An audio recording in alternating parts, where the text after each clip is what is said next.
Open up the Environment and Agriculture House Committee this morning, and we have a special presentation from the, I lost my notes. There we are. That's way at the top, the Exotic, Aquatic, Weed, and Animal Species Committee. So I'm going to turn it over to them for a presentation, and my understanding is we'll have a 15 or 20-minute presentation and some time for questions. Is that correct? Yes, Mr. Chair. All right, well, thank you. So Representative Suzanne Smith is going to lead us in the presentation. Thank you, and welcome to the ENA. Thank you. Good to be here again. I just wanted to say that the Aquatic Invasive Weeds and Species Committee is a permanent committee that was formed quite a while ago, 20 years ago, and originally it was pretty much milfoil that people talked about, but now there is a lot more happening. And I'm joined today by Michelle Davis from New Hampshire Lakes, and also Amy Smagula from DES, who is our biggest expert in the state, in my mind, on aquatic invasives. Well, welcome to all of you. Look forward to your presentation. Great. So basically, the agenda for today is we're going to talk about what is the threat of aquatic invasives, and what are things that are being done now for those, and then what is the future outlook? Are we doing enough, and what more can we do? And the definition of invasive species, and this is all on the presentation. So I'm kind of I'm the, the vocal on the presentation. And they're non-native to the ecosystem, and the introduction causes or is likely to cause economic or environmental harm or harm to human health. And a lot of invasives come into this country in the ballast of large ships, and then they spread out across the country. This is a map which is not super easy to see, but mostly what you can see, all those dots, all the different colored dots, are different invasives in different parts of the state. And as you can see, there is a lot in the Lakes region, a lot in the southern part of the state, and even over to the seacoast, and really almost nothing up in the northern tier of the state as far as invasives go, which is nice. But it has to do with the population and how many people are going in and out with boats. And we have a number of infested water bodies in New Hampshire. And even though you'll see milfoil is in 74 water bodies, and maybe brittle naiad is in only a few, but there can be 2 or 3 different species in one water body. Does that sound right, Michelle? So the most threatening, there are quite a few that are the most threatening AIS to New Hampshire. And the first is milfoil, which is, I stated in the beginning, is the most prolific in this state. And this is Asquam marina on Squam Lake. And you can see there's a reflection of trees, but if you look under the water, there is like solid plant life, and that is the milfoil that had taken over that area. And this is not a new picture.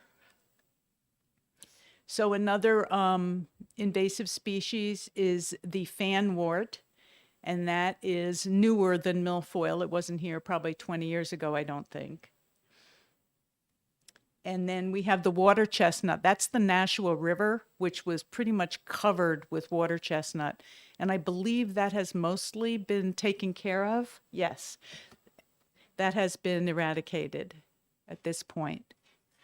And then we've also got the brittle naiad, European brittle naiad. And the reason it's called brittle naiad is because little tiny pieces break off easily and then start the spread of the invasive wherever it lands. It also gets caught in like propellers, or, it easily grabs onto other boats and stuff. And then we have in the animals section, this committee deals with aquatic invasive animal species, but we're not talking about fish. We usually are just focusing on the non-vertebrates, the invertebrates, the mussels, zebra mussel, which we don't have actually very much of, if any, in New Hampshire. And then Asian clams. This is the bottom of the Merrimack River in Bow. It's totally infested with these Asian clams. I'm going to turn it over to Michelle for a bit. So, not only are invasive species unsightly and unpleasant, they can have really significant impacts on recreation, tourism, and boating. I'm not sure if you all have seen it, but recently Dartmouth College released a study that valued Lake Winnipesaukee at $17 billion. 300 million of that is tourism revenue, 110 million of that approximately is boating and fishing revenue, and 42 million of that is summer camp revenue. So all of those industries could significantly be impacted by aquatic invasive species. And to my understanding, Lake Sunapee is being studied next. And so we'll have, and those are just 2 of our 1,000 lakes here in New Hampshire. And so, and then as far as, other economic impacts, property taxes, infestations can reduce property values by 10 to 20%. You can imagine not wanting to buy a property if off your dock looks like that and you can't swim and your boat propeller gets caught every time you try to leave. That study indicated that property values on Winnipesaukee are worth over $16 billion. So a 10 to 20% decrease in that property value on Winnipesaukee alone would be devastating. And then, so the outdoor recreation industry in New Hampshire is 2.6% of the state GDP. The last statistic I saw, and that's not just boating and fishing, but the last statistic I saw, it's 26,000 jobs and $1.1 billion in wages annually. So if New Hampshire continues to have aquatic invasive species spread and we gain a reputation for being somewhere that's unpleasant to recreate, you can see that could have pretty significant impacts on our economy. These are some photos of zebra mussels and other crustaceans and their impacts. The Great Lakes are struggling significantly with these issues. And so thinking about infrastructure impacts, there's dam intake tower covered in crustaceans. And so we already have infrastructure issues to be dealing with here in New Hampshire, and then to add zebra mussels or something like that on top of it could be really devastating. So the New Hampshire has a whole plan of how we can deal with the threat of the aquatic invasives, and it starts with prevention, which of course is the least expensive in most instances for any problem we have. Prevention is the best medicine. Then we have early detection. So if you see a piece of milfoil growing in your neighborhood, in your local lake, and there has never been any before, and you report it, it can usually be taken care of fairly easily. And then rapid response is the next key thing. If you respond quickly, you can deal with these problems more easily. And then there is the treatment and control, which the price goes up on that. And then, and that can encompass a lot of questions on finished here. And then long-term management is the most expensive, and that is like over the years, a community, a lake association dealing with that. And so prevention and early detection, Michelle? So the New Hampshire Lakes facilitates the Lake Host program that you may be familiar with. People in blue shirts at boat launches who are checking boats that are entering and leaving water bodies for aquatic invasive species. The program's been in existence for 20 years. This year, we're anticipating about 80 groups with 700 paid and volunteer lake hosts. We're covering 80 lakes and 100 ramps. And last year, we conducted about 80,000 inspections. And of those 80,000 inspections, 15 of them resulted in saves, which is specimens prevented from entering a water body, and several of which of those saves were on currently uninfested water bodies. So And then weed watchers and river runners are those early detection volunteers. They monitor lakes and ponds for AIS, and so people are paddling the shallow areas of the lakes that you can see the bottom to monitor for suspicious specimens, and then they're taking samples of those and bringing them to DES for identification. And then on the legislative side of things, it's under current state law, any boat used in New Hampshire should have been cleaned and drained before arriving at the next water body. And there's rules against transporting any exotic plants to or from New Hampshire waters. There is also, since 2019, we've had a best available tech law that says that boaters must use the best technology available to them, as long as it's free and available when they're entering or leaving a water body. So that best tech can look like a number of different things. It could be a garden hose, it could be some tongs to remove specimens, or it can be as robust as that, the CD3 unit that you see there in the center. It's New Hampshire Lakes has a mobile, solar-powered, waterless boat cleaning station. There's a vacuum, there's pressurized air to help dry the boat, and then there's some brushes and the technical term for them is reach grabbers, but they're giant tongs that you can pull specimens off your boat with. And so the goal of that program ultimately is to inspire and encourage communities to install permanent fixtures. The CD3 units come in a number of different sizes and levels of technology. But so we're working on our deployment plan for this year, but we're partnering with marinas and state agencies as well as local lake associations and towns to just increase the awareness and education of this program.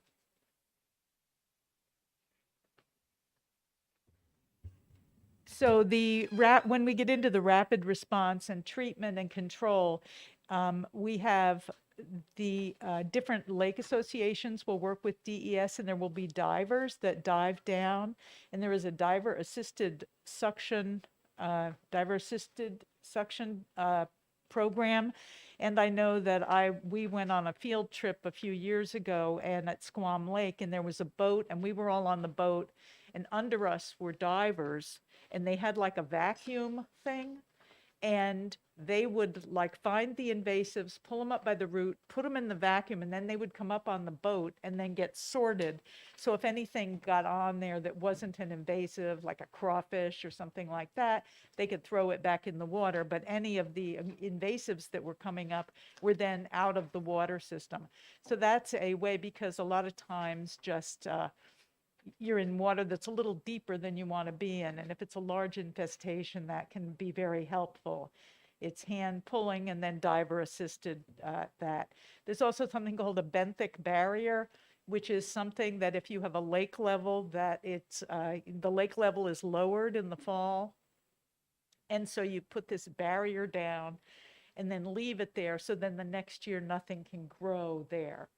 And that is sometimes effective. And then the last course of action would be herbicide application, and that is done under the supervision of DES and Department of Agriculture, which regulates herbicides and pesticides.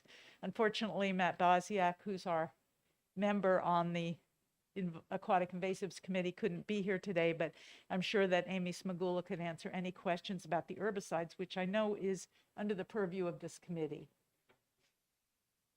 And then long-term management, this is a huge program for areas and lakes and small lakes that are impacted, and a lot of them will have a lake association for their small lake or whatever, and then they will work with DES to try to mitigate what they can do to problem solve and lessen the invasives in their water body. And the invasives, Aquatic Invasive Species Committee, DES is represented, and DES does a large part of the work here with aquatic invasives. And the program, which provides grants to municipalities and also pays for some of the remediation things that are happening, is funded by boat registration fees, and recently the general fund, and then we have a new decal which will raise money for this program also. And then, as I said, Department of Agriculture, Markets and Food, Division of Pesticide Control manages for herbicide treatments. And Matt works part-time doing this as part of his job there. And then the Fish and Game Department, it's interesting because although DES handles aquatic invasive plants, Fish and Game is responsible for animals, which has to do with spiny water flea and the Asian clam and any other invertebrates. And so they are represented. Director Mason is on the committee, on this committee, and we are working all together trying to better coordinate this. Animal species was only added to the committee in the last 10 years.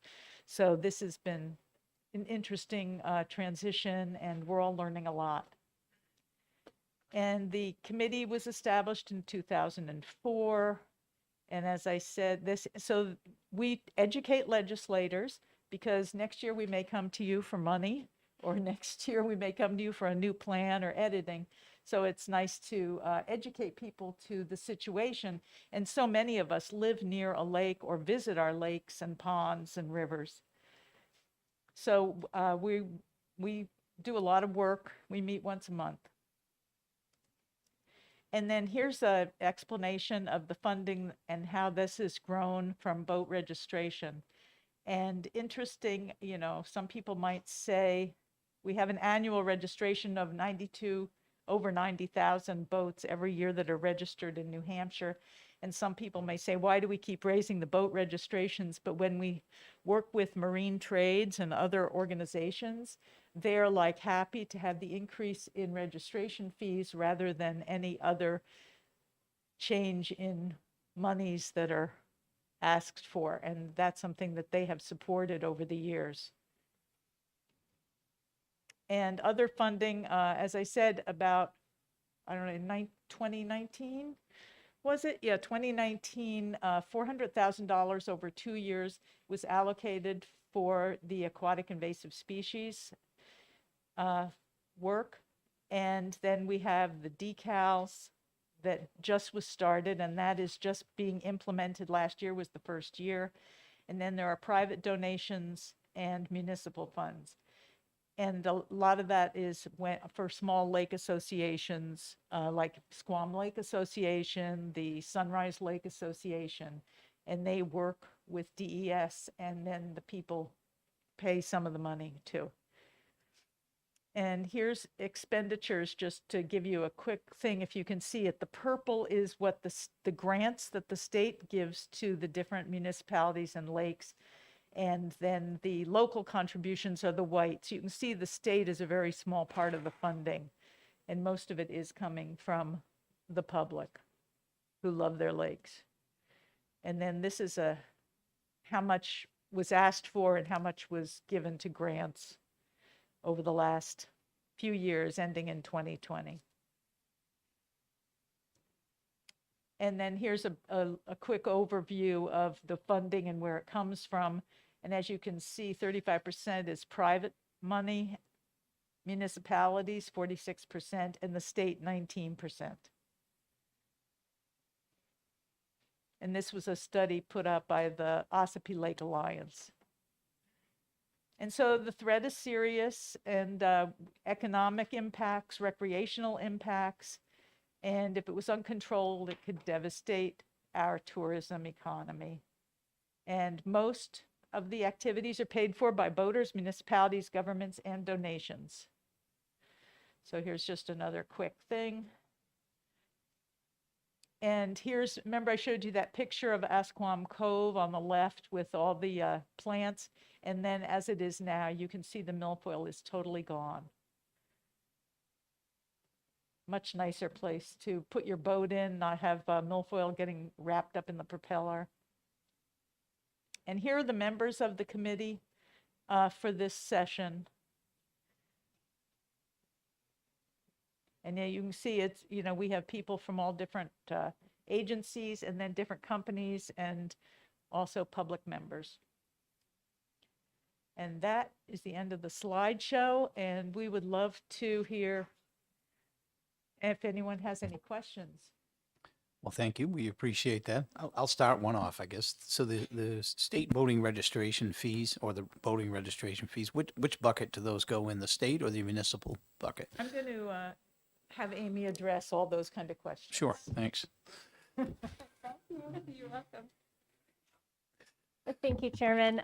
For the record, my name is Amy Smagula, and I'm a biologist with the Department of Environmental Services. And these are the folks who give the presentation for the committee, but I'm glad to answer the questions. So the boat registration fees are, there are multiple fees within the boat registration fee. And the money's directed to the Department of Safety, who collects the fees, and they transfer them to DES. So it's kind of a meandering path, but ultimately the funding comes directly to us.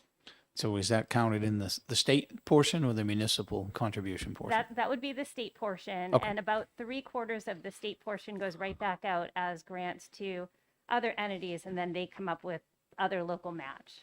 Great. All right, I'll open it up. Looks like we got multiple. I'll start with Representative Aaron. Thank you and good morning. That was a wonderful presentation, by the way, and I appreciate you coming in to do this. I'm interested to know in other invasive species, do you include also yellow iris? The yellow, yeah?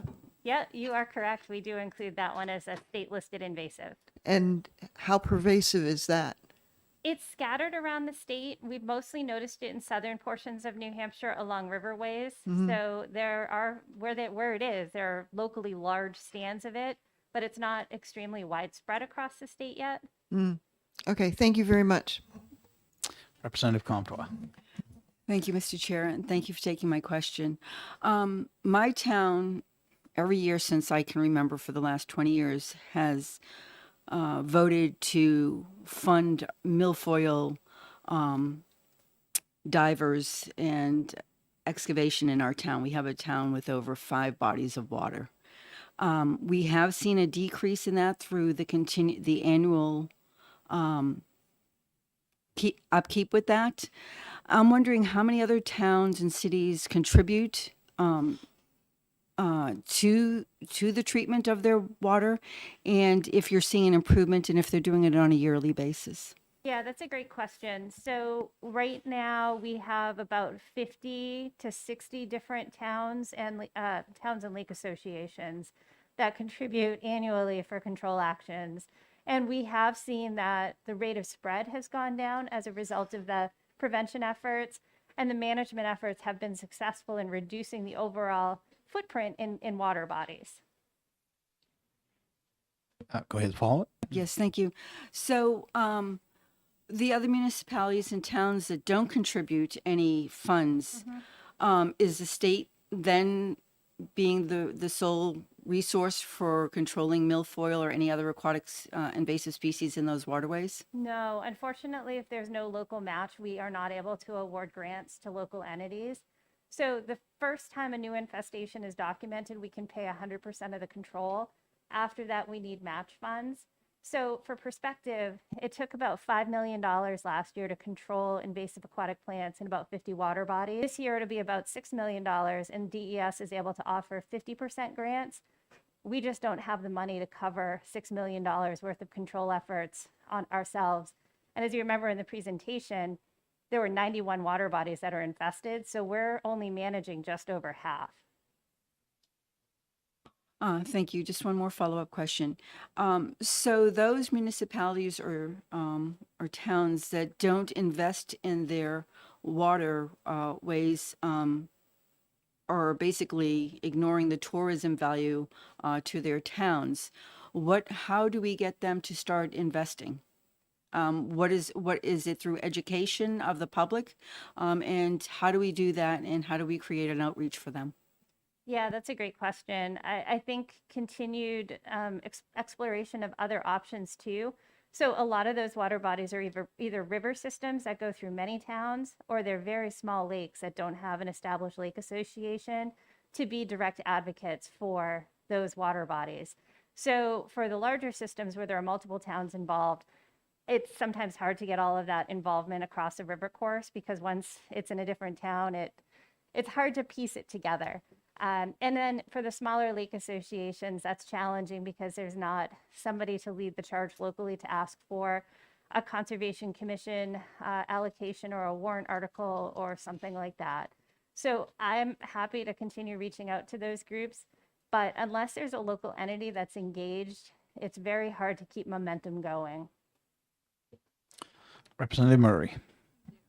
Thanks for taking my question. So one of the questions I did have was around those smaller lake associations. Do they then network with regional lake associations, or do you see anything that kind of helps connect those folks together if they are smaller to advocate together? Or?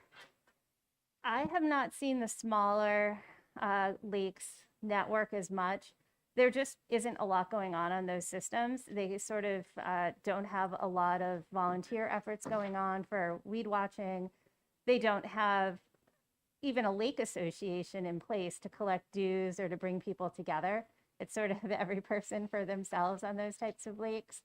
And that's hard because you really do need people rallying around that issue. So it's momentum building, I think.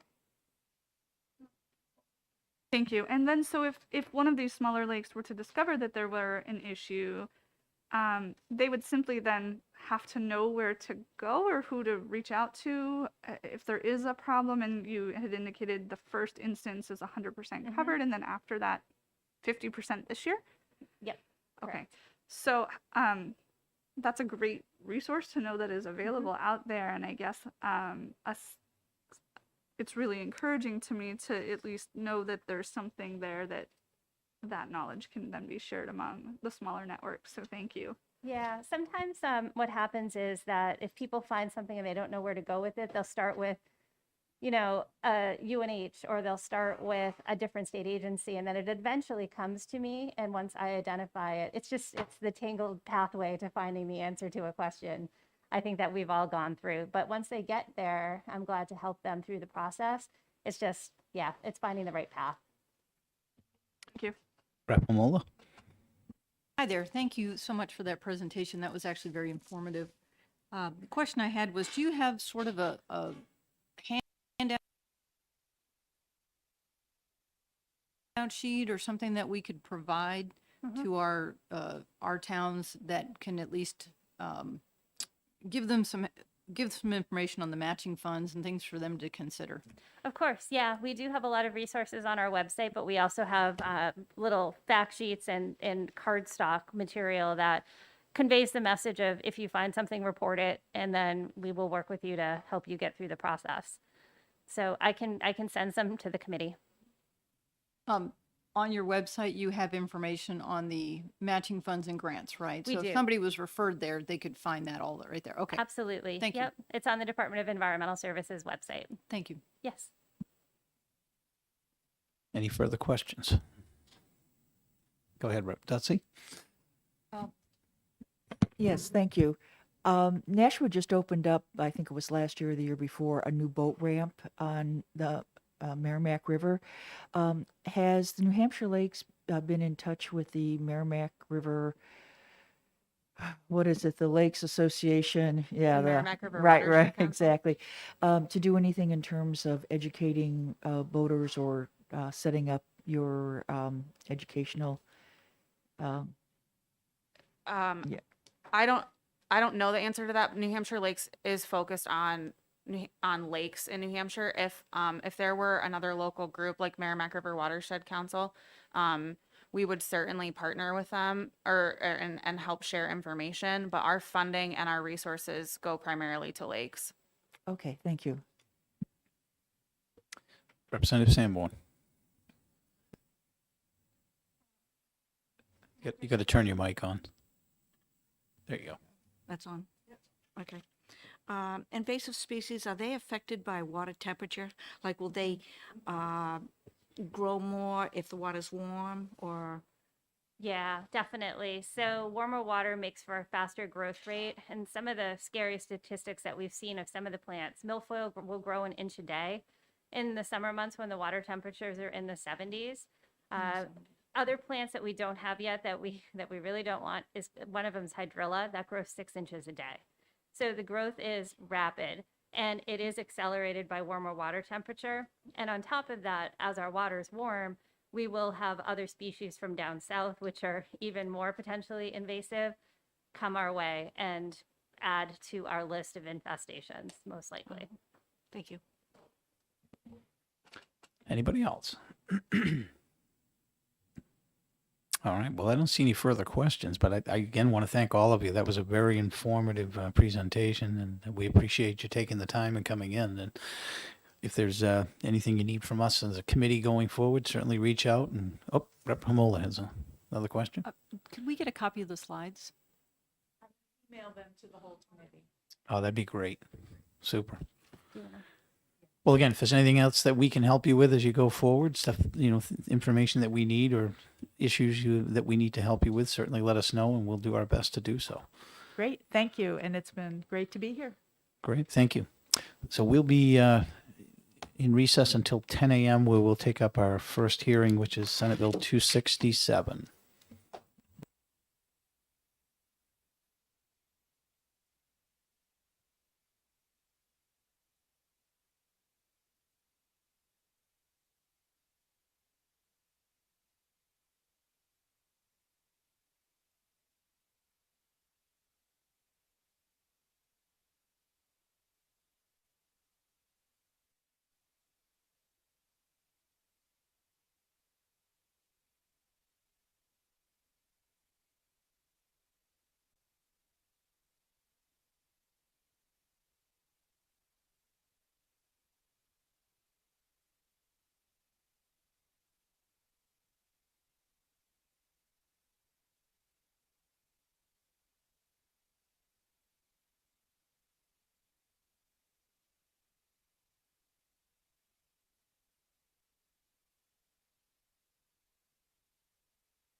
You know,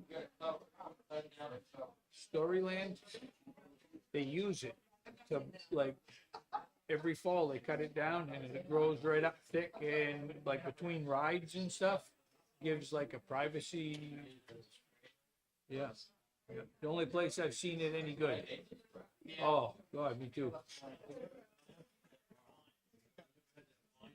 Oh, just go around. I'll go around if I run out, then you can go and get. Oh, yeah, it's a problem up our way too.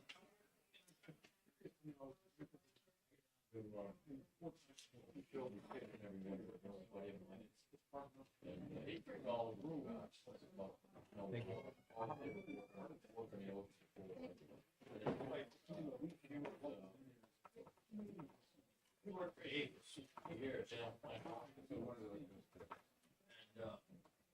worked for Avis for years, and her last one, Pinky drive to the Asian beetle came into Massachusetts. Her job was trained.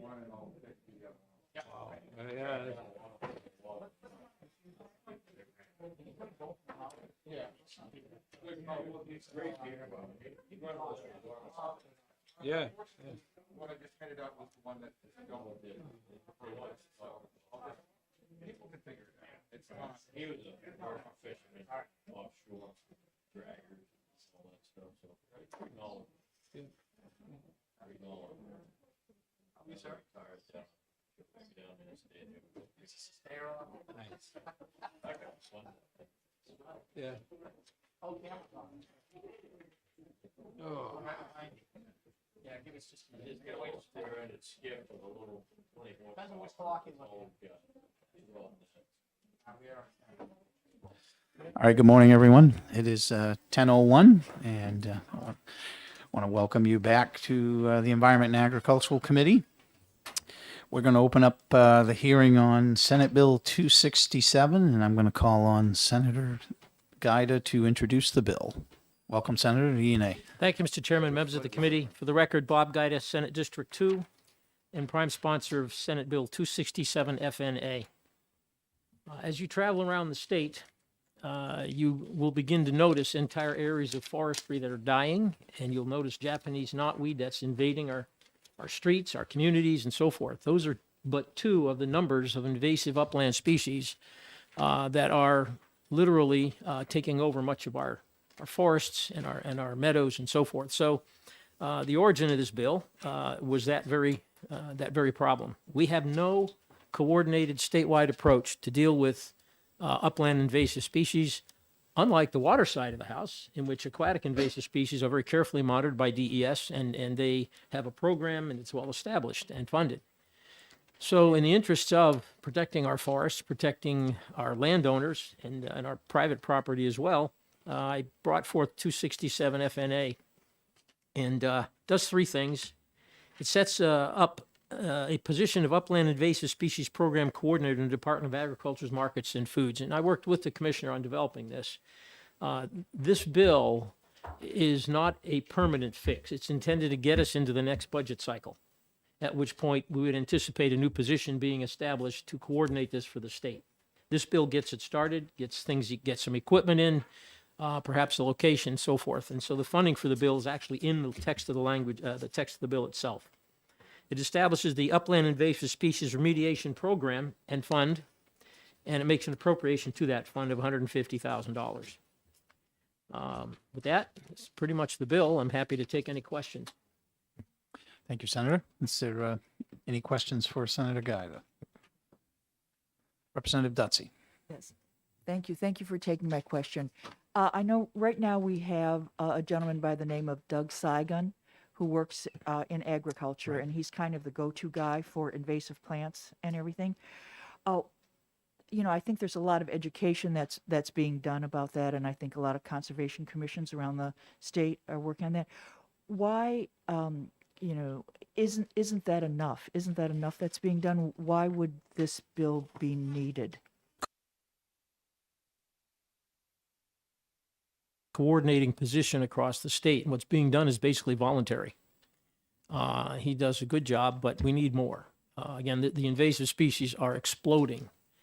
And to, as a state, I think we have an obligation to look into and to fund or certainly establish a centralized clearinghouse for information, perhaps a person or that would begin to look to legislation for funding, for programs to get rid of this stuff, because it is invasive and it's very difficult to get rid of. DOT has an invasive species program, but it's only related to highways and state highways, which by far are not the vast majority of the lands in the state. If you in the bill, you'll read that the coordinator would make maps of statewide invasive species infestations, notify municipalities, hold a valid commercial Category B pesticide application license, maintain an active integrated vegetation management program. Basically sets up a system for this person to then systematize attacking this stuff across the state. Follow it. Yeah, I'm sorry, just to follow up. So I'm on the Nashua Conservation Commission, and we do a lot with invasives, and we work a lot with the state. So what you're telling me right now already, in my opinion, already goes on. I mean, in other words, as a community, I mean, aren't there statewide maps in Granite, for example? I mean, if we come across an invasive species in Nashua, then we have the opportunity to map that out in Granite. And I believe this is a statewide map that's available to everybody. We also work with UNH Extension on this. So, you know, from my perspective, this is already being done. So I just need more enlightenment on that. Well, it's being done by a volunteer right now, and it's being done in an uncoordinated way. There's nothing of this nature up in my part of the state. In the 27 towns I represent, most of them don't even have a conservation commission.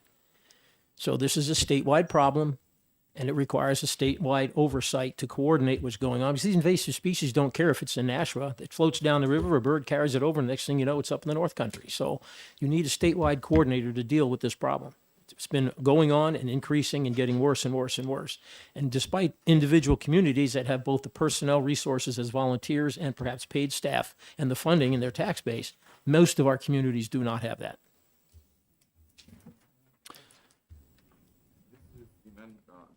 That's an amendment, and it is not exactly what was talked about with you, so I'll explain when I get back.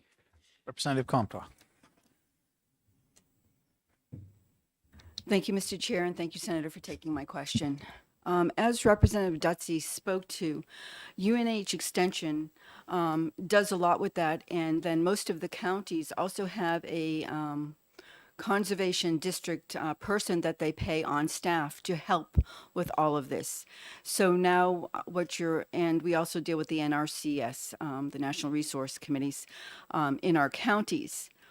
So why are we going to add another position when we're already funding UNH Extension, the county conservation people, and also have access to NRCS.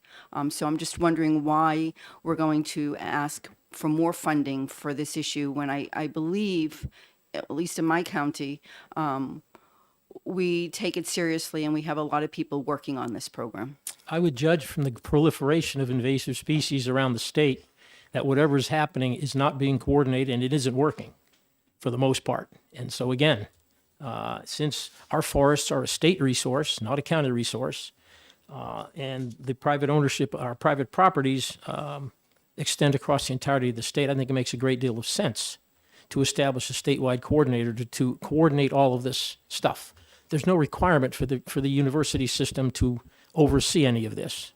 And again, as we sit here, this stuff continues to proliferate, and there are multiple other species as well that are invasive, that are growing. So while it's nice that we have these organizations that are not currently coordinated, I think a statewide coordinator makes a great deal of sense. Representative Bixby. Yes, thank you. Thank you for taking my question. Something that Representative Pearl noted to me, and I agree with his concern, in Roman numeral 1, at the end of the first paragraph before the bulleted list, it says Upland Invasive Species Program Coordinator shall, and then if you go down to H, coordinate with state and federal agencies, municipalities, universities, non-governmental environmental organizations, the general public, and others to help manage, educate, and raise awareness of invasive species. And I'm share the chair's concern that having that shall there may in fact put an obligation on all of the entities in that list. And I made an amendment which I just handed to you, which changes the word coordinate to invite participation of, and that takes the obligation off of those organizations. So I was wondering if you would be in favor of that amendment. Sure, that's, I don't see that as problematic. In fact, yeah, I would support such an amendment. And Representative Pearl also had some issue with the including non-governmental environmental organizations. I personally think that they would be involved, that it makes sense to involve them and to specify them because they are a significant stakeholder. But that's, I was wondering if you could address if you have an opinion about that or not. Yeah, I have concerns that if we incorporate NGOs, we start making this a political issue.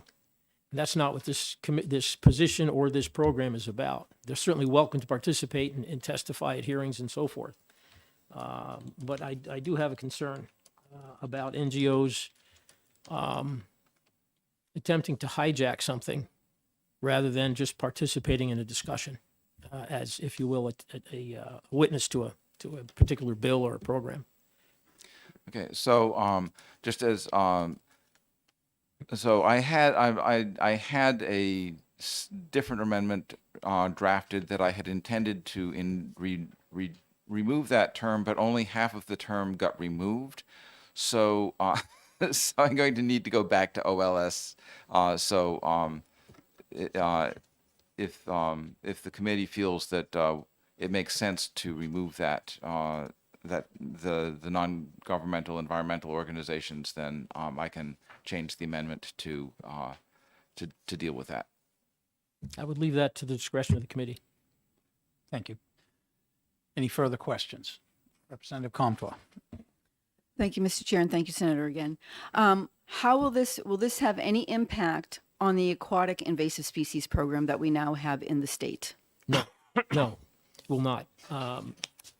While it's envisioned that this person and this program would certainly coordinate with, it does not have any impact on funding, positions, or any other functions of the aquatic invasive species program.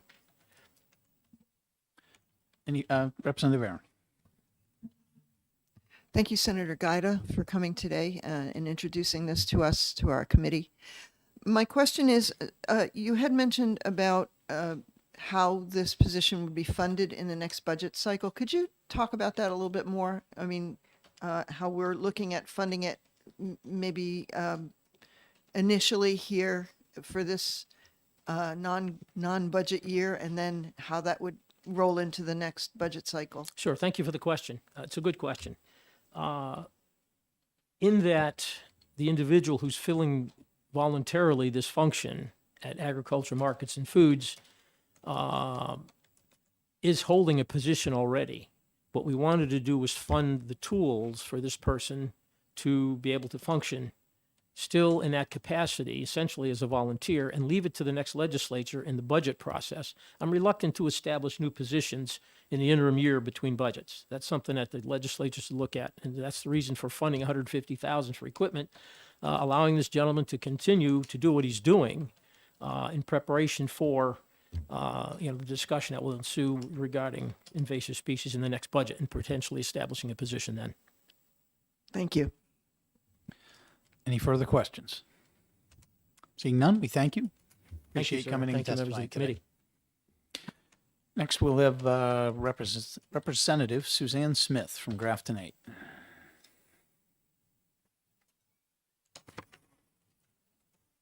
Good morning and welcome to ENA. And good morning, Mr. Chair and members of the committee.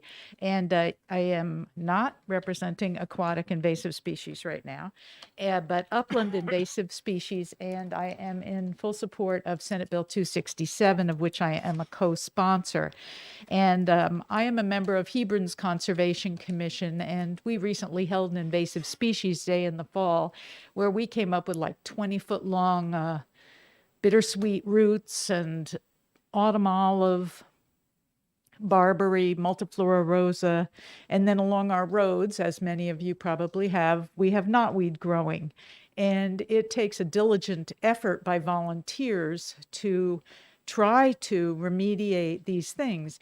And I often will make phone calls, probably once a year, to Mr. Seigens at DES, at Department of Agriculture, Markets, and Food, who, as the senator said, pretty much has added on taking care of upland invasives to his regular job.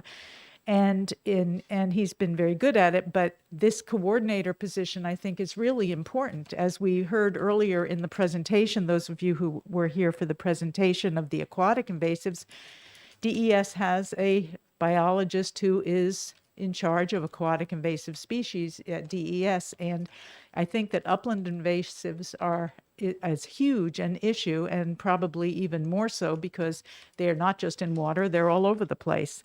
And so this position, I think, is really important. And I know there was talk, people were asking questions about conservation commissions already doing this, but in my area around Newfound Lake, and that whole watershed, half of the towns don't have conservation commissions. Some have no idea what they even look like. And I still get a lot of questions from people saying, well, why is bittersweet bad? Why can't I pick the berries and put them on my wreath in the, at Christmas time?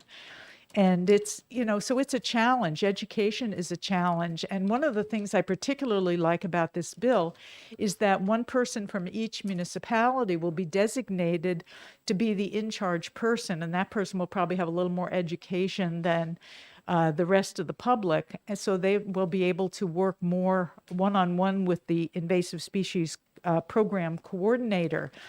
And the education that can be provided to community members isn't just pulling up the weeds. It and in the bill, if you look at D, line 12D, maintain an active integrative vegetation management program that includes a combination of mechanical, cultural, biological, and chemical controls to prevent and inhibit the spread of invasive species. So the designated person in each town can be working with their team to evaluate what is going on and that try to use the integrative management, with the pulling and the mechanical means, and then go to the coordinator to say, okay, we can't deal with this. The knotweed is just too prolific. And in my town, I want to say, and I'm not proud of this, but a couple of people went out and decided they were going to get rid of the knotweed, and without having a license or doing anything, they went out and started just like spraying Roundup on the knotweed, which, helped that year, but didn't do any good for the watershed. So I think this is a really important bill, and I think that this program coordinator and then the outreach to the communities is also very important and needed at this time in the state. So I can take questions, but that's pretty much all I had to say. All right. Do we have any questions for Representative Smith? Representative Dotsie. Yes, thank you for taking my question. That's one of the issues that I have with the bill, in that you talk about, let's say, a municipal coordinator. Okay. I look at Nashua, and everybody in our community planning department is, probably has about 110% of their job already defined. So who is this person going to be and especially in a small town, who is this person going to be? I think that is up to the town, and in my town, I can bet almost anything it's going to be someone on the Conservation Commission. Follow up. Yep. So that's another volunteer. Oh yeah, I mean, it's either someone who is getting paid, like the compliance officer or someone like that may choose to do it, because it is, that person will also, if they're going to be using possibly herbicides, will need to be a licensed applicator.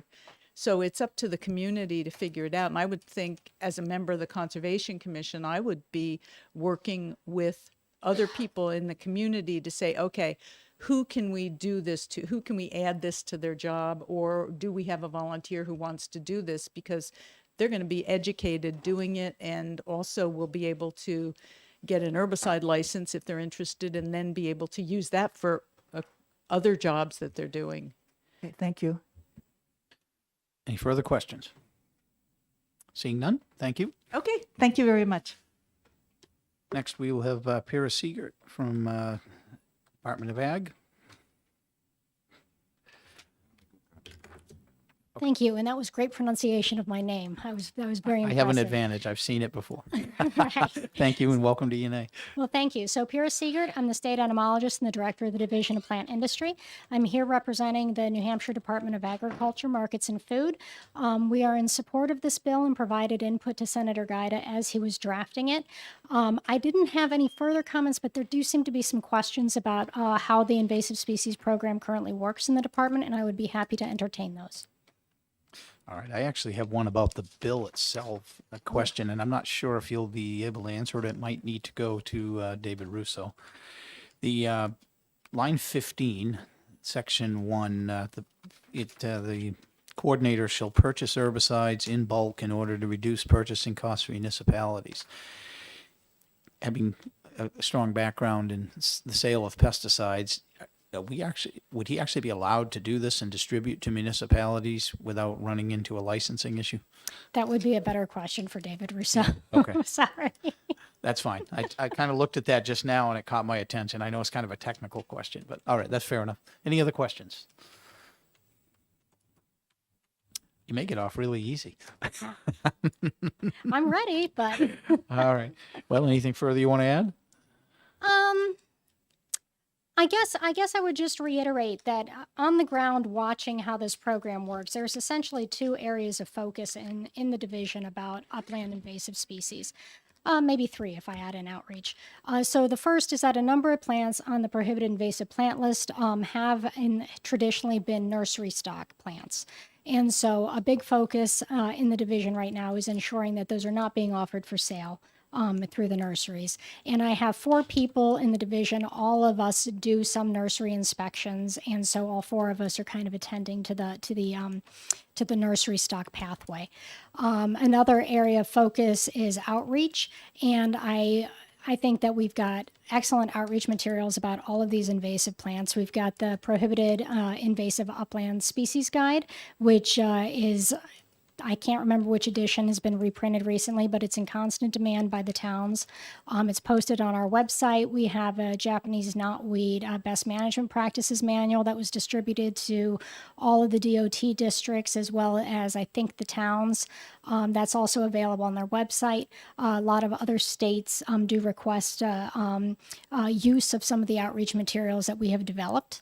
All of that is being funded through IPM grants requested from the IPM fund. There's no dedicated fund for those outreach materials. And then the third part is the part which is more related to management.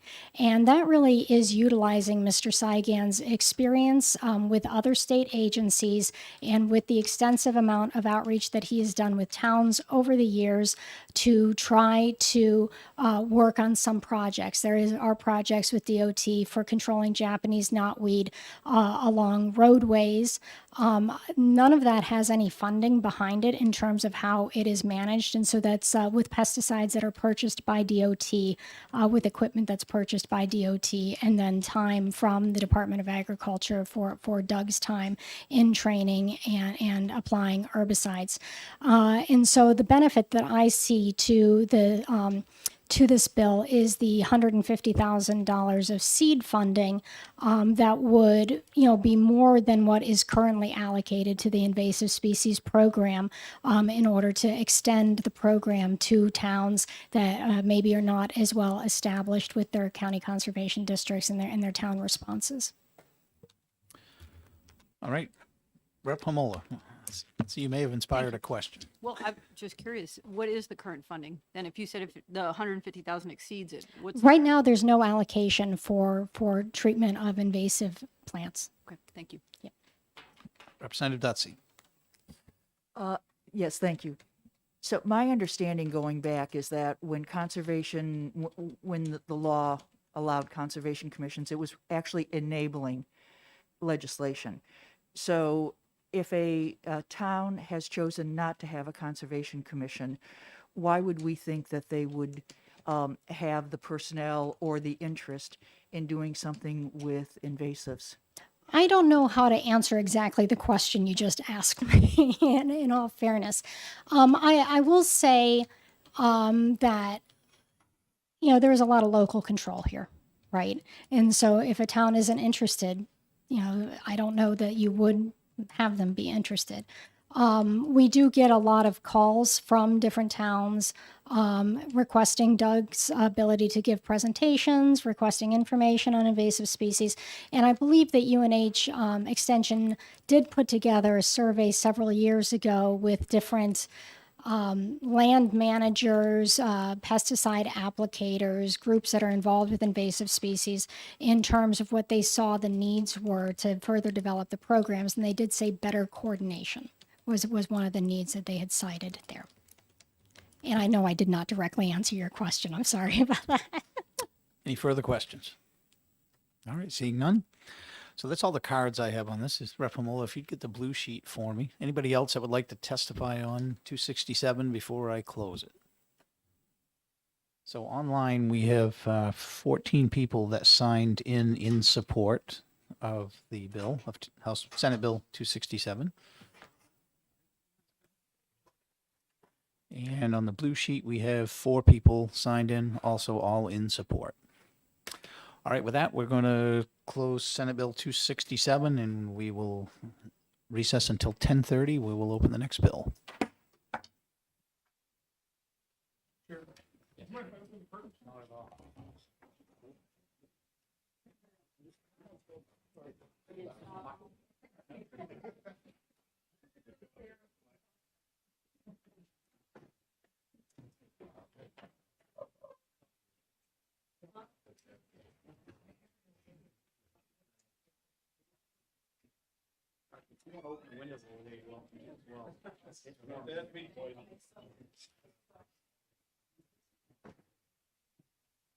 Next one's at 10:30.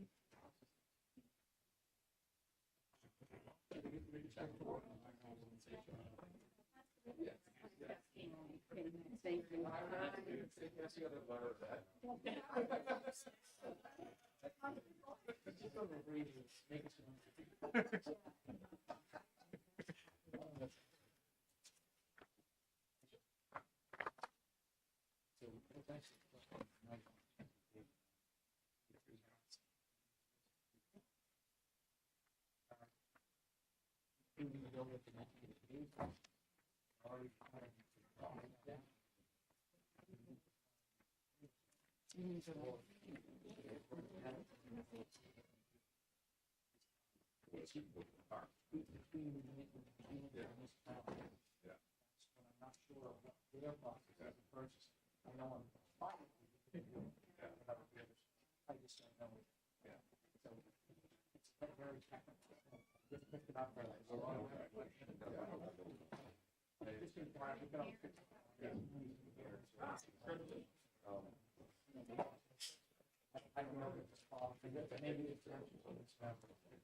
Good morning, Senator. Are you all set to go?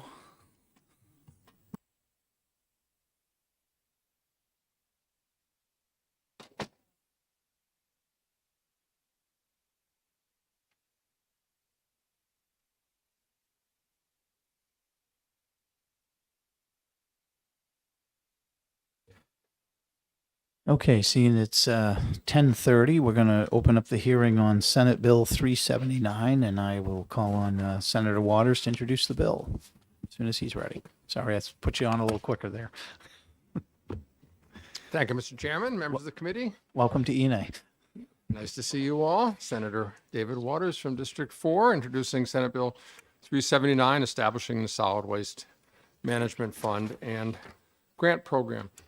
I don't need to tell you that there's just a lot of activity around solid waste. We're trying in many ways as we can, not just about the Dalton situation, but more generally about solid waste. And as you know, the House bill that established the study committee is doing great work.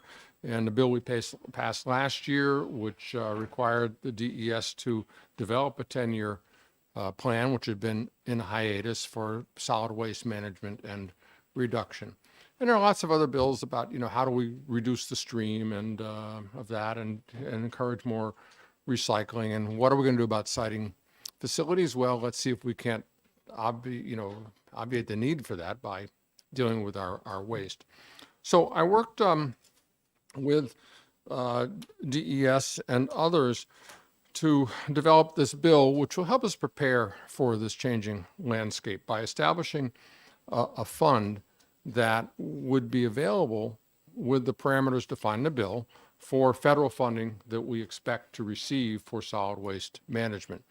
There's a lot of money in the infrastructure bill, potentially from other sources as well, particularly through EPA grant funds that we do expect to receive and we'll be able to use to manage solid waste.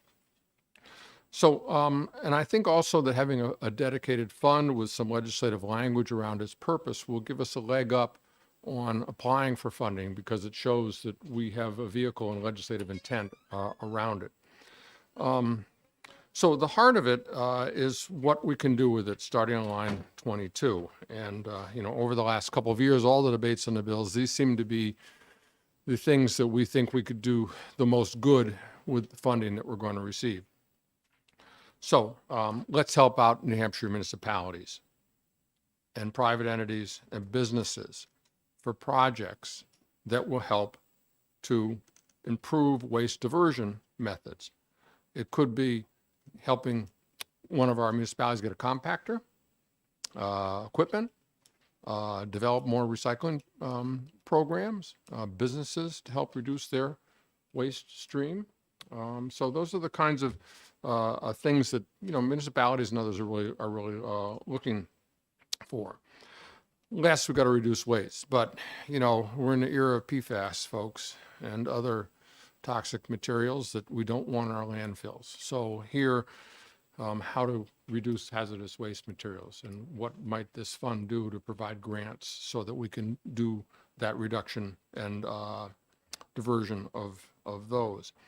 And then the fund, we ought to identify that, we're not seeking new employees here through state appropriation. It's saying that, you can use the fund as it comes in to hire consultants, contractors, necessary expenses involved with managing the fund and getting grants out. And then top of page 2, the EPA is the agency that has these monies deposited in it that can go out to the states, that the commissioner can do rulemaking involved in the grant programs, and how matching funds are going to be determined and gotten out to folks. We're going to get reports on the activities as the funding is used, and then some kind of details that fall out from that.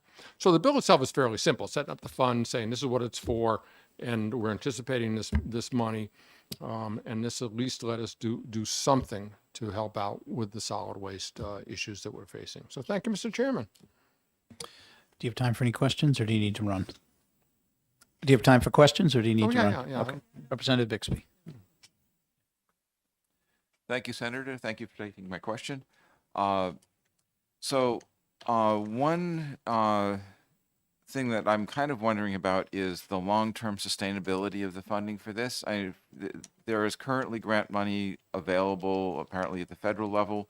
What happens 4 or 5 years down the road? Do we then get into a situation where we have been funding something for a little while and then we no longer have the funding for that, similar to how we funded solid waste programs in the late 90s, early 2000s, and then that division has shrunk to not sort of a skeleton crew? Yeah, thanks for your question, Representative. And, who knows the future, right? I will say this, that the fund will have an immediate purpose now and be useful for the state of New Hampshire. And that's who I'm interested in, the state of New Hampshire.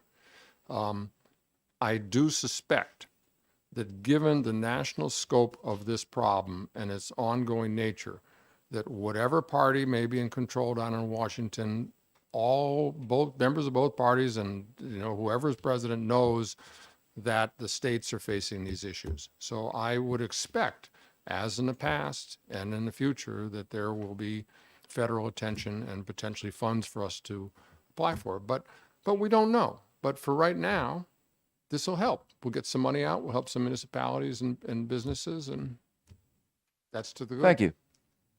Representative Aaron. You tell me when you don't have time for any more questions. I know you have another obligation to be here. Yeah, thank you, Mr. Chairman. Maybe one more. Okay. And I have a Representative Aaron? feeling Thank you, Mr. Chair, and deck thank you, downstairs. Senator Waters, for coming. Thank you. Hi, I'm back I'm over here. there. There's a chair in the way. So I have a couple of questions. One, do you have any idea how much money is anticipated from the federal government for these programs, and what could potentially be placed into this fund? And will we be seeding this fund with anything to begin with? Trying to check in my notes. If somebody from, you're going to talk about it? Okay, thank you. Okay. I think there is some idea, but I just have a feeling that I'm going to say the wrong number. All right. Good enough. Thank you. Fair enough. Representative Comtois. Thank you, Mr. Chair, and thank you, Senator, for taking my questions. My question is, what type of federal strings will be attached by accepting any of these funds? Well, thanks for your question. And, funds can be appropriated, but then they have to write the regulations for how you can use them. And that's pretty typical about everything we get from the federal government. There's nothing in this bill that requires us to accept those funds if we think the regulations are inappropriate for New Hampshire. And that's also why rulemaking is in here, that if we have certain guardrails on the regulations for receiving the funds, the rulemaking can be the process where we figure out how to make that work for New Hampshire. Thank you. Do you have time for one more, or you Sure, gotta go? go All ahead. right, Representative Mola. Oh, you got it? All right. Seeing no more, I appreciate you coming in. Thank you so and, much. Thank you I so really much. appreciate it. And of course, if there are any questions that come up after this about changes you want or anything like that, please let me know, Mr. Chairman. Certainly will. Yeah. Representative Ebel, did you want to speak? Okay, I don't have a pink card for you, so I'll have you come up and you can fill one out after, if you would.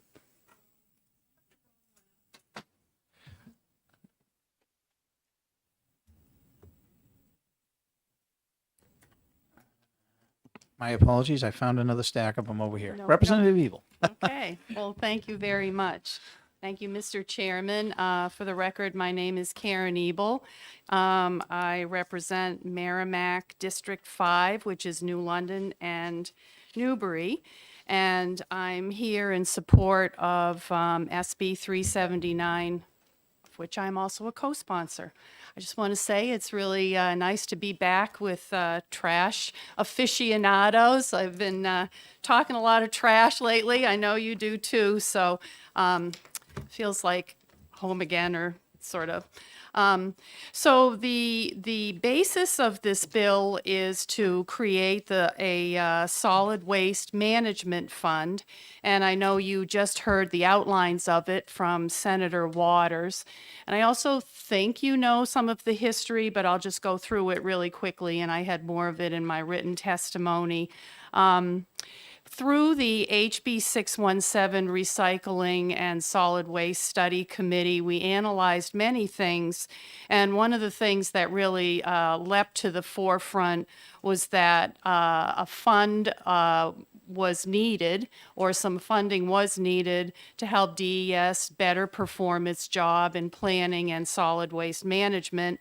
And we also needed some help for municipalities who were really feeling the impact of having to deal with their trash in a global economy that, as you know, China stopped taking a lot of the plastics and mixed paper, and there was just a lot of confusion and turmoil out there.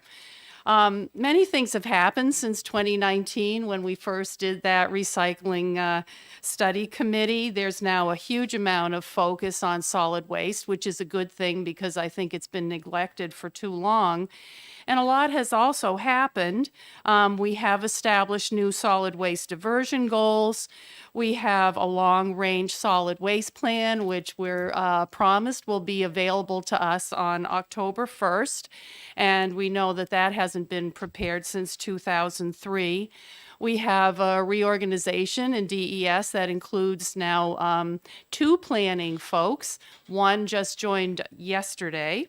And we also have formed the Solid Waste Working Group, of which I'm the chair, and Representative Pearl is a member. There's a renewed focus on landfilling, and more people have come to understand that as far as the private landfills are concerned, at least half of the solid waste coming into the state is from elsewhere. And there's a lot of study committees being formed, so we know that there's a lot of interest. But at some point, very soon, and I'd like to say now, the rubber is going to hit the road. Actions are going to have to be taken that, sometimes we're slow to take in the state of New Hampshire. We have to stop saying no to some of these actions, things that include funding, things that include potentially some requirements, waste bans. There's all sorts of things. But if you're going to meet your solid waste diversion goals, which we adopted wholeheartedly here in the legislature and the governor signed, we're going to have to do things. And one of the things that's going to be very important is to start to create funding that can help support infrastructure, so that if you really renew your focus on reuse and recycling, there are facilities to recycle. So one of the goals of this Solid Waste Management Fund is to help support the development of the infrastructure, among other things, to support municipalities doing a better job recycling, expanding their recycling capabilities. And all of these things will take money. Now, I just was at a conference, and I just want to mention this because you're the committee where a lot of these measures are going to be discussed. I mean, the Solid Waste Working Group and all these study committees can make a lot of recommendations, but it's going to have to take a lot of policy willpower to put these things into being. So at this conference, we were talking about the chicken and the egg theory. Do you require recycling? Do you ban C&D from going into a landfill unless it's 15% recycled, like some states are doing? Do you ban mattresses from going into landfills? And where's the recycling capability? What's the chicken and the egg? Can you ban it and hope that the infrastructure will develop? Or do you develop the infrastructure and then institute the ban? Probably the way these things are going to happen is they're going to happen together, and we're going to need some stimulus funding to help those get going. Well, fortunately, the federal government has recognized this, and in the last the infrastructure bill, and Director Wimsatt is here, so I hope I have my numbers straight. I understand that there's $275 million that's being appropriated for recycling and solid waste efforts, which I think is fantastic news.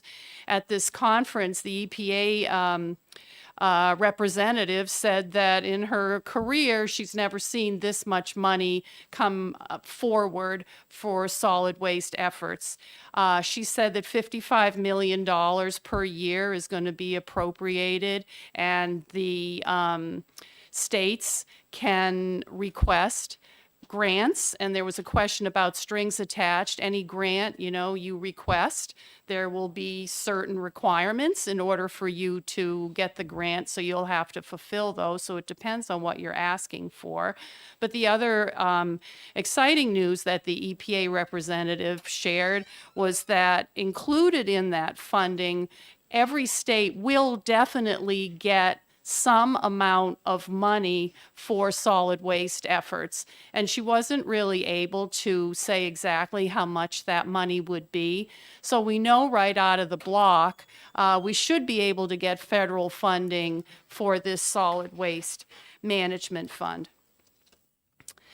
I would be remiss if I didn't say that the recommendation for the Solid Waste Management Fund did come out of the HB 617 study committee. And initially, we were talking about a solid waste disposal surcharge on tipping costs. So for every ton that you put in a landfill, in the original version of the bill, $1.50 would have to be paid, and that was going to be one of the funding sources, with response to you, Representative Bixby, for this fund, and it would help create a grant program to go back to municipalities. But as far as out-of-state waste was concerned, our municipalities would get it back, but out-of-state waste wouldn't necessarily, the people who dumped it wouldn't get it back. That has been removed from the bill. In the original amendment that was in the Senate, $500,000 appropriation was put in the bill. That was removed by Finance. The governor was opposed to the surcharge, but he did say that if we needed funding, there was plenty of surplus, and that we should be able to put some money in for seed money for this. But at this point, there's no money in it. You're right. And I'm just going to reiterate what I said before. At some point, the rubber is going to meet the road here, and we're going to have to take some actions that we don't always like to take in the state of New Hampshire. Otherwise, our landfills are going to continue to be brimming, and we're going to have to accept out-of-state waste because we may have to build new landfills to accept everything. So I would encourage this committee to recommend passage of this fund as a way of helping us accomplish goals that we really need to accomplish in the state. And I'd be happy to take any questions. Thank you, Representative. Any questions? Representative Murray. Hi, thank you, Mr. Chair, for taking my question, and thank you, Representative Ebel. So my question is actually around shared waste disposal districts, and do you have any idea of how those might, would this be worked out in rules? Like how would they potentially apply for some of these things? Well, I think that's probably a question for Director Wimsatt.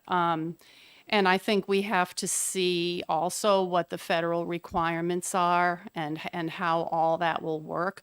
But, you know, we do talk a lot about municipalities, but of course, one really important entity in the state of New Hampshire is the Solid Waste District. And we want to make sure to support those. And interestingly, as you know, municipalities, solid waste districts, they are not subject to the Interstate Commerce Clause, so they have control over the waste that they can take. Thank you. Representative Bixby. Thank you, Chairman. Thank you, Representative Ebel. So I have a question that gets to it's on line 10 of page 2. Administration of Solid Waste Management Fund, RSA 149M6. 11 is repealed and reenacted as followed. And I took the liberty of looking up what 149M6 11, Roman 11 is. And it is an existing $1 surcharge on out-of-waste state, $1 per ton surcharge on out-of-waste out of state know what you're solid saying. waste. And so, what is the history of that surcharge? And I kind of understand with the current intent why it's being removed, but what's the history of that surcharge? Well, I will tell you what I've learned because I've learned oh so many things about solid waste in the last several years. But you know, the issue of the state of New Hampshire accepting out-of-state waste has been out there for a really long time, and there was an attempt to place a fee on just out-of-state waste in the statutes, but no sooner did the legislature pass it than we were told by the Attorney General that it's illegal to only put a fee on out-of-state waste. And it's been lingering there, hopefully, no, in our statutes, and in an effort to sort of clear the books of things that aren't really legal.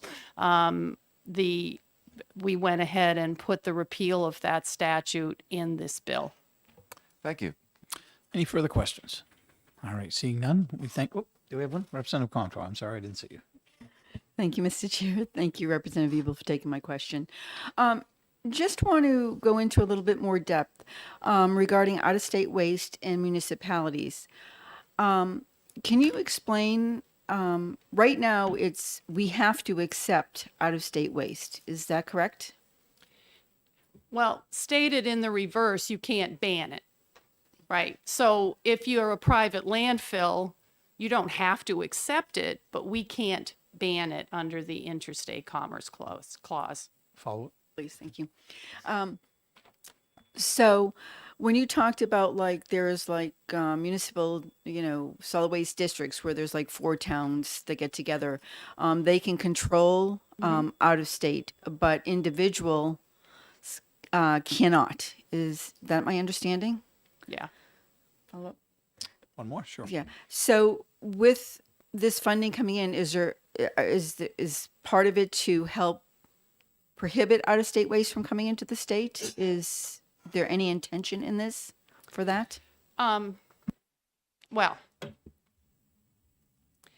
so the thing is, if you're going to this is going to be a little bit of a long answer, but if you're going to try to meet your diversion goals, one of the things that you can do, and what a lot of states do, in fact, we have a couple on our books, we don't allow leaf and yard waste, for instance, in our landfills. But if, for instance, you wanted to institute a waste ban on mattresses, and it's the second time I've mentioned them because I've learned that during COVID, everybody wanted to replace their mattress and they're just like filling up the landfills. But you couldn't say, all right, our landfills can only accept New Hampshire-based mattresses. You can't. So what you would do is you could institute a waste ban. You could use some of the monies that are in this fund to try to develop a recycling program for mattresses. And in that way, you would be achieving your diversion goal without outrightly banning out-of-state mattresses. But the effect might be, overall, you're decreasing the amount of out-of-state mattresses that end up in our overloaded landfill. I hope that helps. All Okay. right. Seeing no more questions, we appreciate your testimony and Well, thank you for all your hard work. next we'll have Natch Grays from the New Hampshire Municipal Association. Welcome to E&A. Thank you, Mr. Chair. Nate Grays for the New Hampshire Municipal Association. It might surprise you all to learn that we support this bill. It would obviously assist municipalities quite a lot. We don't have exact numbers on what type of federal funding would be available or how exactly the rules would work out. I believe that Director Wimsett would have probably a better knowledge of that than I would. But we do understand that we need a multifaceted solution to the landfill problem. And we are committed to working with DES and all of our partners in the state to try to come to a solution that works.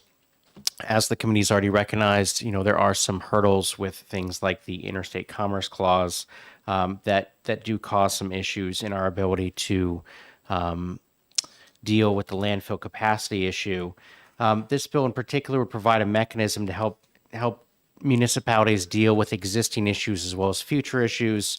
As Senator Waters mentioned, it would allow municipalities potentially to purchase things that are often very expensive for small municipalities with transfer stations to purchase, such as skid loaders, et cetera, by providing matching grants depending on exactly what rules are formulated here. It would also serve to help both municipalities and our partners in the private industry world innovate to better reduce the amount of solid waste going to landfills, which, as we've learned through a very lengthy process so far, evaluating the state landfill capacity is something that will likely become much more expensive and affect municipalities and, of course, their citizens. Happy to answer any questions the committee has. Thank you. Any questions? See, it's Representative Stapleton. Representative Moeller, could you grab the blue sheet for me? Thank you, Mr. Chair, and thank you for taking my question. I noticed in a previous testimony submission, New Hampshire's tipping fee is $80 a ton to the landfill relative to $122 a ton Massachusetts, $116 Vermont, and $100 a ton in Rhode Island. So it's no wonder we have a lot of out of state coming in here. And to my way of thinking, it sounds like we're being gamed, but could the municipalities and towns in New Hampshire sustain a higher than $80 a ton landfill to discourage or at least equalize to the out of state, the other states' fees? So one of the issues that comes up with tipping fees, of course, is that they're going to apply universally. So we are a cheaper tipping fee than many other states, which makes our state more attractive to those waste operators to ship materials here. But at the same time, it's also the fee that our citizens pay. So there's a balancing act that the legislature has to do in determining what the appropriate amount is versus how attractive that will be to out-of-state waste. Follow up. Follow up. What I was getting at there, is there room for raising that New Hampshire tipping fee without hurting the municipalities and towns that really need an advantage? Is there a balancing figure there someplace? Have you ever talked about that? That's really a policy decision that goes beyond what we would advocate for at the municipal association. Thank you. Any further questions? Representative Murray. Thank you, Mr. Chair, for taking my question, and thank you for taking my question. Historically, the tipping fees have increased exponentially over the last several years. Could you speak a little bit to that?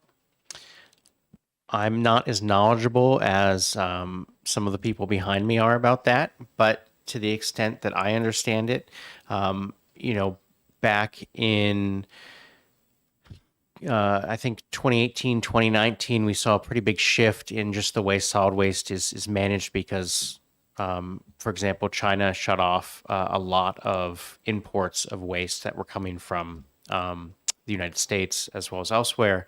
And all of these things are really on an international economy. And so one of the biggest struggles that municipalities in New Hampshire face is, our municipality's average size is under 6,000 people, and you're trying to deal with a whole economy that relates on a global scale. So what happens in China, Indonesia, et cetera, is affecting what the costs are here in New Hampshire.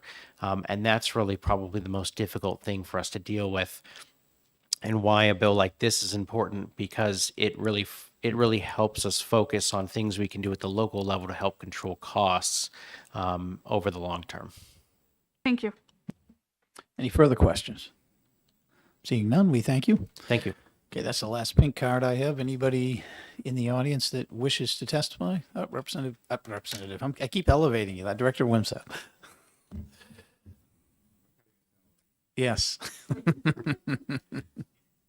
you, Mr. Chairman. And good morning. I'm sorry I was a little late, so I'll provide a pink card after my testimony. For the record, my name is Mike Wimsatt. I serve as Director of the Waste Management Division for the New Hampshire Department of Environmental Services. Pleased to be here to testify in support of Senate Bill 379. As a lot has been said here, as with the other witnesses, so I don't know that I need to spend too much time other than to say that DES supports this. If nothing else, it shows a statement by the legislature that it supports DES making efforts to try to incentivize recycling and other forms of technology for managing waste other than landfill and incineration by potentially assuming that we can get funding from the federal government or other sources by providing incentive grants and matching grants to municipalities, solid waste districts, and private industry that will help to advance that kind of infrastructure here in our state. To answer the question that came up regarding funding under the Bipartisan Infrastructure Law, again, Representative Ebel had it right. There's, I think, actually the numbers that they parse it out in a few different ways. It's about $350 million over 5 years that bill appropriates for solid waste issues.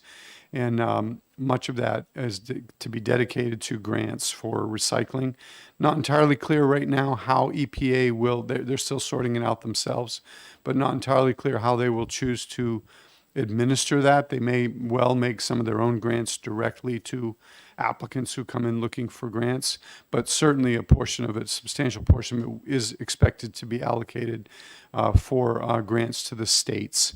And once we have a better idea what that looks like, certainly, I think, I hate to try to speculate what we might be able to obtain, but if we look at that kind of level of funding and how it usually translates to New Hampshire from the national level funding, it's very possible that we could compete for or apply for a grant of several $100,000s a year over the next 5 years that might allow us to make some really, and again, that's against a backdrop where we have no money for that right now. We make no incentive grants whatsoever to advance or encourage recycling technologies. So that's from zero to whatever it is. And that could be very substantial in a state like New Hampshire to help, advance some of these technologies.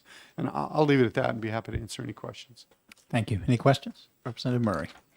Thank you, Mr. Chair, for taking my question. Thank you, Director Wimsatt. Just to be clear, this is a dedicated non-lapsing fund. Is that correct? That's correct. That's my understanding. Thank you. Any further questions? Representative Comtois. Thank you, Mr. Chair, and thank you, Director, for taking my question. This says it's a non-lapsing fund. What happens when the grant funds run out?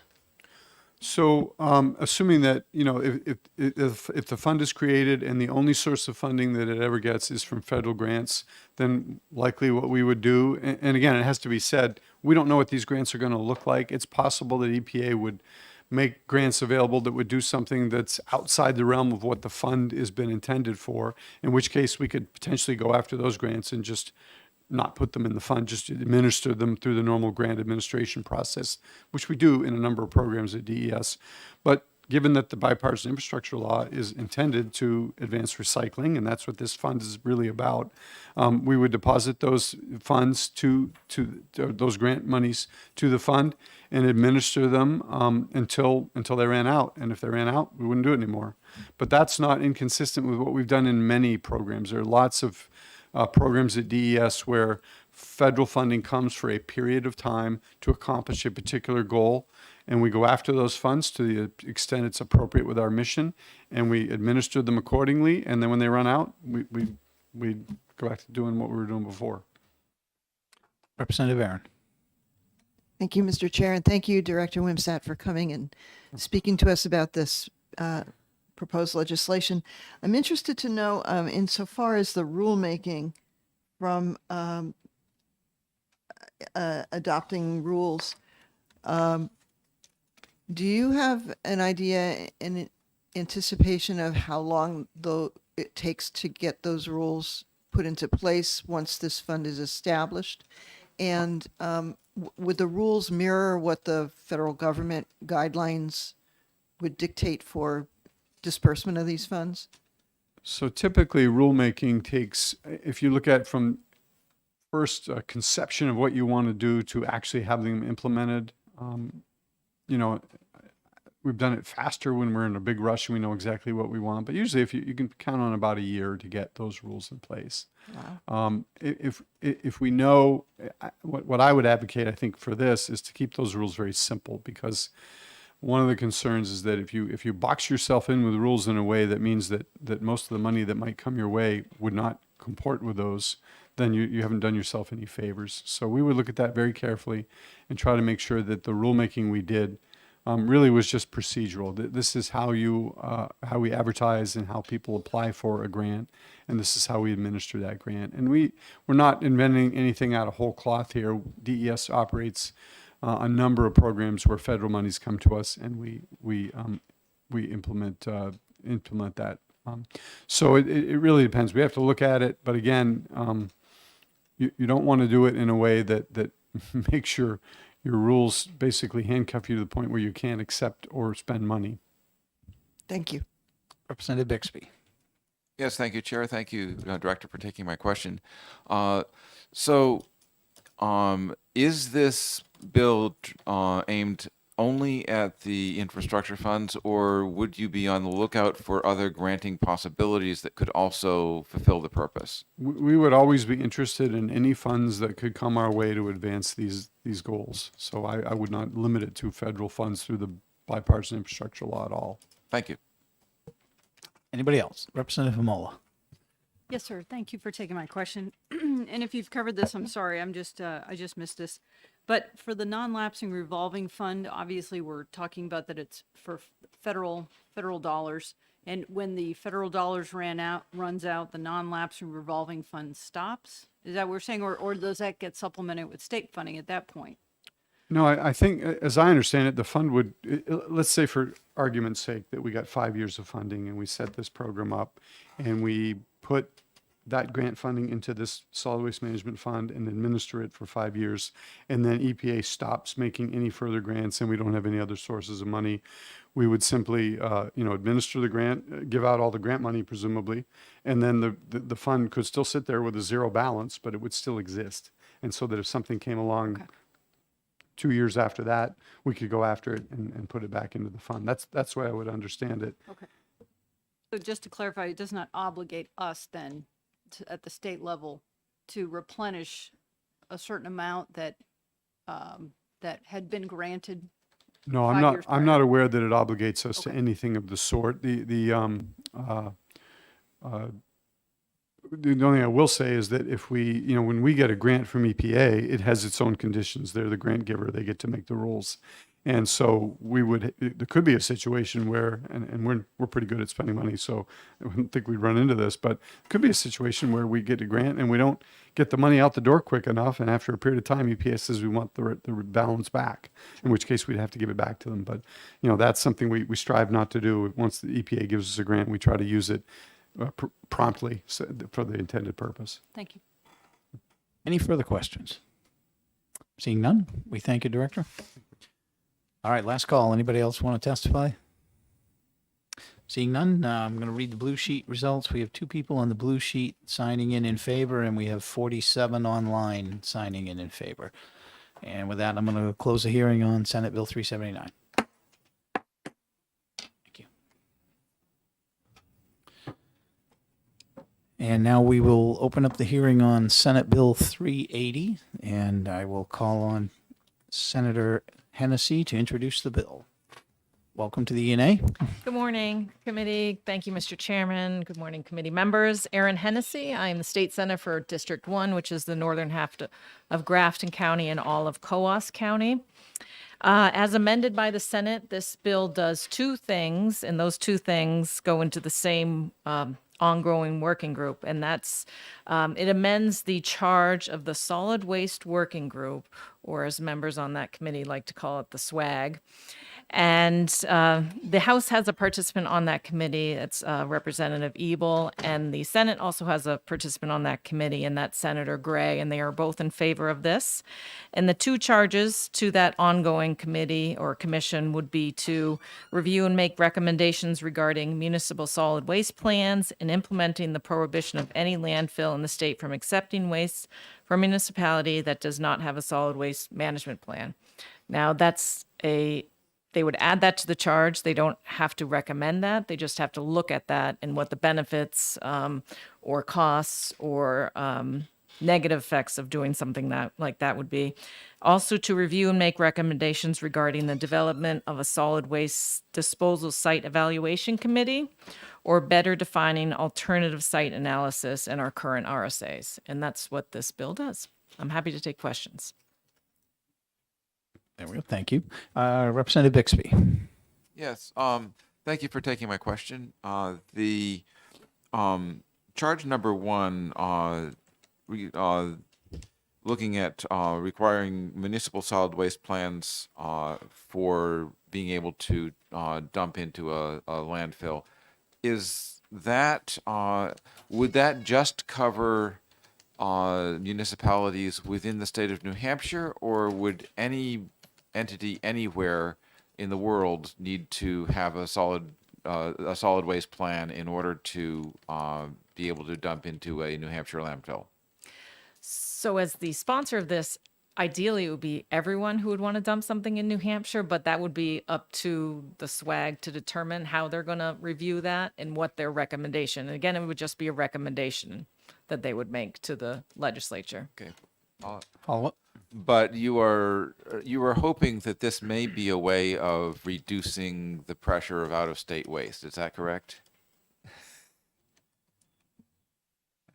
I am hoping that this is a way that we can look at alternatives to disposal in the state of New Hampshire and not putting as much waste in the landfills. Okay, thank you. Any other questions? Seeing none, thank you, Senator. We Thank you very appreciate much. you coming in. Next, we will call Representative Ebel.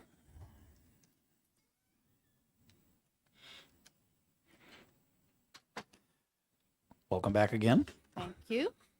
Hello, everyone. For the record, my name is Karen Ebel, Merrimack District 5, New London and Newbury.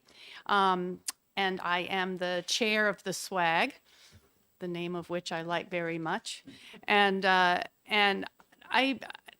I'm not actually taking a position on the bill. I just want to say that I don't have, I'm fine with it. I don't really have any objection to it.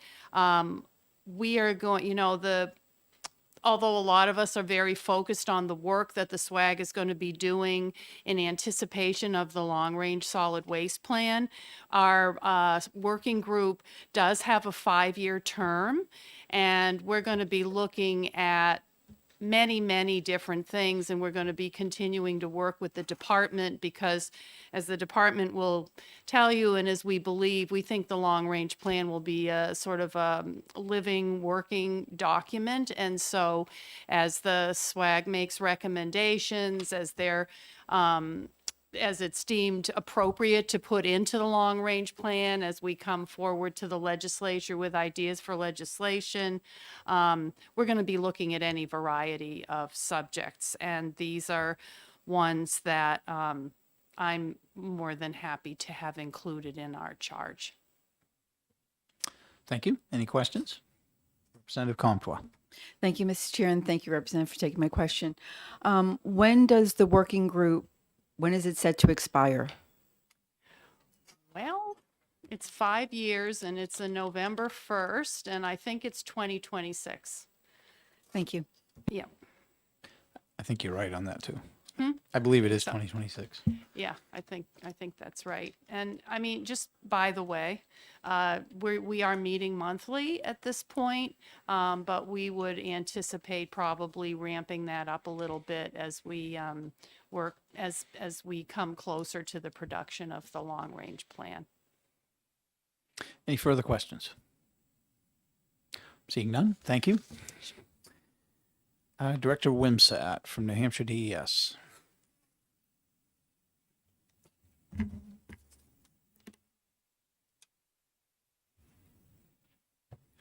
Thank you, Mr. Chairman, members of the committee. For the record, again, my name is Mike Wimsat, Service Director of the Waste Management Division for New Hampshire DES.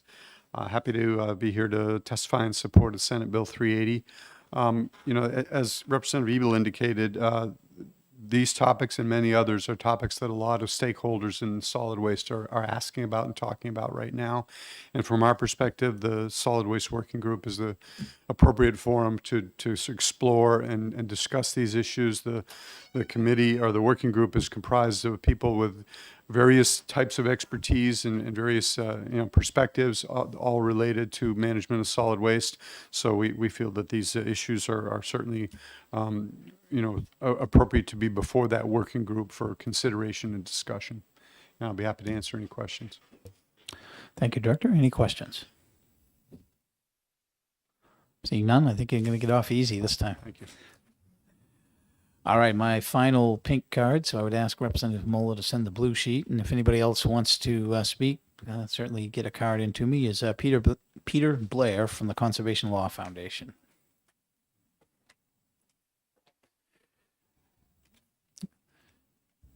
Good morning and welcome to E&A. Good morning. It's a pleasure to be here. I've been peppering you with emails for the greater part of, I think, a year and a half, and this is my first time actually in person in your committee, so very happy to be here. Thank you for the opportunity to provide testimony in support of SB 380. For the record, my name is Peter Blair. I am the Northern New England Zero Waste Staff Attorney for Conservation Law Foundation. CLF strongly supports SB 380. We feel that the two changes to the duties and responsibilities of the Solid Waste Working Group are critically important for better understanding and evaluating the current waste management systems in New Hampshire. The first change would be that evaluation of whether to prohibit landfilling of waste from municipalities that do not have a solid waste management plan.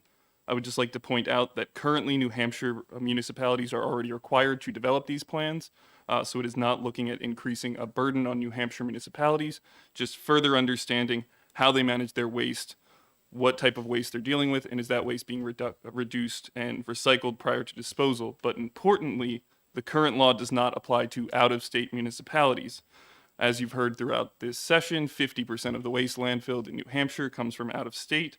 By focusing on whether there should be a prohibition on all municipalities that do not have these plans, you'd be taking a holistic look on the amount of waste that is coming into New Hampshire and whether that is being managed in accordance with the state's requirements and goals, specifically the 50% reduction goal that was passed last year. As for the second change in SB 380, CLF, generally speaking, is not supportive of increasing disposal capacity in New Hampshire. However, if there is a need for new disposal, whether it be expanded landfills or new landfills, we do think it is a good idea to take an evaluation of how the state currently looks at what is the proper site for those landfills. You've all heard about the controversies surrounding the currently proposed Granite State landfill in Dalton. The development of a solid waste disposal site evaluation committee, or looking at the current regulations which relate to the alternative site analysis, will better understand the range of opportunities there are to figure out where is the appropriate place we should be putting new disposal capacity if it is necessary. So in conclusion, we think that this bill is smart. It squarely fits within the current duties and responsibilities of the SWAG, which is a wonderful name for a very interesting committee. So thank you for the opportunity to speak, and I'll answer any questions you have. Well, I'm proud to be a member of SWAG. So. All right, Representative Comfort. Thank you, Mr. Chair, and thank you for taking my question. So when you were speaking, you were saying that, based on how we're reading this bill, it would require any municipality anywhere that brings in solid waste to New Hampshire to have a solid waste management plan.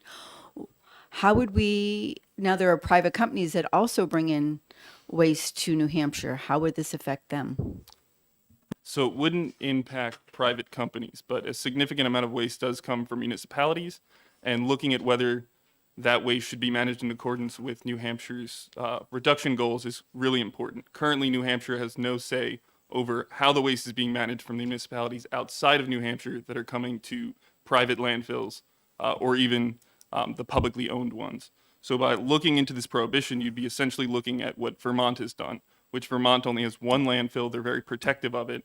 And they've decided that they want to make sure that every municipality that sends waste to that single landfill has to have this type of plan, has to show that they are managing their waste in a way that is reducing it, complying with their hierarchy, meeting their waste reduction goals. So it wouldn't deal with things like construction and demolition debris, but it would deal with a significant amount of the waste coming into the state, which is coming from municipalities, primarily in Massachusetts.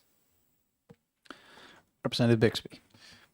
Thank you. Thank you for taking my question. I just want to follow up on that a little bit, which is I want to make sure that it's clear that this bill does not actually put that requirement of the solid waste plan on municipalities beyond New Hampshire, that this is just having the SWAG look at that possibility and examine how to do it or whether to do it. Yes, that is exactly correct. It will just be evaluating whether this type of prohibition is a smart move for New Hampshire. It's up to the SWAG to make a recommendation to the legislature after they evaluate it. But I think it's an important thing to look at given the amount of out-of-state waste that's coming into New Hampshire and importantly, the fact that there is now going to be a forthcoming solid waste management plan. The current municipal plans that New Hampshire has their municipalities create are supposed to meet the goals and objectives of that plan. So it's really the perfect time to begin evaluating this, and they can make the recommendation whether it's the right move for New Hampshire, and that'll be up for the legislature to decide at a later date. Thank you. Any further questions? Seeing none, we thank you. Thank you. Anybody else that would like to speak on this bill? All right, seeing none, the blue sheet, we have, excuse me, we have 4 sign-ins in person, and online we have 50 in support and 1 opposition. And with that, I'm going to close the hearing on SB 380.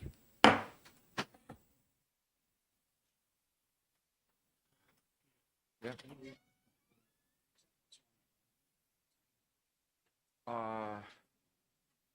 I don't think there's any opposition.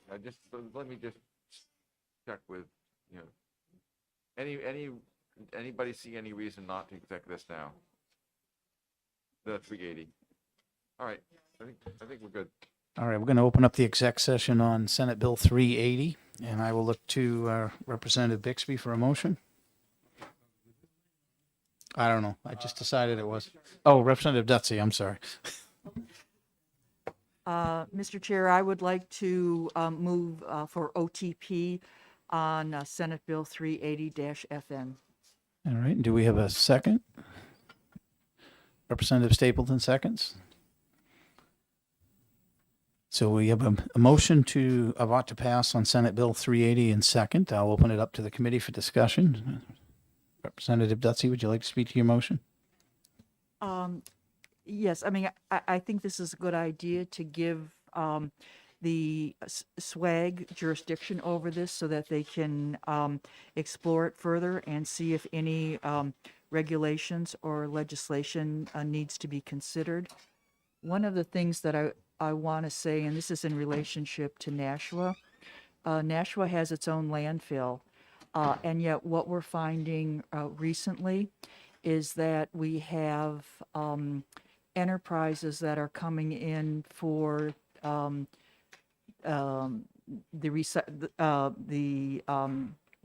trashing, I'll say, of construction and demolition debris. And what they're doing is they're using false addresses. So they're saying that they're coming here for a certain address, that they've been renovating their kitchen or their bathroom. And when DPW goes ahead and checks it out and calls that home has had no renovations. So I think it's really critical that we have the SWAG committee begin to look at things like this, because I think with the pressures going on with landfills, you're going to find this behavior more and more within New Hampshire. So I would hope that we would pass this. Any further comment from the committee? Seeing none, I'm going to ask the clerk to call the roll on Senate Bill 380. We have a motion of ought to pass. Representative Aaron. Yes. Representative Comtois. Yes. Representative Davis. Yes. Representative Stapleton. Yes. Representative Hamola. Yes. Representative Mason. Yes. Representative Sanborn. Yes. Representative Bixby. Yes. Representative Sofakidis. Yes. Representative Dutsey. Yes. Representative Murray is not here. Representative Von Plinsky? Yes. Representative Perez? Yes. Mr. Chair? Yes. 13? 1, 2, 3, 4, 6. 13 to 0. Motion All right, passes. with 13 to 0 vote, the motion passes, and without objection, I'll put it on the consent calendar. Is Representative Dutsey doing the report? Representative Dutsey, you'll do the majority report. Thank you. All right, and with that, we're going to be in recess until 1 p.m. We will reconvene with the hearing of Senate Bill 368, I believe. I got too many. Yes, Senate Bill 368 at 1 p.m.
All right, good afternoon, everybody. It is now being 1 o'clock, actually 1:02. I'm going to call the E&A committee back into order, and we will call on Representative Bixby to introduce Senate Bill 368 in the absence of Senator Bradley. Good afternoon. It's a pleasure to be in E&A. It's a pleasure to have you, Representative. And I'm here to introduce Senate Bill 368 FN relative to the unlicensed sale of live animals and establishing the Agricultural Hearings Officer Revolving Fund. And the person who knows the most about this bill is sitting behind me. That would be the Commissioner of Agriculture. So I will let him take over from here. Thank you, Representative.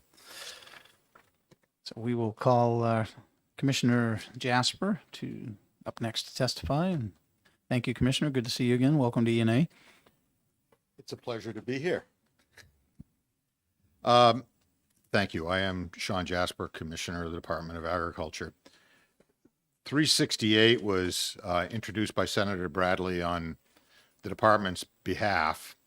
After the Senate hearing, it became very clear to me that my original concept had some issues with it that should be addressed. And so taking some time to look at what it really was that we could best accomplish, drafted the amendment that you now see as the Senate bill.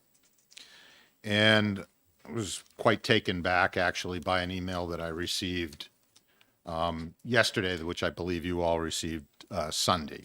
I think it was a total misrepresentation of the situation. So I did give your clerk some written testimony, and I'll try to stick to that at this point.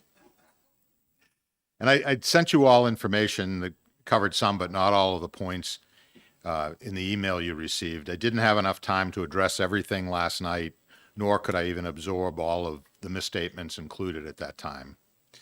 Let me tell you about the reality of what we face with unlicensed pet vendors, and while there may not be many of them, they take up an inordinate amount of staff time. We have one business which has never been licensed and can't be due to town zoning issues. We have a drawer and a filing cabinet dedicated to these people. The files go back more than 15 years. There have been several court cases, but even when the town wins, the activities persist. Currently, arrests have been made and court dates have been set, but the transfer of dogs continues. If a person is willing to continue act as an unlicensed pet vendor and are selling dogs for around $4,000 each, do you see a $1,000 fine as a disincentive?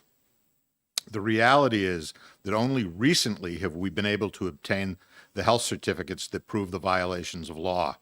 This past year alone, around 200 dogs were transferred illegally from this one vendor. Every hour that is spent on this case is an hour not spent doing the job you have asked us to do. This past year, between working with the local PD and tracking down health certificates, we spent well over 100 man-hours on this one case alone. Think about that. Almost 3 weeks of one person's time with no results. Even though one individual has been arrested twice, the sale of dogs has not stopped.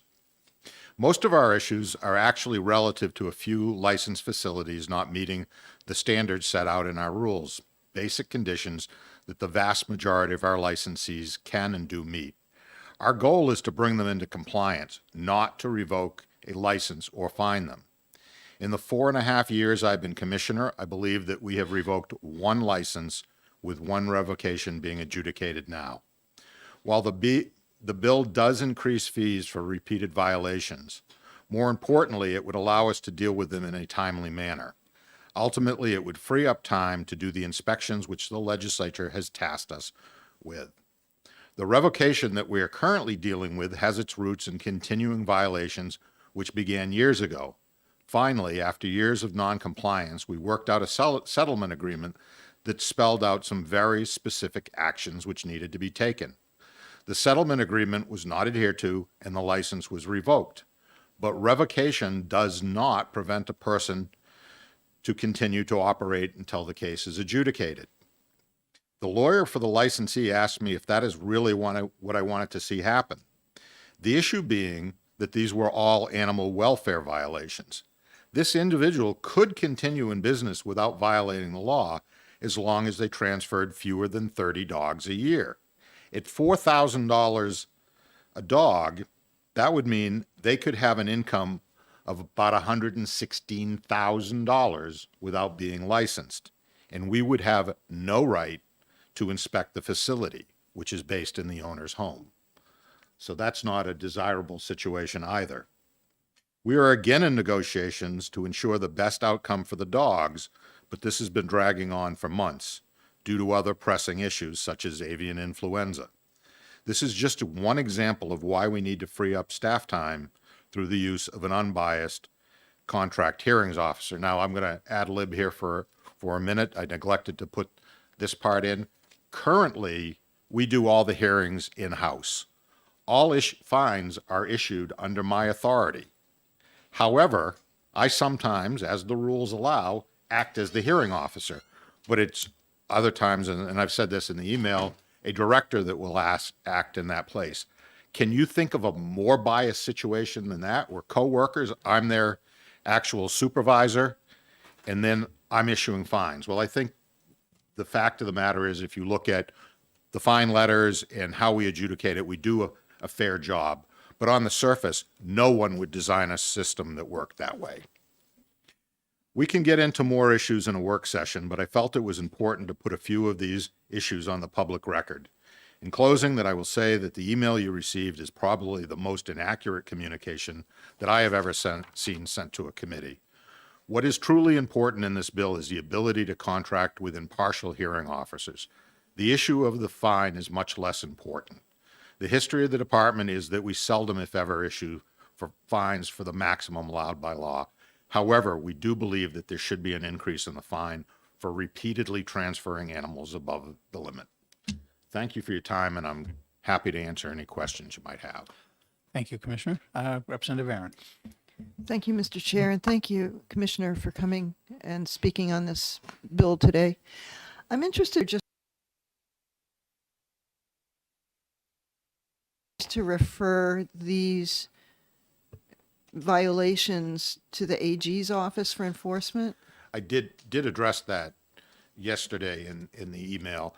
The AG's office, Consumer Protection, does not have the staff time to deal with these type of things. They have so many.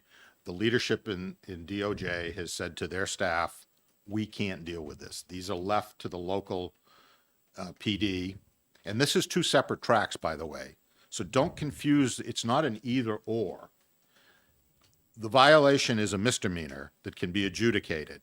The fine is in addition to the misdemeanor. One, we have absolutely no control on. I cannot force the local PD, the county attorney, or the DOJ to do anything. Although any of those three entities could, they seldom do. The only enforcement that we have as a department is through the licensing and fining process. Follow up? Then could the legislature direct the AG's office to handle those cases? You know, if you want to give them more staff, I think you would hear that they're backed up. I mean, we're dealing with this one that has been going on now for well over a year. There just isn't the time out there. And I'm not sure that anybody is ever going to be put in jail for transferring pets. So then where do you end up? You end up in the same exact spot, even though a misdemeanor is what? Traditionally $1,000 fine or a year in jail. They're not going to go to jail. No prosecutor is going to ask to send somebody to jail for selling a dog that I can see. And we're left back in the same spot. Representative Bixby. Yes, thank you for taking my question. One issue that was brought up was that it's $1,000 for the first offense, and it is $5,000 for subsequent offense. Let me finish the question. So, I know that in criminal cases, If there are multiple offenses that occur at the same time, like with the case in Wolfboro where there were 75 negligent cruelty cases, all of those cases were considered a first offense. So in this situation, is the if someone sells 10 dogs and those are all at the same time, would those be considered all the first offense, or would that be $1,000 offense plus 9 $5,000 offenses? It's up to, first of all, even though we have up to 1,000 now, I've never seen a case where we have issued the maximum allowed. But I will say that unlike if we went in and did an inspection of a facility, I think a convincing argument could be made that all of those violations that might be found in an inspection would be a first offense punishable only up to $1,000. In the case of dogs, they're not transferred in mass. So I don't know that we see very often that 10 dogs are transferred to one person. These are based on health certificates. So each health certificate issued is a violation. So while I don't think we would go from 1,000, to 5,000 for the second, third, fourth, and fifth, we could, but those are clearly separate violations because they're separate transfers. Just like you don't get to get stopped for speeding in one town and then get stopped 10 minutes later for speeding and say, hey, I've just been fined for speeding 10 minutes ago. They're separate violations for separate acts. Thank you. Representative Murray. Thank you, Mr. Chair, for taking my question. Thank you, Commissioner. One question I do have for you, and maybe you can help me with this, is it sounds like what you are explaining to me is that you are, in fact, your department is in charge of hearing this and then imposing the fine.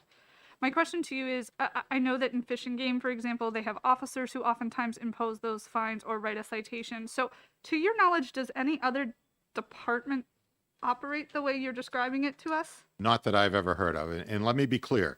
What would continue is that my personnel would go out, they would do the inspections, they would write the letters, they would issue the fine. Then it would stop. It would go to a hearing officer who would then schedule that, would hear. They would not be able to issue additional fines. They would not be able to increase the fines. All they would be able to do is potentially uphold the fines that were issued by the personnel or reduce them. In most cases, we do reduce the fines. There was one case where I recently was the hearing officer where we tried very hard to have a negotiated settlement and reduce the fine, and that person would not agree to the fine. So I upheld the fine. They paid the original one. But in all the other cases, there have been portions of the fines that I have suspended pending good behavior. But that's what the hearing officer would do. And so there's a very clear and bright line. They would have no relationship with the department other than contractual. And, I think it's a much better and a fairer system than what we're doing now. I've never been comfortable with what we're doing, but that's what's laid out for us, and that's all that's available to us. Thank you.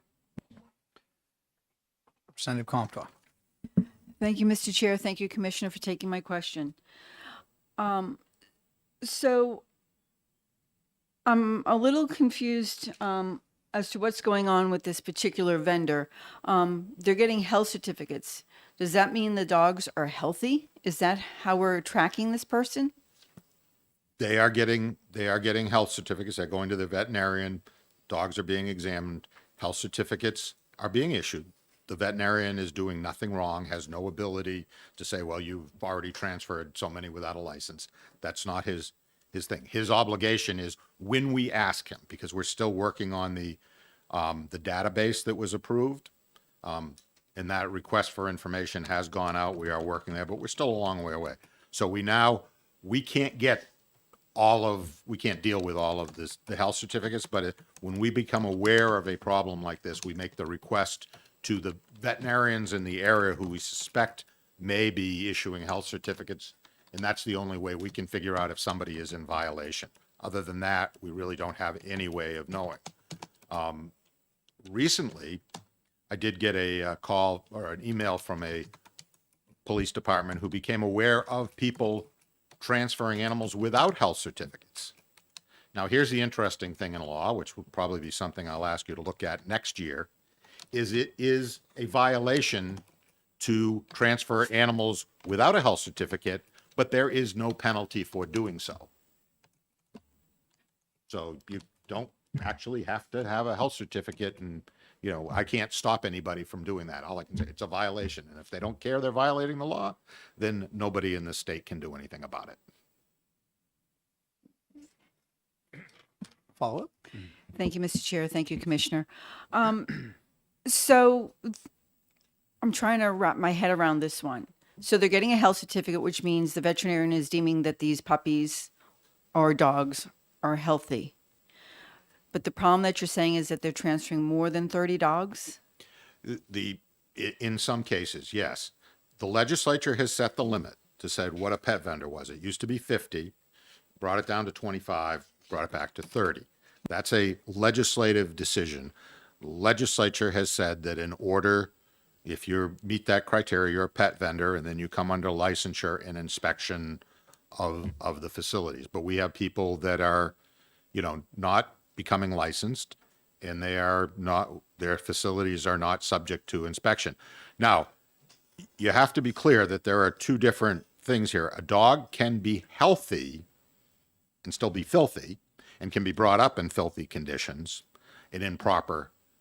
They're free of disease. That's all it really means when they have a health certificate, not that they're well cared for or anything else.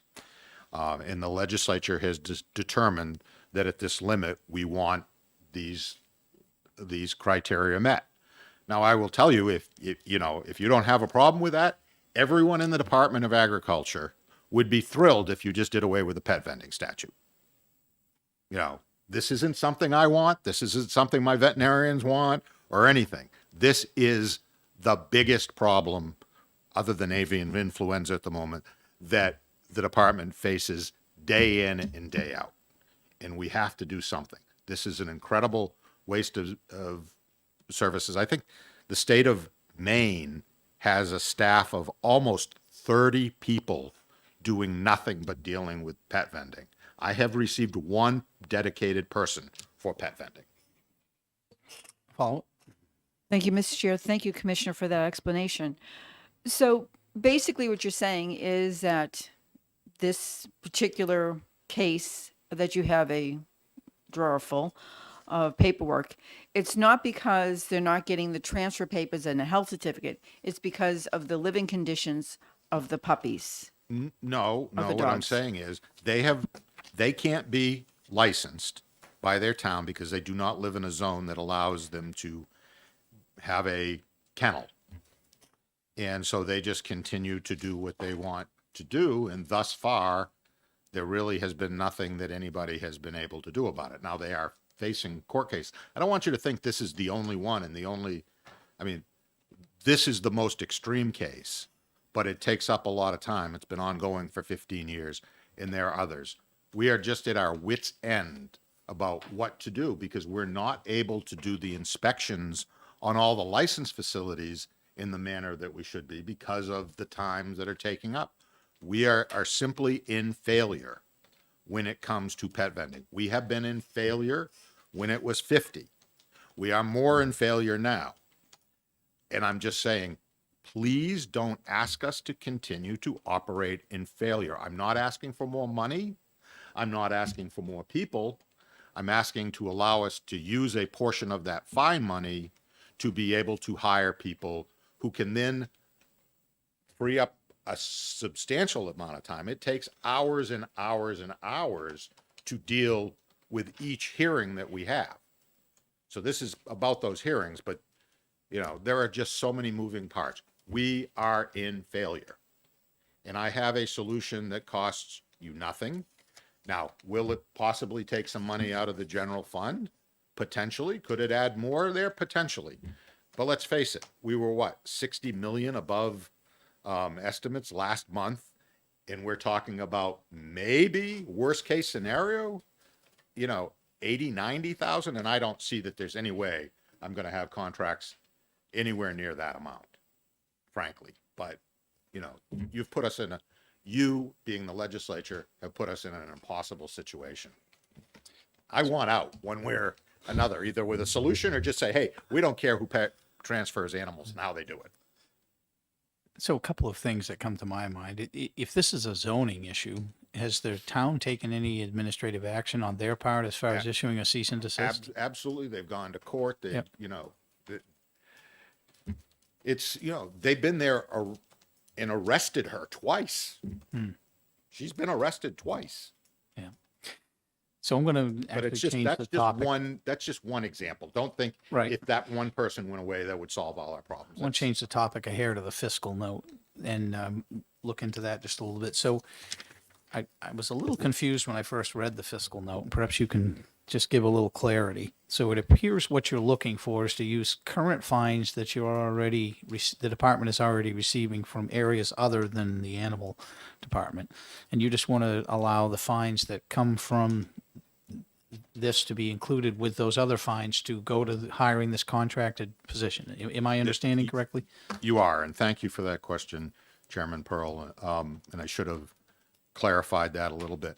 So weights and measures actually brings in a lot more fine money than animal industry, and specifically pet vending. But primarily the areas where we see fines are primarily in weights and measures in an animal industry, very little in any of the other divisions, some in plant industry. Most of those don't result in hearings. Most of those are resolved through negotiations before they ever get to a hearing. And so when you're told, oh, animal industry is going to be supporting, or pet vendors are going to be supporting hearings for others, that's simply not true. The person has no idea how we operate. But the pet vending part of it is the most contentious. Even though we bring in more money in other areas, those people, okay, I get it. They pay their fine, they move on.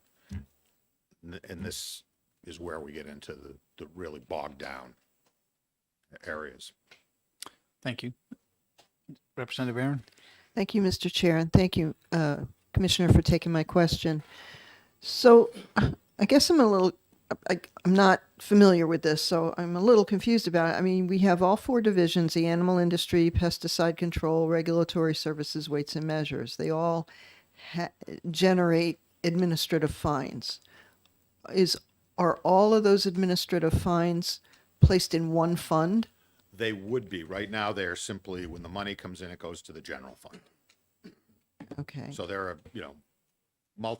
more than four divisions, but generally regulatory and pesticides don't end up with a lot of fining.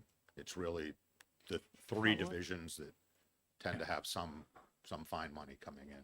The bulk of it coming from weights and measures. So a follow-up question would be, wouldn't it be better to change the way in which we're collecting those fines, make those fines perhaps, raise the fines across the board for all of those, and then that would help perhaps fund more the issue and cost of these hearing officers for any of?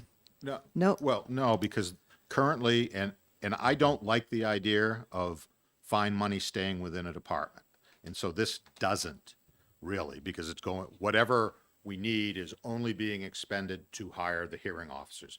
I think we're all familiar with how Georgia funds their towns. You get a speed trap and that money stays in coffers. New Hampshire doesn't operate that way. I also don't think I need a full-time hearing officer, so I don't want to ask for a position. I also see that as somewhat of a conflict, because that person is still going to work for me and be responsible to me. A hearing officer is a contracted relationship and doesn't have that same relationship with me or a division head or anybody else, and it's only as needed. And so we don't need to raise the fines other places. The only, and I don't care if you don't raise the fines particularly if you want to rewrite the bill and on anything to do with the facilities, you don't raise the fine. The problem is, as long as you can sell a dog for $4,000 and only be fined $1,000, I'll do that all day long. I don't know about you, but if I don't have to have inspections, I don't have to be licensed, and I can still have that $3,000 profit per animal, that's a pretty good deal. And that's why that part of it needs to be a disincentive so that people will want to come in compliance with the law that not I have passed, but you have passed. All right, so for the benefit of the committee here, I know there's many more questions, and there's certainly some work that we're going to need to do on this bill. I'm going to ask that the committee hold the rest of their questions till next Tuesday, and I'm going to schedule a work session on this because we are going to run out of time, and we have some bills today that I have to act on exec committee. Just a point of procedural point. Turn your mic. Oh, a procedural point. I think rather than scheduling a work session, it probably is procedurally appropriate to schedule a continuation of the hearing. Well, we could do that, but I think honestly, we're all in agreement. We've got a little bit of work that we need to do on this. We can decide which way procedurally is better, but we'll definitely need to do some more on this. Okay. I would just consult with Paul about what that, and I was will- just I will talking do with him that. today about the distinction between a work session. Yeah. So I'll just consult with Paul to make sure that gets scheduled appropriately with House rules. I will do that. Thank you. Thanks. I appreciate that.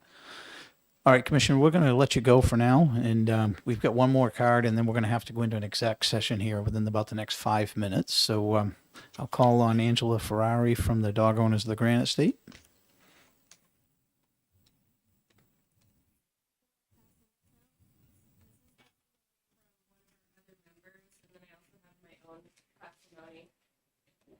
My computer printed a lot extra. It's usually the opposite of what happens, so they should be printed.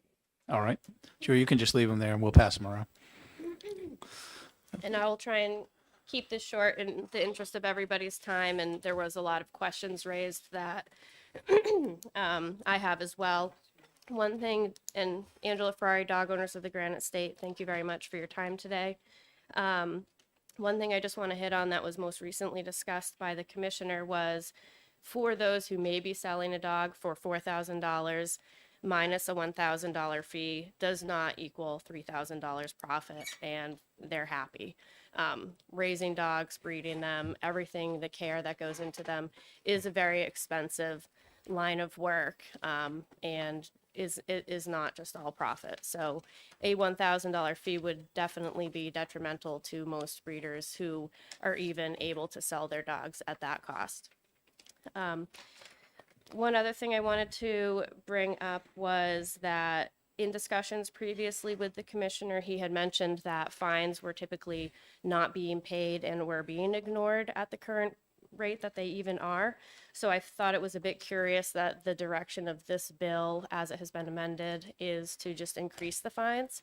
I'm not sure that we would actually see compliance come out of that, since the issues that have been at hand are those who are having a blatant disregard for the requirements to get licensed or legally sell animals in New Hampshire.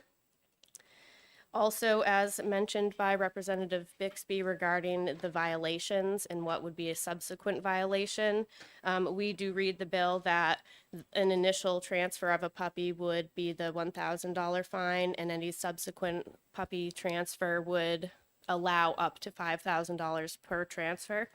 And for a litter of 10 puppies, for example, as mentioned by Representative Bixby, that could be up to $46,000 just in fines alone. What I see as a unintended consequence of the increase in these fines is the avoidance of transferring puppies to avoid these fines, to avoid having to pay that $46,000. We actually believe that this could promote hoarding. When we look back at the Bradford Golden Retriever case that we saw in the last few years, the woman had let her license lapse because she wasn't going over the limit at the time. When she went to get her license reinstated, her town wouldn't let her due to zoning, and she was not able to transfer dogs because it would be illegal. She would be due to pay the fines. She could get a misdemeanor, all of the things. And so she opted not to transfer the puppies while she continued to try and get her town to allow her the ability to get a license. This went on for upwards of a year. Those puppies got older. They ended up breeding amongst each other, and she had more puppies that she was unable to transfer. This was to try and avoid breaking the law that's in place currently. With the addition of higher fines, I think we would see that as more likely of an issue. We may see hoarding increase. Another concern here is the conflict of interest with the increased fines and the contracted hearing officers. In order for the hearing officers to be funded and for the department to be able to use them and pay out monies to them, it would increase the likelihood that the fines that were imposed on people would be at the higher end to ensure that there would be monies in the revolving fund for these hearing officers. Talking about some solutions, we know that law enforcement is responsible to prosecute pet vendors and they're not making it a priority. It seems like the issue needs to be addressed with law enforcement, why they aren't taking on this role that they should be. If law enforcement wasn't interested in dealing with drivers speeding, would we just increase the price and fines for speeding to deter people from speeding? Most likely, we wouldn't do that, but that's what it feels like we're doing here, rather than addressing the actual problem. One thing that we came across is in the pawnbroker and moneylenders, chapter 399D, they have the ability to issue a cease and desist. And with that cease and desist, the subject would be able to be fined up to $10,000 or be imprisoned. I think that that might actually be more of a deterrent than just saying for each puppy you sell, we're going to increase the fines and have the department potentially want to go on the higher end of those fines to fund hearing officers.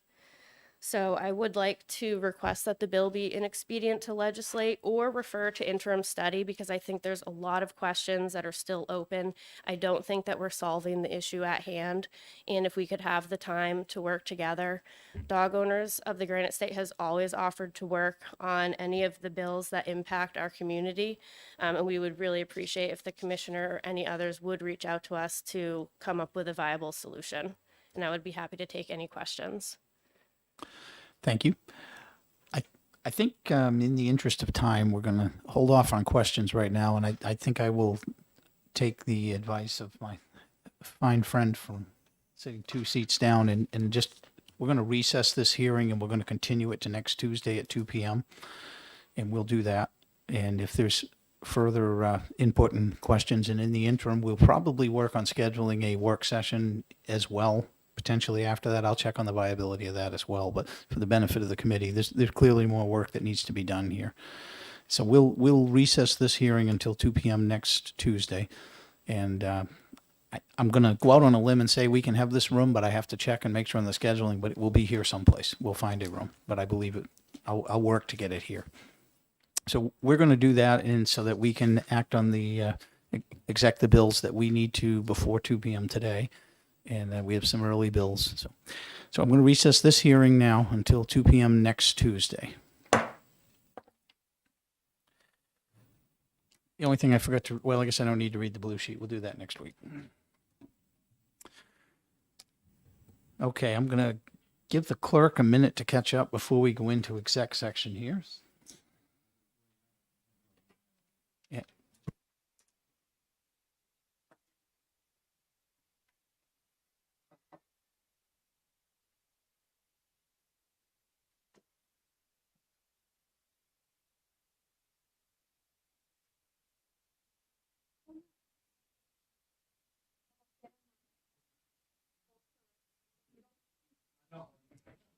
It feels good. Yeah.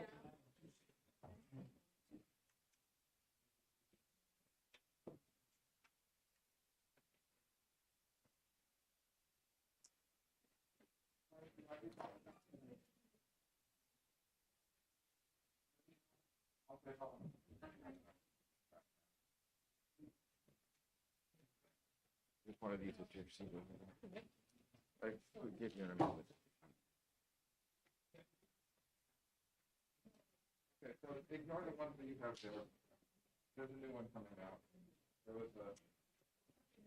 This is the new one. Yeah, there was an error in the.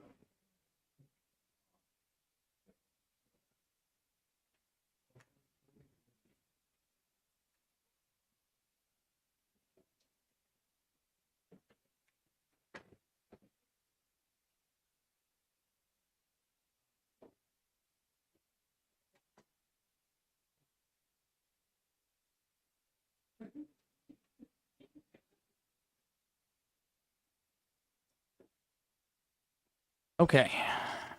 So representatives, we're going to open the executive session and we'll be execing Senate Bill 267. And I'm going to recognize Representative Bixby for a motion. Your mic, put your mic on. Rep. I move that we adopt amendment 2022-1441H to SB 267 and then vote the bill as amended ought to pass. So Representative Bixby moves ought to pass and offer on 267 and offers amendment 2022-1441H. Do I have a second? And I will second that. Okay. And I'll recognize Representative Bixby to speak to his motion. Okay, so we recognized that letter H of the bill as it came over to us from the Senate could be read as requiring the participation of a set of bodies that we don't have authority over, and that the coordinator is the intent of this line was to have the coordinator offer to have other agencies and municipalities, universities, general public, etc., participate. So I amended it to read invite the participation of, and then pretty much the same list of bodies that were in the bill as presented to us by the Senate. There was some question about whether it made sense to have environmental non-governmental organizations listed among those, and the prime sponsor suggested that it would be cleaner if we did not have that, because it would taking it out would reduce the possibility of perceiving this as political anyway, and I don't see a problem with that. So I am moving this amendment that removes the reference to environmental non-governmental organizations and phrasing it as inviting participation rather than requiring coordination. I want to thank Representative Bixby for taking into the concerns that were raised and providing a good, clean amendment that should address all of the concerns. Is there any further discussion from other members of the committee regarding the amendment? Yes. Seeing none, I'm going to ask the clerk to call the roll on the amendment. This will be ought to pass, or amending the Senate Bill 267 with Amendment 2022-1441H. Okay. Representative Aaron. Yes. Representative Comtois. Yes. Representative Simon. Yes. Representative Davis. Yes. Representative Stapleton. Yes. Representative Pomola. Yes. Representative Johnson. Yes. Representative Mason. Yes. Representative Sanborn. Yes. Representative Bixby. Yes. Representative Spang. Yes. Representative Dutsey. Yes. Representative Murray. Yes. Representative Von Plinsky. Yes. Representative Kaplan. Yes. Representative Perez. Yes. Mr. Chair, Yes. 17-0. So We have adopted the amendment. So the amendment passes 17-0, and I will, Representative Bixby, I will recognize you to speak to your ought to pass as amended motion on Senate Bill 267A. Yes, I don't know that we need a whole lot more discussion. I think that It's clear that this bill will be useful in helping the department and the state deal more effectively with invasive species upland invasive species. So I move ought to pass with amendment 2022-1441H. I had previously seconded. Sorry, I guess I got ahead of myself in recognizing it. But is there any further discussion from the committee? Seeing none, I'll ask the clerk to call the roll on Senate Bill 267 FNA OTPA with Amendment 2022-1441H. Representative Aaron. Yes. Representative Comtois, yes. Representative Simon. Yes. Representative Davis. Yes. Representative Stapleton. Yes. Representative Pomola.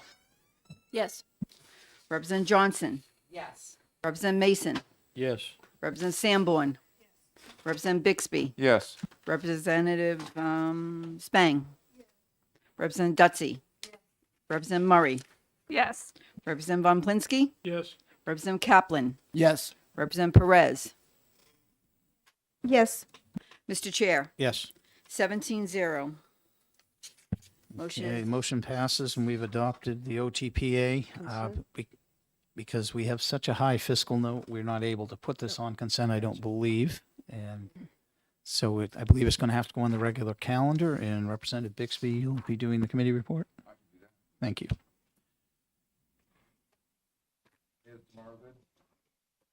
Yes, I just have to have it in by, yeah, if you can get it to me tomorrow, we should be fine. Preferably before noon? Yeah. Okay, thank you. When the clerk is ready, we'll move on to, we're going to be execing Senate Bill 379 next, but I'm going to give the clerk a moment. She's ready? All right, clerk is ready. All right, so we're going to open the executive session on Senate Bill 379, establishing the Solid Waste Management Fund and Grant Program, and I will recognize Representative Murray for a motion. Yes, thank you, Mr. Chair. I'd like to make the motion of ought to pass with regard Thank to. you. Let me see. And Representative Aaron, did you want a second? Yes, I'd be happy to second. All right, we have a motion of ought to pass on Senate Bill 379 of ought to pass, and I will recognize Representative Murray to speak to her motion. Thank you, Mr. Chair. Sorry for. Okay. So yes, as we heard the hearing this morning, I believe that this is definitely a step in the right direction with regard to Solid Waste Management Fund. The Department of Environmental Services is one of the only 100% generally funded departments, and I see this as necessary to continue to do the work that we need to do with regard to solid waste and recycling within the state. So thank you. Any further discussion by the committee? Seeing none, I will ask the clerk to call the roll on the motion of ought to pass on Senate Bill 379. Representative Aaron. Yes. Representative Comtois, yes. Representative Simon. Yes. Representative Davis. Yes. Representative Stapleton. Yes. Representative Pomola. Yes. Representative Johnson. Yes. Representative Mason. Yes. Representative Sanborn. Yes. Representative Bixby. Yes. Representative Spang. Representative Dutsey. Yes. Representative Murray. Yes. Representative Von Plinsky. Yes. Representative Kaplan. Yes. Representative Perez. Yes. Mr. Chair, Yes. 17-0. With a vote of 17-0, we've moved ought to pass, and without objection, I'll put this on the consent calendar. Okay, seeing none. Okay, so we'll close the exec session on, and I'm sorry. Yep, Representative Murray will be writing that report by tomorrow noon. Thank you. And with that, we'll close the exec session on that and open up the exec session on Senate Bill 396 when the clerk is ready. You all set? You all set? All right, the clerk is ready. She's way ahead of me today. Okay, and I'm going to move ought to pass on Senate Bill 396, and I'm looking for a second. Representative Kaplan will second. Excuse me, Von Plinsky. You don't, but I looked at you and read his name, and sorry, my apologies. Representative Von Plinsky seconds. Representative Kaplan's just happy to be here with us, right? As we all are. I'll recognize myself to speak to this motion. So this was a bill that we heard last week, and there was only the prime sponsor that spoke in favor of the bill, and this allows DES to contract and bill out services when it's looking for creating reports relating to, I'm trying to get the term, sorry, hydrology, I believe, and I can't seem to read it fast enough. But this bill seemed to make sense and had the full support of DES, so I would ask the committee to support a not to pass motion. I'll open up for further discussion. Representative Bixby. Yeah, so just to encapsulate what, so if DES is in a permitting process and they feel that they need an independent hydrogeologist to assess some aspect of the project, they can hire that independent hydrogeologist and require the applicant to pay for the services. So it's a pretty much a housekeeping type bill. Thank you, Representative. That was the word I was looking for, and I couldn't get my eye on it. Any further comments? Seeing none, I will ask the clerk to call a roll on Senate Bill 396 for the motion about to pass. Representative Aaron. Yes. Representative Comtois. Yes. Representative Simon. Yes. Representative Davis. Yes. Representative Stapleton. Yes. Representative Hamola. Yes. Representative Johnson. Yes. Representative Mason. Yes. Representative Sanborn. Yes. Representative Bixby. Yes. Representative Spang. Yes. Representative Dutsey. Yes. Representative Murray. Yes. Representative Von Plinsky. Yes. Representative Kaplan. Yes. Representative Perez. Yes. Mr. Chair, Yes. 17-0.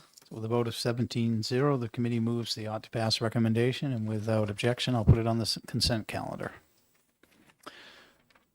Okay, that will close out the exec session for today. And we have a subcommittee hearing or work on Senate Bill 367. Thank you. I was looking for it. Beginning at 2 p.m. And again, I'll remind the committee that we'll be reconvening next week. I anticipate we'll probably schedule another work session at 1 p.m. on 367 if it's necessary. And that's why I moved the other hearing until 2 p.m. So that's my anticipation. But we'll see what comes out of today's work session and what the needs are. But I would ask the committee members to keep that open if it's necessary. So thank you all. And I'll turn the gavel over again to Representative Murray at 2 p.m.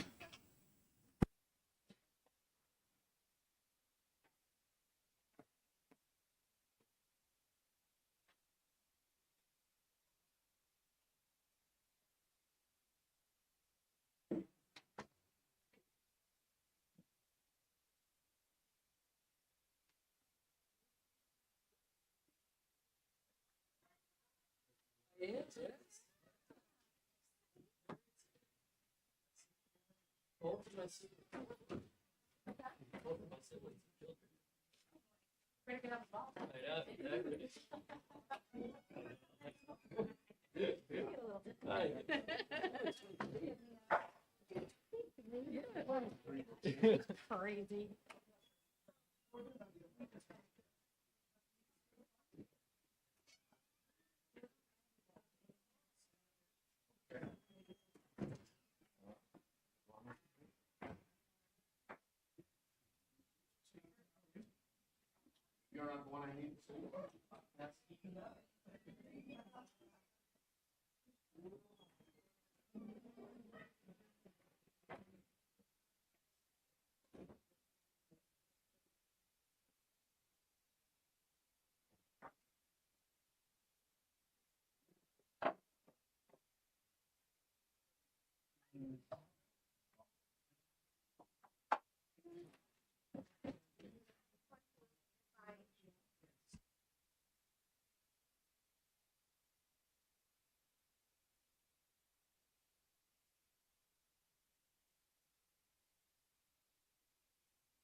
that the time is 2:01, I am going to open the subcommittee work session for Senate Bill 367 relative to regulatory statuses of advanced recycling and manufacturing facilities. So with that, I will open the hearing.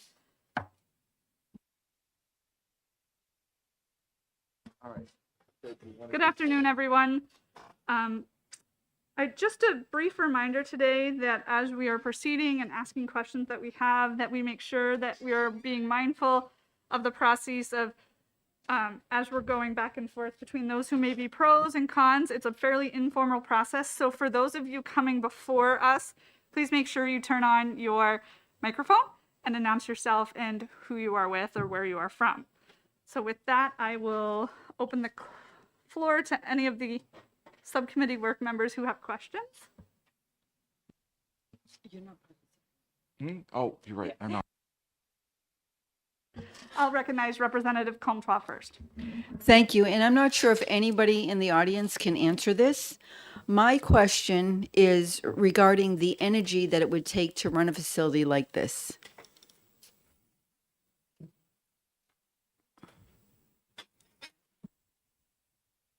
You may come forward.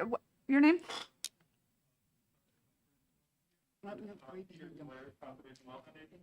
Oh, I'm sorry. It's this gentleman here. Yeah, sorry.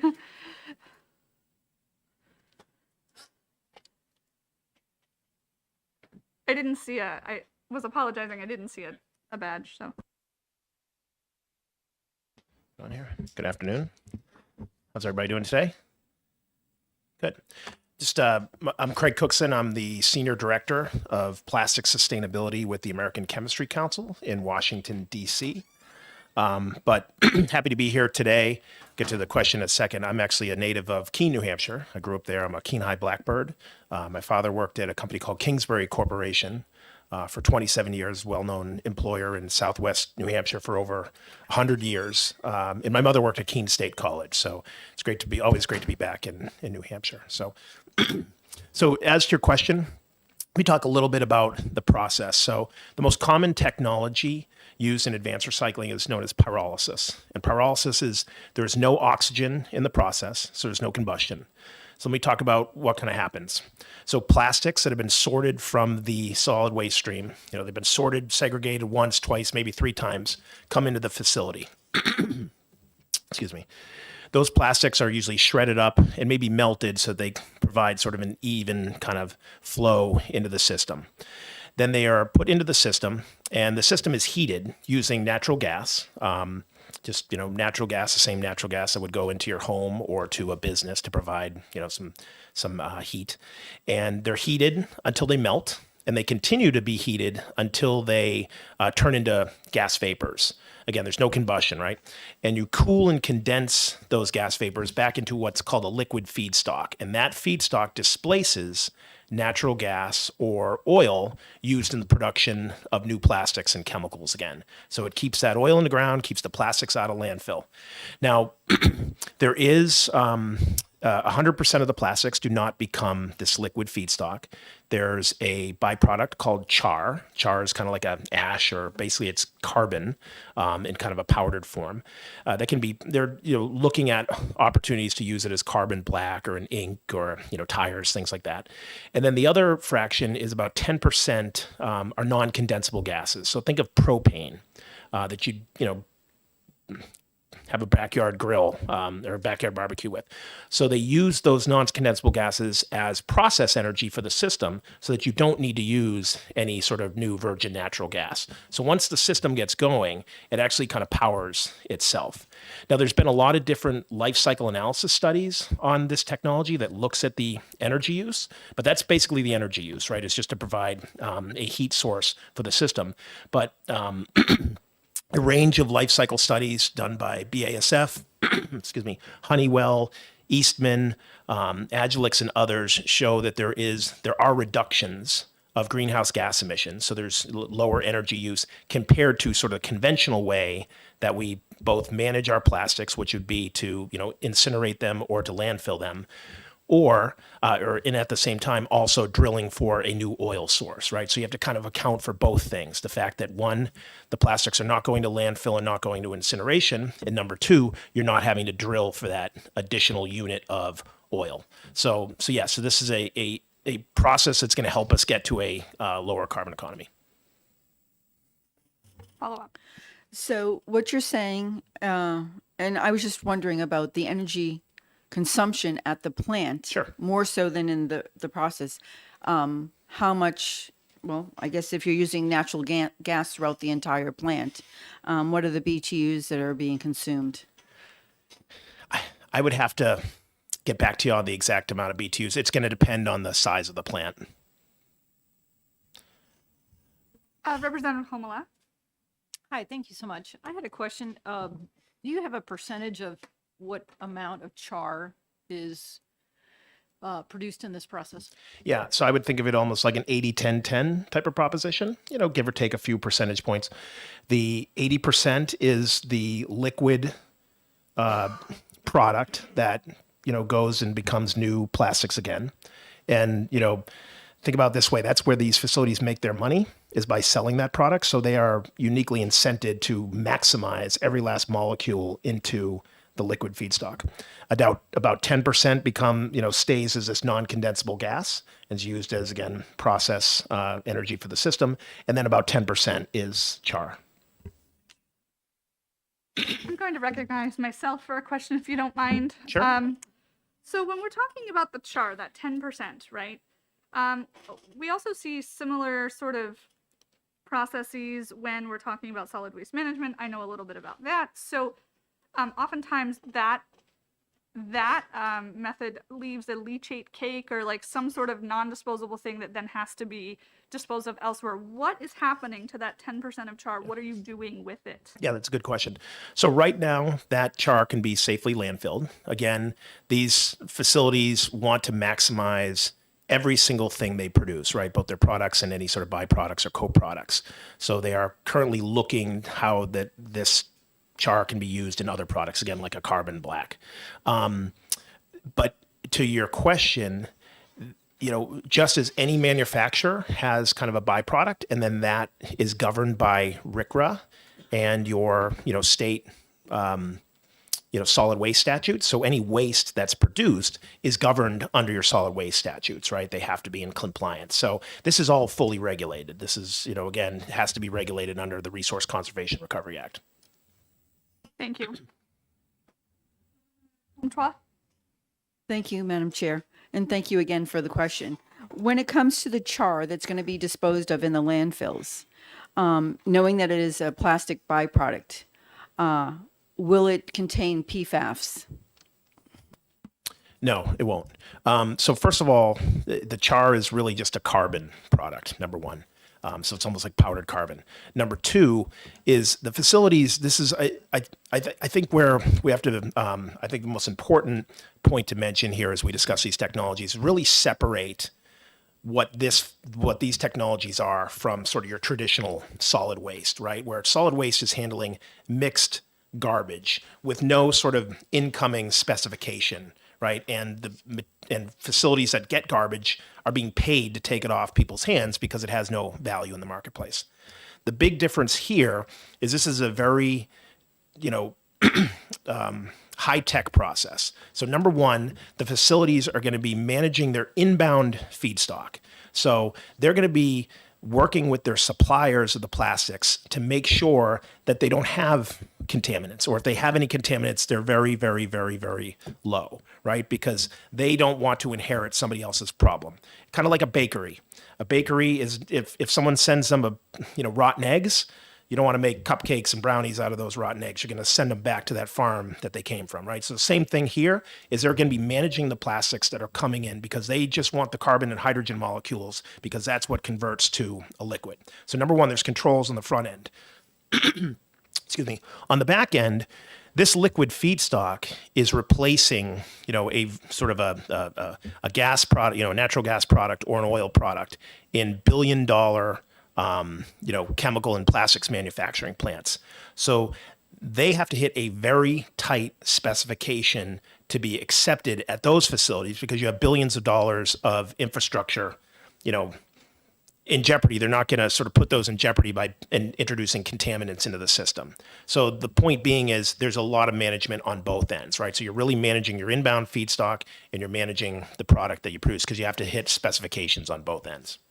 Thank you. I'm going to recognize Representative Bixby quickly. Oh, did you have a follow-up? Sorry, Representative. Let me get her follow-up first, please. Yeah. Sorry. No worries. Thank you, Madam Chair. And just to follow up, you mentioned suppliers of plastics. Because we're concerned with our landfills here in New Hampshire, and if this was to be something we looked at, will the suppliers only be taking plastic that is in New Hampshire, or will they be bringing in plastic from outside the state? They could, it depends, right? I think we've included a provision in the bill that they look first to New Hampshire suppliers of plastics. And again, that could be commercial businesses. Think your Super Stop and Shop or your Hannaford Brothers down the street. They produce a lot of plastic film and wrap. That's actually a really good material for this. A lot of that film actually goes all the way on a truck, all the way down to Virginia, where it gets turned into decking for Trex. But those markets are not insatiable, right? So there's opportunities for that type of material. Then there's also the plastics in the home that we don't recycle now. We do a good job of recycling our plastic bottles, our milk jugs, our PET soda and water bottles, our detergent bottles. But think everything else, our frozen pea bag, our deli containers, our coffee lids, things like that. Those are the types of plastics that these facilities would be. So they would work with a variety of suppliers of plastics, I think is your question. But there's nothing in this bill that precludes them from taking out-of-state plastics. However, we did put in the bill some language around preference for in-state plastics, because you're right, you do want to sort of make sure that New Hampshire residents can recycle more and greater types of plastics. Thank you. Representative Bixby, though he is not a member of the subcommittee, he is a member of Environment and Agriculture, and therefore, go ahead.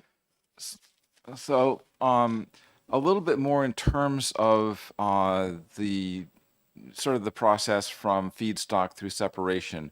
So plastics don't just contain polymers. They also contain a number of additives that are used as plasticizers, as colorants, as anti-statics films, as a number biocides, depending on the use of the plastic. And those additives contain a range of metals and halides such as chlorine, fluorine, bromine. What is the fate of the non-hydrocarbon elements that are in the plastic that's in the feedstock? Sure. I think it's a good question. And I think the first point I want to just kind of reiterate the point is that the companies are uniquely incentivized to sort of try to keep anything that isn't plastic, right, out. However, you're right, there are certain, additives and things in plastics. And so a lot of the technologies do have processes in place in the system where they can, so both sort of purify the oil that they have, as well as purify the gases. Specific to, I got to be careful here because, the technologies all have kind of proprietary processes, because being able to hit the specification that the plastic manufacturer wants is, a important business differentiator. But a lot of the companies will use like sodium to bind to any sort of fugitive chlorine or fluorine that makes it into the system. And folks who know their chemistry, sodium chloride is a salt, right? So that's one technique that is used to sort of remove any of these types of things, like halogenated types of compounds. And then there's also a very sophisticated scrubbers on the back end that sort of pull any sort of these compounds out. Okay.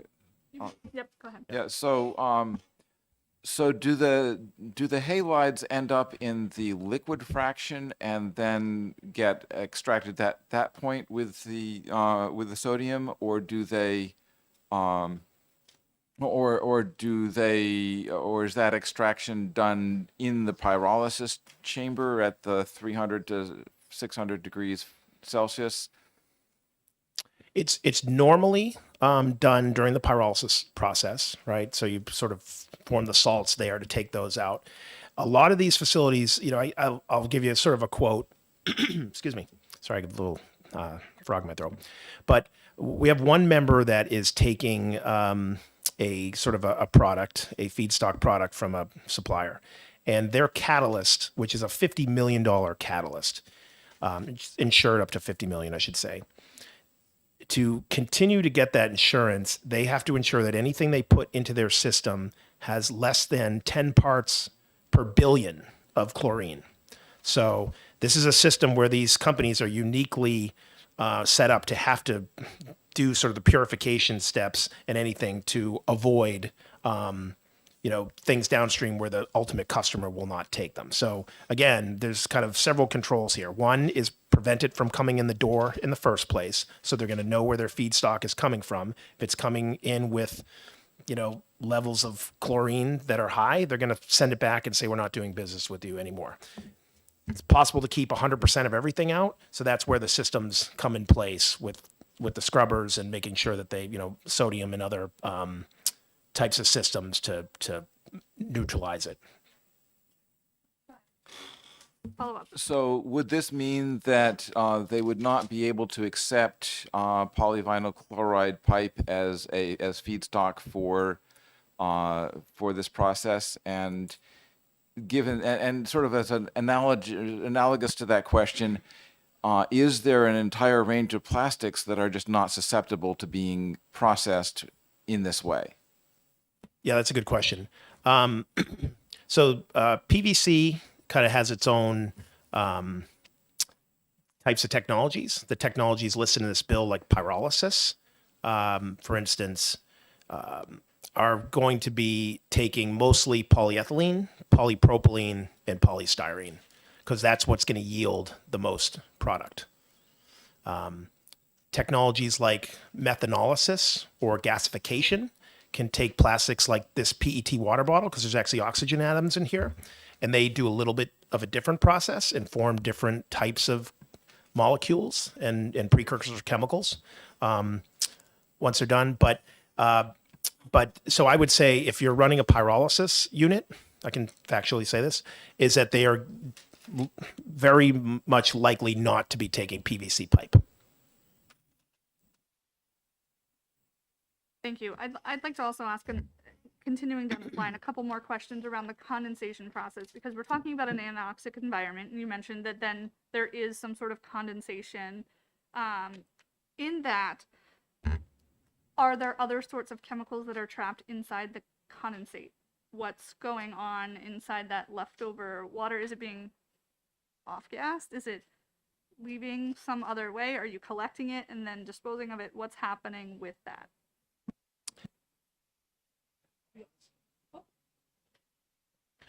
So you're saying, can you? So yes, so you said that there was a certain amount of condensation, correct, inside the pyrolysis chamber, and that was testified to us last time as well, that there was a water vapor of some sort that is there. And so my question is, are there contaminants stuck inside of that water? Is that water being collected? Is it going somewhere? Water could be used as a sort of a coolant, right, to sort of take the gas vapors back down to a liquid. But the technologies are really going to try to avoid, number one, especially in a pyrolysis system, you're likely not to have very many oxygen molecules. Number two, the hydrogen molecules are the most valuable thing that you can have, right? As remember when I was describing the system as an 80-20 or 80-10-10 system, you're kind of left over with carbon, right? And that's in the char. And that's because there's not enough hydrogen molecules to attach to. So if you're producing water, that's a problem with your efficiency, because you're losing, as we all know from basic chemistry, H2O, you're losing 2 hydrogens. So, and there's oxygen in the system. So in a pyrolysis system, they're not going to produce water. Thank you. Additionally, one of the other things that I had wanted to kind of talk about was that you had testified that there there would be no chance that there would be any sort of contamination, PFAS, left over in the liquid version of this material. And so I guess what I'm asking is, then we had Representative Bixby talking about metals, non-ferrous and ferrous metals. Are you testing the feedstock coming in? How is that source sorting? Is there like a bill of lading that says, yes, the stuff has been inspected? Like, what's going on there? So a lot of testing is going on, right? So number one, they're going to be testing the inbound feedstock, right, to make sure that it's hitting the specification that they need to be able to produce a good sort of oil product. Number two, the oil product is going to be tested and tested a lot by the companies that are then taking that and using it as an alternative material. The New Hampshire DES would come out and do stack testing. I was out at a company called Altera Energy out in Akron, Ohio, several weeks ago. It's right there on LinkedIn and Twitter. And while we were there, the Ohio EPA was doing stack testing that day. So there will be testing of that. Additionally, under RCRA rules, the char would be tested to make sure that there's no hazardous constituents in that char. So there's a lot of testing going on, both from the government regulation standpoint, as well as sort of how you're running sort of the most optimal business here, which is make sure you have a good sort of product coming in the door, and also that the product that you're having a good sort of feed of plastics coming in the door, as well as making sure that the product you are sending out to the customer is going to hit their spec. Representative Homala. Thank you. I just wondered, could you give us some examples of some states who are further down the line and are functioning with some of these advanced recycling?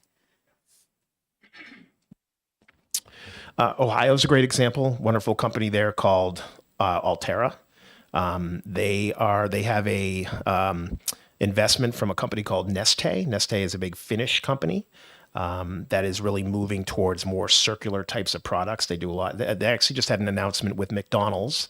McDonald's is piloting some cups down in the Savannah, Georgia area that are made from both biogenic content as well as content made from advanced recycling. So that's Ohio. Ohio is one of the states that have passed legislation very similar to this. Georgia is another great example. There's a company called Nexus. Nexus is right now taking plastics, as is Altera. The plastics are coming in the door. They're turning it into this liquid feedstock. They send that feedstock to both Shell, a chemical plant that they have in Louisiana, as well as Chevron Phillips, based in the Texas area. Nexus also has some really good investment partners. Georgia is a state that passed this legislation as well. Texas, not surprisingly, is kind of a really interesting state in that, of course, a lot of the offtake or the plastics producers are there. They passed very similar legislation a couple years ago. Companies like Honeywell have announced facilities there. A company out of the UK called Plastic Energy that has 2 working facilities in Spain right now. And we can get more into Plastic Energy because they are the starting point for recycled plastics that are in Magnum Unilever ice cream tubs, and Mondelez Philadelphia cream cheese tubs are doing some really fabulous things. So Texas is another success story. There is Braven Environmental in Zebulon, North Carolina. They actually moved down to North Carolina from New York. They were kind of birthed in Yonkers, New York, but the regulatory environment a little tougher there. But they're doing some really exciting things. They also have offtake with Chevron Phillips. Chevron Phillips, by the way, important to say this as I've mentioned them a few times. They have a commitment that by 2030 to produce 1 billion pounds of what they're calling their Marlex circular polymers. So those are polymers that are made from recycled plastics, not from virgin oil or natural gas. So this is happening. Eastman is another fabulous company. They're based in Kingsport, Tennessee. Tennessee has also passed very similar to legislation. They have 2 technologies. They have a gasification technology that enables them to take things like carpet, which is very difficult to recycle. They also have a methanolysis technology. They are working with Warby Parker. Anybody have Warby Parker glasses here? Warby Parker is using, it's a different type of plastic, and they are recycling their glasses through Eastman's system, and also working to then get recycled content into their glasses through this system. Eastman also has a partnership with Procter & Gamble. And so the herbal essence, kind of 5 different types of their conditioner and shampoo bottles, are going to be made with recycled plastics thanks to advanced recycling.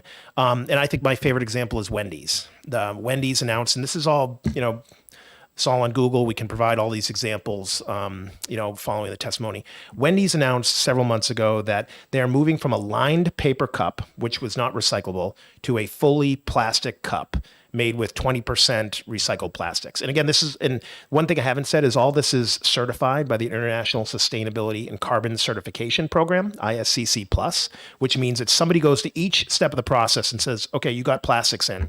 Okay, you produced this liquid. Okay, you sent this liquid to Chevron Phillips or Shell or whoever, and then they produced a plastic, and then that plastic went to, the in this case, it's Berry Plastics that makes the cup for Wendy's. So yeah, there's a lot of success stories out there. And again, this is I think the most important thing is, number one, it's going to enable us to recycle more amounts and greater types of plastics than we recycle now. We really only recycle our bottles very well. And it's also going to enable us to get more recycled plastics into our packaging again, because it's very difficult to get mechanically recycled plastics into food, pharmaceutical, and medical contact packaging. Follow-up. Do you find that in the places that are doing this, that they're having to sort of change their consumer habits about what goes into the recycling bins? If you're saying, you've got water bottles, but other things, frozen food bags, whatever. Is that changing? What does that look like as the ripple effect? Yeah, that's a good question. That's kind of the likely sort of demand pull. As these facilities get more established and grow and pull more plastics into the system, that's kind of the next evolutionary step, is where people will be able to put more types of plastics. I think a good example of this in action is the city of Houston announced America's 4th largest city, Houston, announced a partnership with two of our companies, LyondellBasell and ExxonMobil. They announced a partnership with a waste hauler called, I think it's FCC, and then also a company called Cyclix. And what Cyclix does is prepare this feedstock by aggregating the plastic and then producing a feedstock that can be used. And so the nation's 4th largest city is really working to draw more plastics into the system. So like your frozen pea bag and your coffee lid, your pouch of granola or beef jerky, the stuff that right now we're not putting in our recycling bin. So it's kind of exciting. So the key is to get the demand in place first, right? Because no one's going to sort plastics that they don't have a market to sell to until there's that market to sell to, and then that's going to pull along these plastics that right now we're not putting in the bin. One more. And this is a very basic question, and I don't know the answer, so I'm just going to ask it. On the financial side of that, are people paying that advanced recycling facility money to take their product, or is that facility paying them to take their product back? That's a great question, because it's a fundamental difference between manufacturing and waste disposal, right? Waste disposal, you have something that is garbage and it's worth nothing. And so you have to pay somebody to take it off your hands because you can't do anything with it except burn it, bury it. Whereas this process, they pay for the plastics because it's a commodity that has value. And so that value then, and really the value starts all the way at the end. Over 400 companies globally have committed, big brand companies have committed to having up to 30% recycled content or recycled plastics in their packaging. They're putting pressure on their converters, like the Berry Plastics, who makes the drink cup for Wendy's, to provide them with those plastics. Berry, in turn, is looking upstream and saying to their suppliers, I need recycled plastics from you because my customers are pushing me to get this. So those 400 companies are really providing a lot of demand pull right now. So there's a lot of value. Plastic prices as well, just for your water bottles right now, and your things like milk jugs and detergent bottles are at like really high prices now too. There's there's a lot of demand for this type of stuff. Yep. Thank you. Representative Comtois, and then I will go to Representative Kaplan. Thank you, Madam Chair, and thank you again for taking a question. I have two. One has to do with the recyclable products. Once those, say, the Wendy's recyclable cups get into the system, are they able to come back into the facility to be recycled again? Yes, absolutely. That's one of the exciting things about this is the lined paper cup is a challenge to recycle, but a fully plastic cup that's going to be a polypropylene cup, which is very similar to a deli container or big yogurt container, that can be recycled. Yes. And my other question was, one thing that you said that kind of raised a flag for me, and right now there's really nothing in the Northeast area of any of these facilities. But you made a mention that you moved from New York to North Carolina due to the regulatory environment. So my question to you is are you looking at New Hampshire because of our regulatory environment? We are here looking for a sort of a system that will sort of support these facilities, right? There's a real opportunity in the Northeast for this technology. I would say the closest facility, there's just been an announcement for a facility in Pennsylvania. Ohio is probably, or North Carolina, the closest sort of working facilities.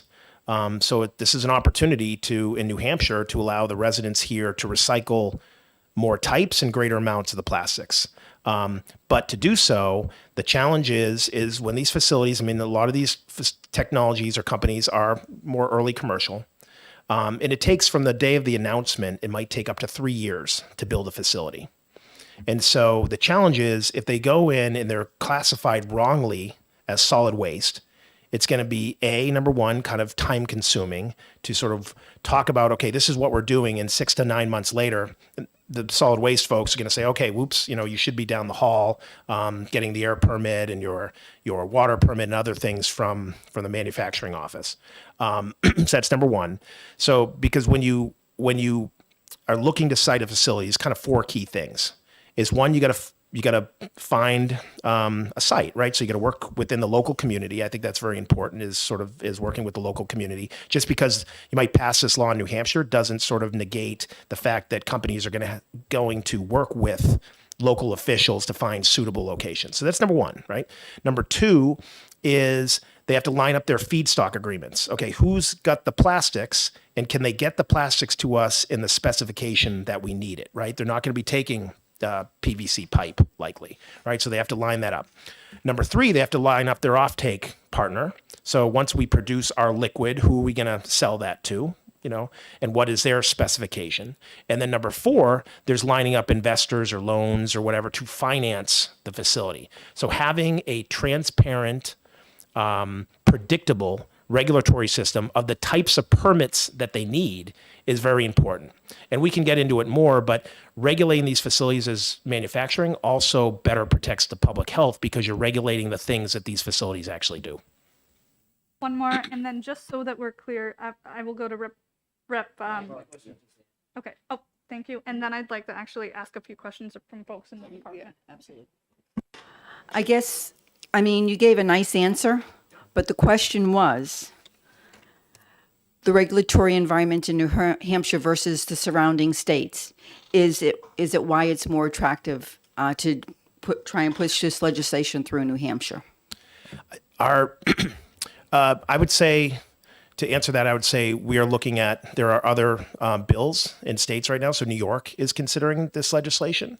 They've had hearings on it. Rhode Island is considering this legislation. Connecticut had a hearing on this legislation. So this is a legislation that policymakers from across the country, there's 18 states that have passed similar legislation and more states that are considering it right now, including New Hampshire. Michigan, there's actually a hearing on this today. So I'm trying to think of how you want me to answer this, but the point being is that this is something that is, if you want to attract sort of new business, this type of business that can help sort of reduce your landfill or plastics going to landfill and waste energy plants, This legislation is important because it sort of enables a predictable, transparent regulatory framework. Thank you. I'm going to pause for a moment, and I have a few questions for the director, both Director Wimsatt, and I apologize to the gentleman to your right. Yes, if you two wouldn't mind answering some questions around some of this line of questioning, I would wonder if you would speak to them. Sure. So, thank you. Okay, so one of the questions that I did have, They should come up to the mic. yes. So if you could, yes, thank you. Yeah, thank you. Thank you. Yeah.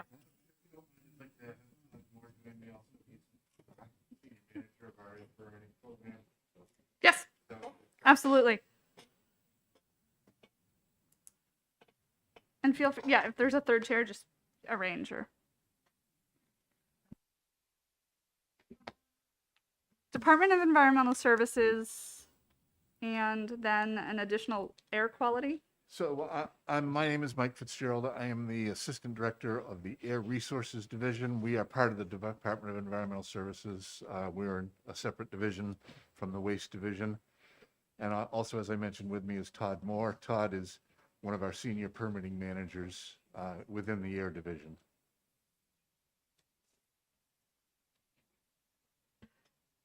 Directors, so some of the things that we had heard both today around, one question I did have was around this 10% of the char that is sort of left over. And it was testified just previously that it would then go into the landfill. Do you know if that potential char would be considered hazardous waste? Would it be disposed of in a separate area of a landfill? What does that look like to you, to the best of your knowledge? Sure. I have to preface, again, Mike Wimsatt, Director of the Waste Division for New Hampshire DES. I preface my remarks by saying it's going to be very specific to the particular process. And I will also tell you, we don't have much experience really with these advanced recycling facilities. So what I'm going to tell you comes from my broad experience in dealing with solid and hazardous waste, but not based on any specific knowledge of an advanced recycling activity.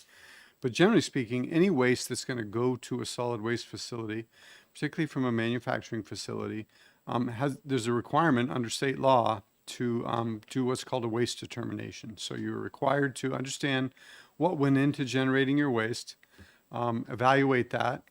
If that indicates any appropriate need for testing to ensure that there are, to determine whether there are any hazardous constituents in concentrations that would render something a hazardous waste or characteristics, then you're required to do that. And that's pretty routinely done. The landfills have staff who are dedicated to working with their commercial customers to make those determinations. So the expectation is that that would be evaluated. If it were a hazardous waste, it would not be accepted for disposal at a solid waste facility and would have to go off for shipping specifically to a hazardous waste facility that was permitted. If it were eligible, if it was classified as a solid waste and not a hazardous waste, it could go to the landfill and likely, landfills, depending on the nature of the material they're landfilling, may make their own decisions about where and how they want to dispose of certain types of waste, but there would be no specific requirement under state law to dispose of it any differently than other waste that go into the landfill. Thank you. Representative Kaplan.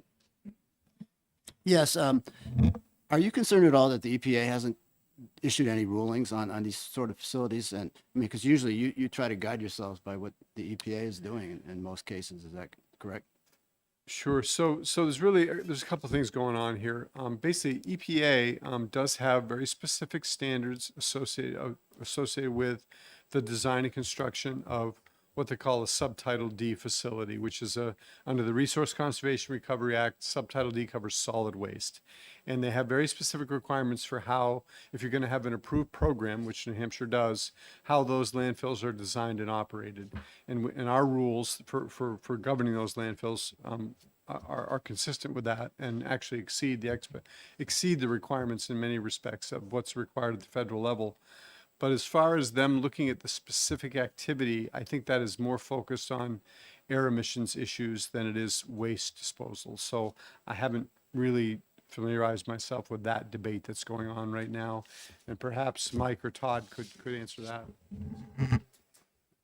So from an air perspective, as you probably are aware, we operate under the guise of the Clean Air Act, as opposed to the Waste Division's federal regulations.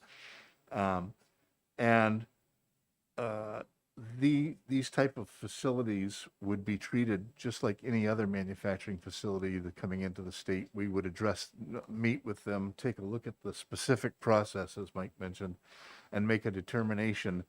The bill that you have in front of you proposes revisions to RSA 149M, which is a solid waste statute. It would not have any impact on RSA 125C and RSA 125I, which are the statutes that we operate under. And we also have state authority for implementing the Clean Air Act on a federal basis. And so I would like to ask Todd for a moment. There is currently a dialogue going on regarding air regulations for these type of facilities. EPA recently issued a request for information to be submitted to them in their consideration of revisions to what's known as the OSWI regulations, other solid waste incinerators. So what they're doing is they're looking at these type of facilities. And so I'd like to ask Todd if he could kind of just summarize briefly what EPA is doing and what the status of that is.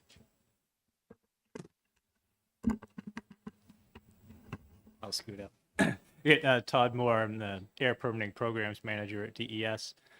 Relative to federal action, EPA on the air side, Clean Air Act has a section that specifically targets solid waste incinerators.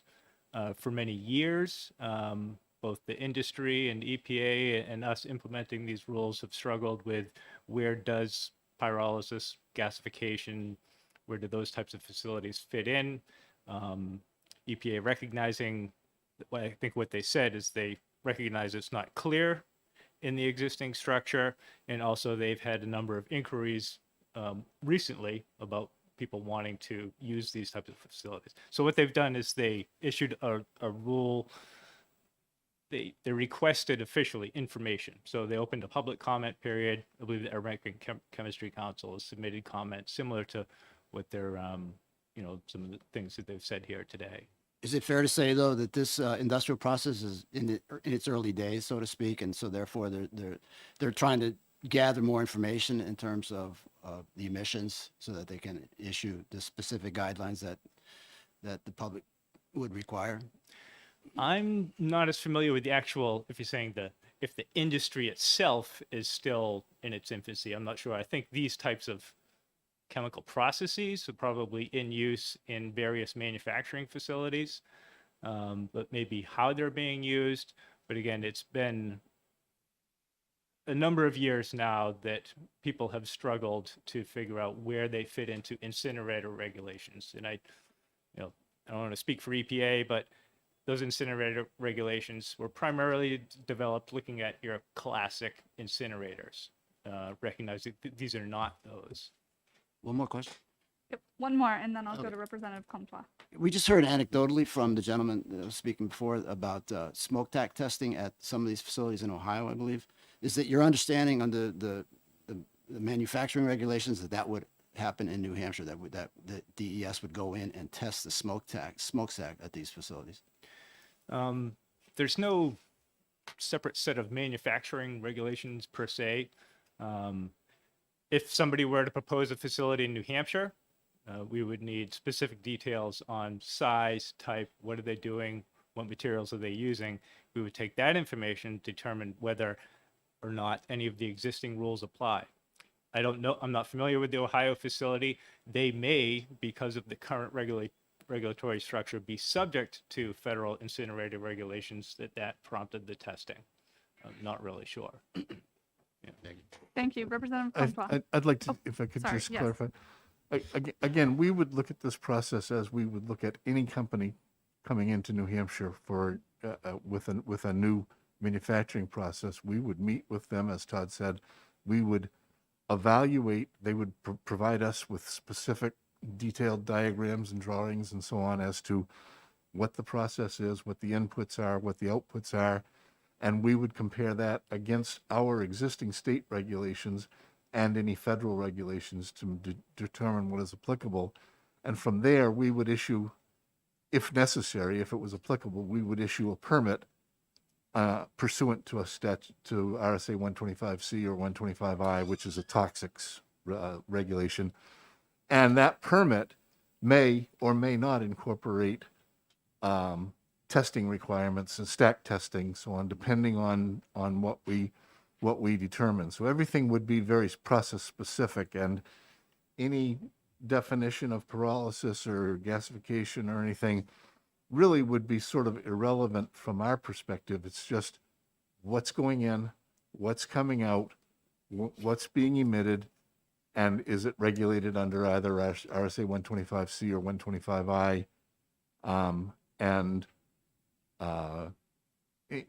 If there were a determination of applicability of some Clean Air Act requirement that's above and beyond those. Thank you. Representative Comtois and then Representative Bixby. Thank you, Madam Chair, and thank you, gentlemen, for taking my question. I have a couple. Would this, based on, I guess my question is because you're solid waste and the DES, but you said it doesn't matter if it's a manufacturing facility or anything, the RSA does not change. Is that correct? That's good. The air statutes are applicable no matter what the regulatory status is under a different program. Okay, follow up. Do you know of any of these other plants in other states, how they're doing the air quality and how it would affect our statutes in this state and what manpower it would take to do testing? We really have not looked at this too carefully because we haven't been approached with a facility. There is one facility that's doing some processing up in Groveton that approached us, and we made a determination that based on the information they provided us, that was a closed loop facility, that there were no air emissions, and that that facility, they had originally proposed that one of the products that they would come from that would be used as a fuel for a generator on site, but they subsequently came to us and said, no, the generator will only be fueled with diesel fuel, and so we issued a permit for that facility. So, but as to what's happened in other states and so on, we have not been approached with a specific facility that we would want to evaluate, but certainly if that were the case, we would look to similar facilities in other states and see what determinations had been made. But again, it would be specific to the process and the facility that's being proposed. Follow up. Thank you, Madam Chair. Yeah, I guess I understand that the Groveton is a closed loop facility, but they're talking, and I don't know if the facility that would be proposed in New Hampshire would have smokestacks, but apparently that has been mentioned. Yeah. And obviously there is an emission through smokestacks. So how would DES handle that? Same as we would handle any other smokestack industry in the state. They would again come to us. We'd evaluate the process. We'd look at all the inputs and outputs and determine. Our statutes are very clear as to if there are certain levels of contaminants that could be emitted. They would be required to be controlled, and they would be required to have process controls. And that would all be incorporated into a permit that we would issue, and that would be subject to public input. We'd hold a hearing, receive input on that permit, and ultimately issue a permit that required perhaps controls, and also could require a schedule of air testing, stack testing. But again, it would be no different than how we would approach any other manufacturing facility in the state. We have hundreds of facilities here in the state that have permits and do routine stack testing. We go out, we observe those stack tests, we review their records and conduct inspections and so on, and make sure that they're operating in accordance with their permit. Representative Bixby. Yes, thank you. So it sounds like there's a range of stack emissions that are clearly covered by the Clean Air Act and by our state statutes. Are there potential emissions that are not covered by that? Are there compounds that may not be specifically identified that could conceivably be coming out of a stack? The Clean Air Act is very clear. It has a list of hundreds of what are known as hazardous air pollutants, HAPs. We have a regulation known as ENVA 1400, which is pursuant to RSA 125I, the toxic statute. That has, again, I believe, Todd, 700 some compounds on it that we would require a determination to be made if they're emitting any of those compounds. I suspect that you may be alluding or concerned about PFAS. PFAS, dioxin, yes, yeah. and So all of those are covered. And I just want to, with regards to PFAS, back in 2016, with the determination of the air emissions problem in southern New Hampshire related to a manufacturing facility in Merrimack there, well, the legislature passed a new statute that amended RSA 125C that gave us very specific authority with regards to certain PFAS compounds. So that we would also measure and determine whether that statute applied to ensure that PFAS compounds were addressed. But the whole suite of other compounds would be looked at. That's, hundreds of EPA HAPs and our 700 under our toxics laws. And so we'd make a determination that right relative to those. Yeah, I I guess one of my concerns is that there are a certain number of identified PFAS compounds, and there are others that are not yet categorized, and there are, potentially other compounds that we may not. I mean, at some point we didn't realize that PFAS was an issue, and now we do. And I'm wondering about those other potential compounds that we don't recognize as an issue at the moment, but in fact may be.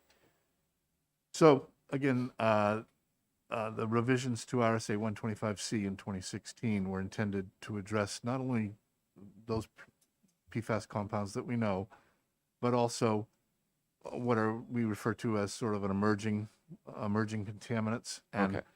again, as you mentioned, there are hundreds of PFAS compounds. And as the science emerges on those, and really relatively few of those compounds pose an air inhalation risk. The changes to 125C that we made in 2016 and working with the legislature on were relative to how those compounds were emitted into the air, then landed on the ground, then got into groundwater, because that is a much more prevalent and much more significant route of exposure. Drinking water that contains those compounds is vastly different than inhaling air that contains them in terms of the risks for those compounds.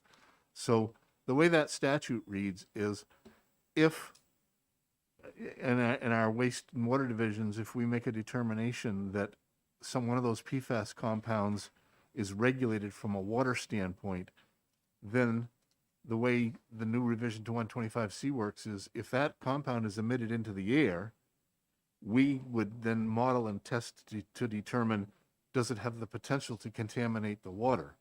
If it did, then we would limit it in such a way so that there would be no impact to surrounding water bodies. The science of inhalation risk with regards to these compounds is developing. There is currently a bill that was just heard today. I believe it was heard here in the House. It was House Bill 1546, I believe, related to air emissions of perfluorochemicals and PFAS compounds.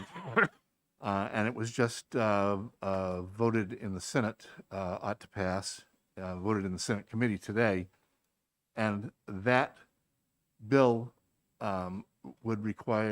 requires us to annually look at all of the scientific literature related to air inhalation risk of PFAS compounds, and do a report to the legislature and report out whether we intend to regulate one of those compounds on the basis of air. So we actually look at PFAS on two fronts. We look at it for its potential to contaminate water, which is a much more well-established and significant exposure route, and its potential for air emissions, the same as we would do with any of the other hundreds of compounds that are on our list. And so this bill now requires us, assuming that it's signed by the governor, would require us to annually look at all the literature related to PFAS inhalation and make a determination if we needed to add them to our list. Thank you. Are there any other questions for the department? Representative Kaplan. I have a general question. I don't know if any of you gentlemen can answer. It's about the greenhouse gas issue. And we heard that this process would lower greenhouse gases compared, I believe, to our current recycling model. Does your department do any calculations around the greenhouse gas or the carbon footprint of this process compared to, say, actually trying to reduce the amount of plastic that we use? We do in general, but I would defer to the gentleman from ACC. We haven't looked at this issue specifically, but he did indicate that they had done some studies, which it's a very complicated subject because you have to look at the full process, heat that's being used, to the energy that's being used to heat the process, what happens to the ultimate products, and so on. But I would assume that if you know, that there may be studies out there that show that the overall use of or emissions of greenhouse gases, I wouldn't doubt that it could be potentially be lower. We haven't done any specific dive into this. Representative, let me go to Representative Stapleton, please. Thank you. Thank you, Madam Chair. Thank you for taking my question. We heard testimony previously that the department is comfortable with the language in this bill. So my question is, have you spent a great deal of time investigating the various other states that have implemented legislation similarly? And are there differences that you picked out to apply for our New Hampshire application? Thank you. We have not studied the other states in detail. I know that on the air side, Todd and others in the air division have looked at this ongoing topic for its last several years with EPA. But as far as other states that have implemented this or the other states that have facilities, no, we've not investigated that. Our support for this bill really lies in the idea that we believe that, we hear from our stakeholders, we hear from the legislature that there is a very strong desire to reduce the amount of materials that go into landfills or to incinerators for disposal, and to recycle much more, particularly of plastics, than we currently do. And we see this as an opportunity, whether a facility would be sited here in New Hampshire or elsewhere in the region. We see advanced recycling as a potential for significantly increasing that diversion rate of plastics. And as we viewed it, the ACC and the sponsors came to us early in the fall. We identified with their original bill about 5 or 6 concerns. They addressed all of those concerns except for one when we got to the first hearing in the Senate. And it became evident from my testimony in the Senate that we still had not reconciled that one issue. That issue was surrounding, again, it was a very practical consideration for me because as the director of the Waste Division and solid waste is part of the purview of my division, we do occasionally get people managing solid waste or storing it in a way that creates some kind of, at the very least, a nuisance. So, if you've got plastics, they may have food residues or other organics associated with them that can attract bugs or rats or seagulls or you name your favorite pest. And if they're not managed properly, those things can create a nuisance or a public health or environmental threat. And my concern with the original version of the bill was that if the bill were to pass and those plastics that were being stored at an advanced recycling facility were not subject to solid waste law, we would not have a thing. We often have a health officer call us and say, hey, this guy's storing waste in a way that's creating a rat problem or whatever. And normally we can use our authority under the solid waste statute to address that. And I was concerned that with the original draft of the bill, we wouldn't have that authority. And I articulated that to the committee, and then we worked back with ACC and the bill sponsors, and eventually arrived at an amendment that's contained in the current amended version of the bill that basically says, with respect to storage of these materials at the facility prior to them entering the recycling, the processing process, we still retain our authority to enter and inspect the facility to determine whether that storage is creating any kind of a nuisance or environmental health threat. And then to use our authority under 149M to address that if we find such a threat. So with that provision entered into it, the agency no longer had opposition to the bill, and we elected to support the bill. So that's the long, maybe more than you wanted, but that's the story of the bill for DES.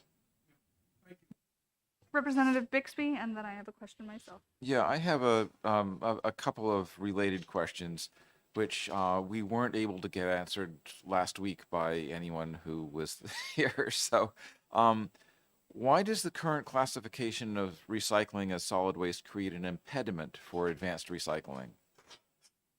Well, that's a good question. One of the, I'll be very candid with you, one of the discussions we had when we first started talking with ACC and the bill sponsor about this was, what is the problem? And I don't know. I think you'd have to ask them. I mean, I think it would still be possible to site and operate successfully an advanced recycling facility in New Hampshire under the current regulatory scheme. There may be aspects of that scheme that make it uncomfortable. Maybe it's a stigma. I don't know. The way that the rules work right now, any products that might be manufactured from, so let's say that an advanced recycling facility is sited here under the current regulatory scheme without this bill passing.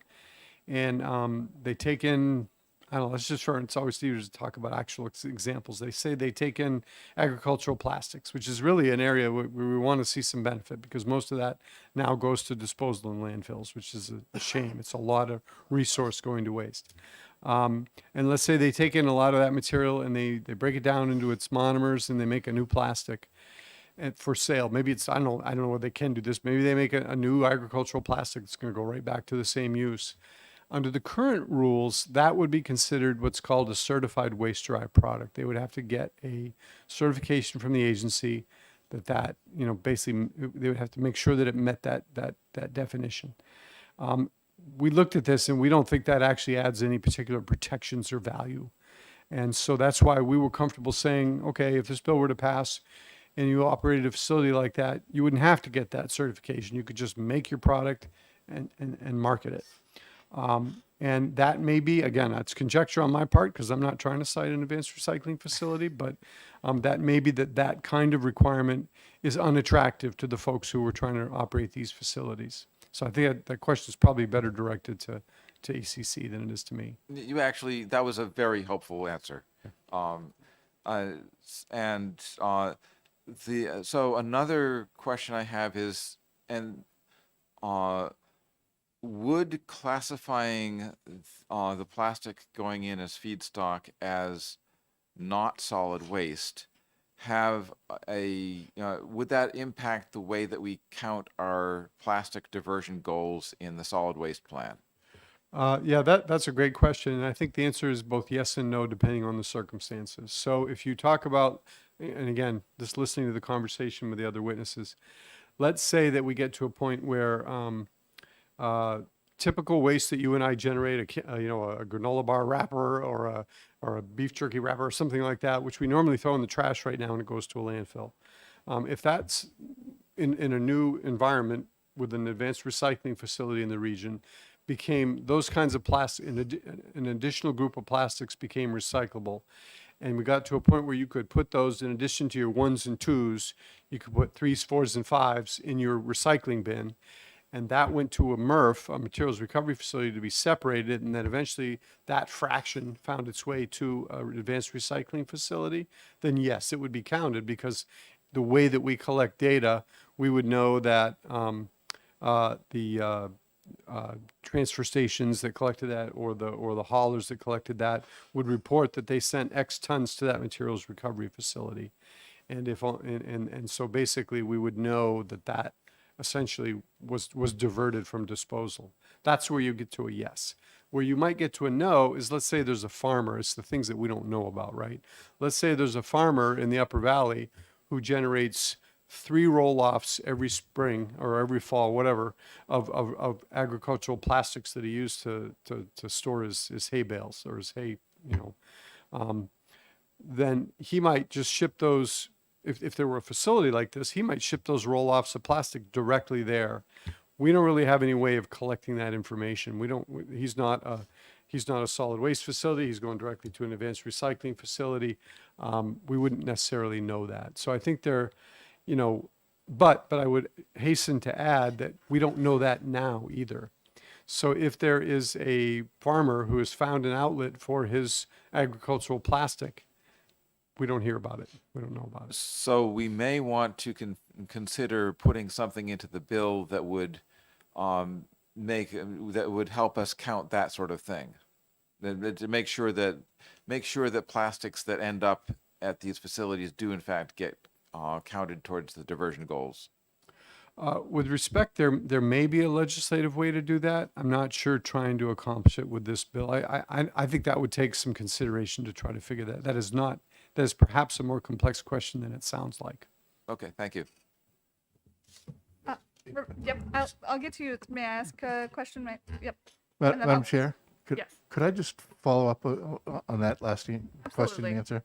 Just a quick, I just wanted to point out that based on what I heard today, that not only are there benefits on the front end of diverting plastics and so on, but on the back end, what I heard is correct, that there would be a usable product that is made that would replace potentially new product. For instance, they would make some type of plastic feedstock that would go to a plastics facility and would replace the need for new petroleum-based plastic feedstocks.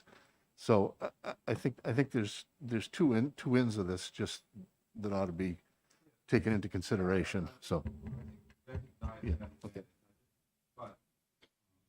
But as you probably are aware, this is a fairly complicated process, and there are a lot of regulatory implications.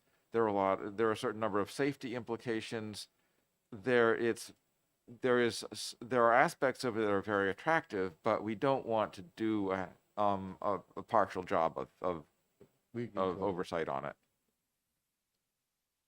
Thank you. So I have 2 questions, and one may be directed to you and one may be to the ACC. So let's start with the one. Let me ask them both to you, and if you feel like one is germane to you, then that's fine.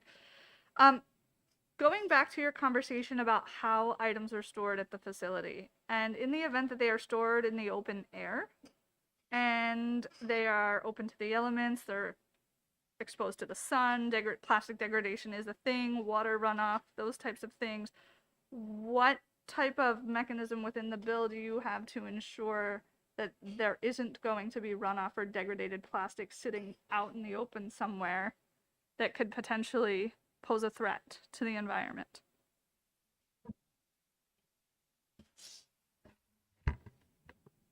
I think that the provision of the bill that was amended, it does give us the authority to enter and inspect. And if we identify either a nuisance or an environmental threat, we can act to address that.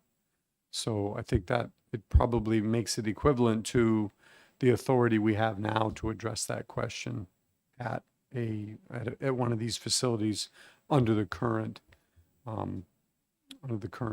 regulatory scheme. So I guess, and to follow up, if I may, would you have more or less of a concern with items that are stored outdoor versus indoor in an enclosed unit?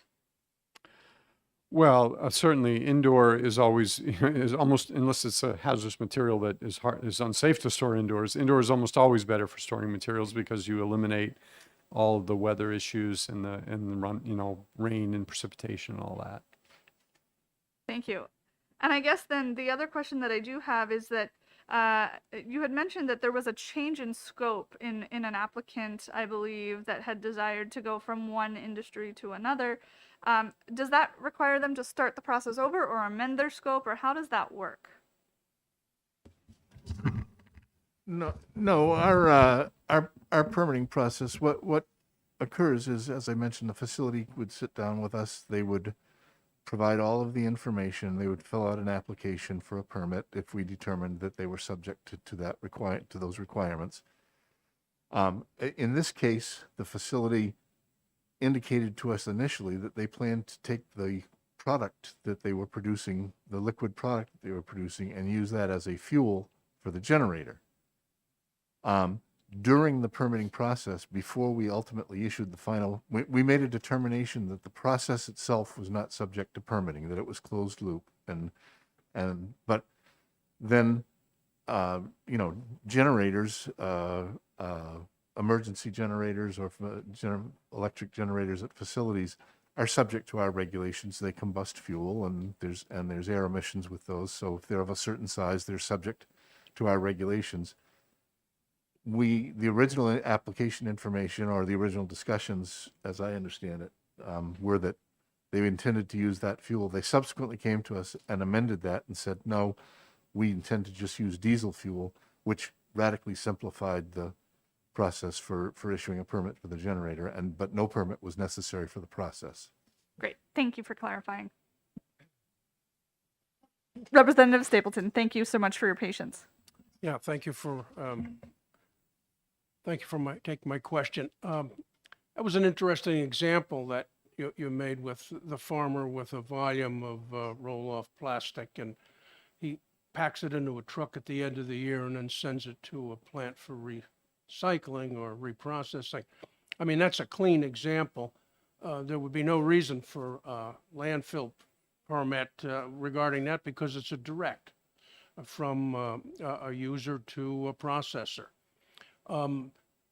I was at the landfill transfer station in Claremont not long ago, and wondered, all of these plastics that come from food containers, all different types, and I asked the transfer person, what happens to these things? And he pointed out that these manufacturers are putting type of plastic codes on these various containers.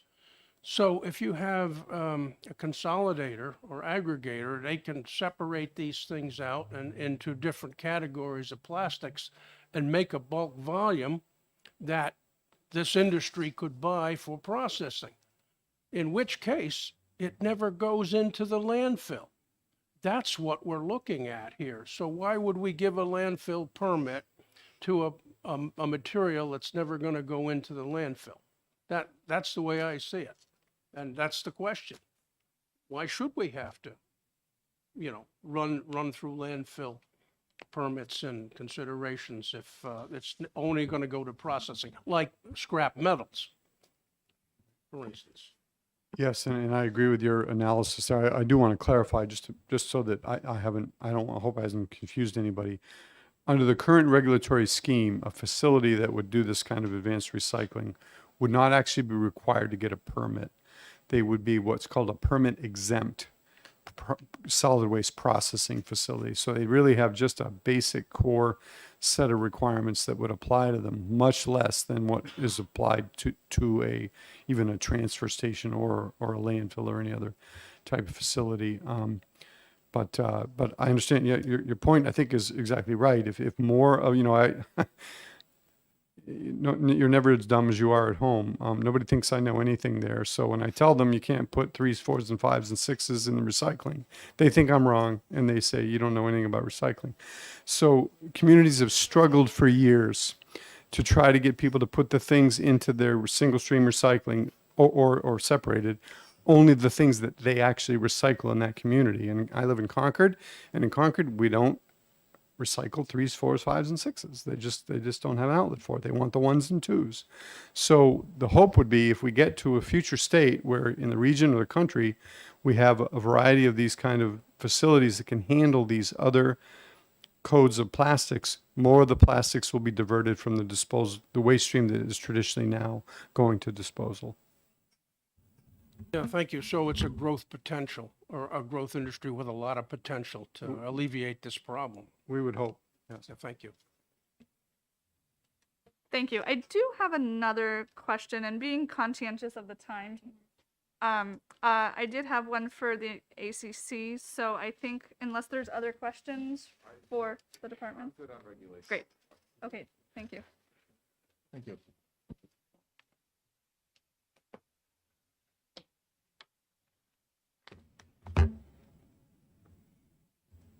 Thank you.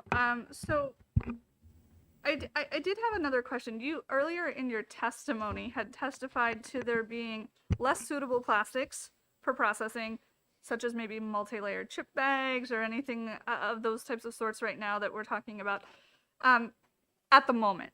But I guess what to Director Wimsatt's point, we are well aware in this committee that there are plastics that are suitable for recycling and some that are not. And it even sounds to me that there is some debate among your own industry or that those that you represent, whether or not you can potentially use those for pyrolysis. So could you elaborate about where you are right now with those specific types of plastic that are multi-layered, that types of thing?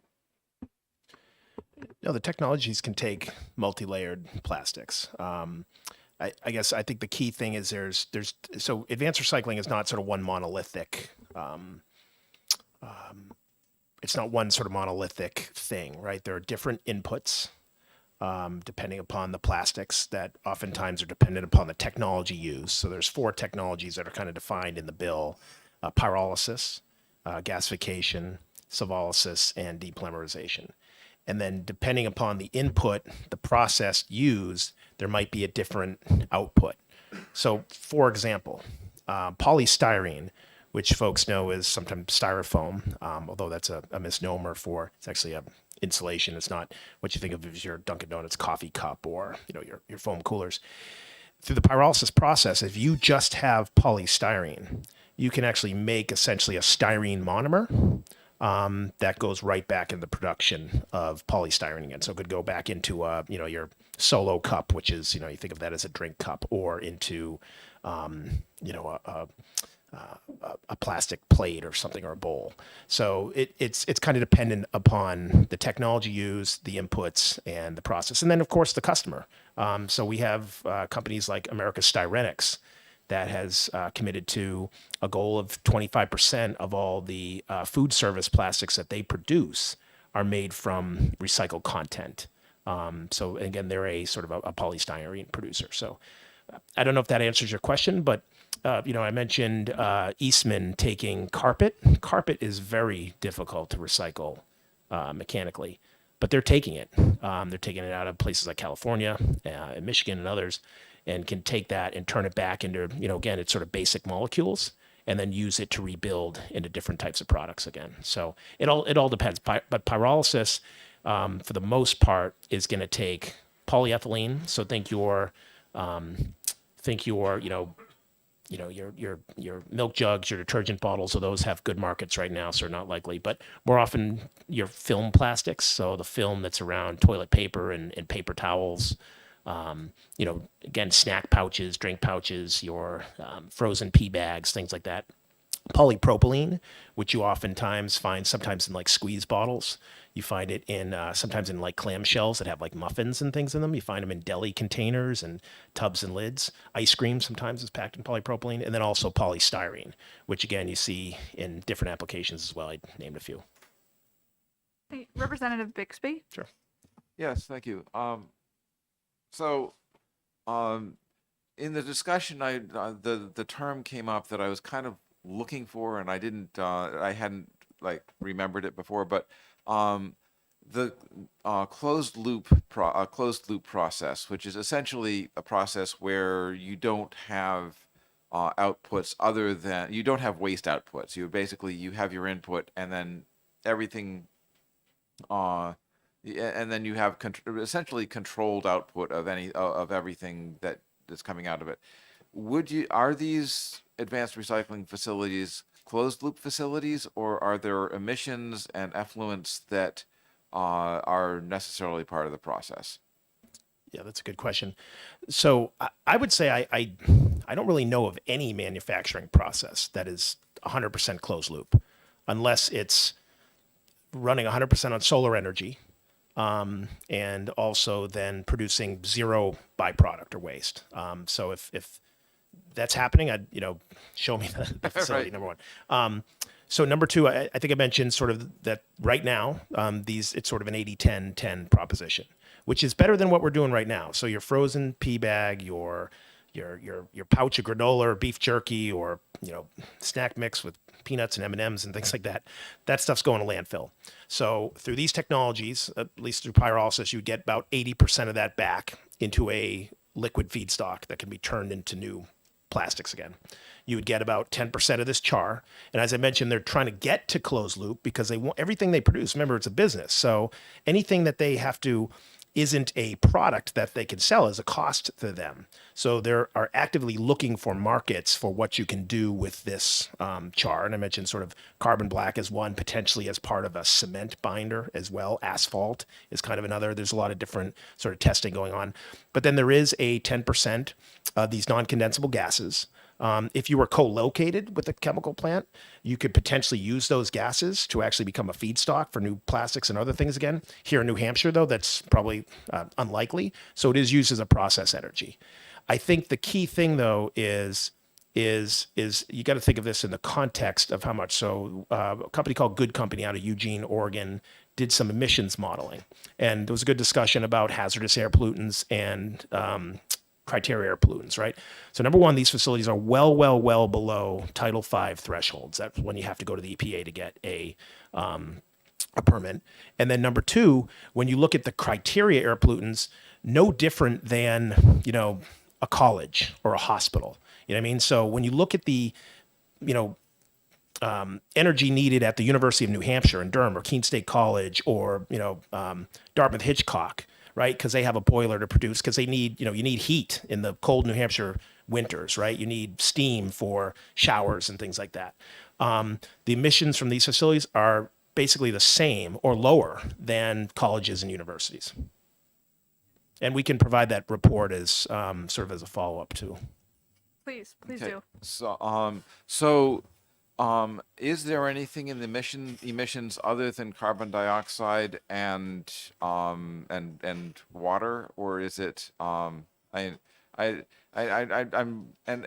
comparing that to a hospital or to a college campus. I'm thinking about the hoods in the chemistry department and with the acetone and stuff being volatilized.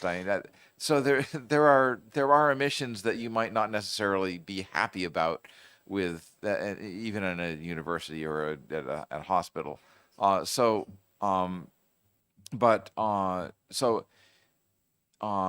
If the emission are there other emissions besides besides just carbon dioxide and water coming out of the stack? Yes. I mean, there's small amounts of things like, nitrogen oxide, right? NOx. That's a good example. So again, and we can provide that information to you, modeled against hospitals, universities, other manufacturing facilities. So you're not going to have zero emissions at sort of any sort of manufacturing, unless they're 100% solar powered or wind powered right now. Right. And One follow-up from Representative Bixby and then Representative Stapleton. Is there any effort to use CO2 scrubbers to reduce the greenhouse gas emissions?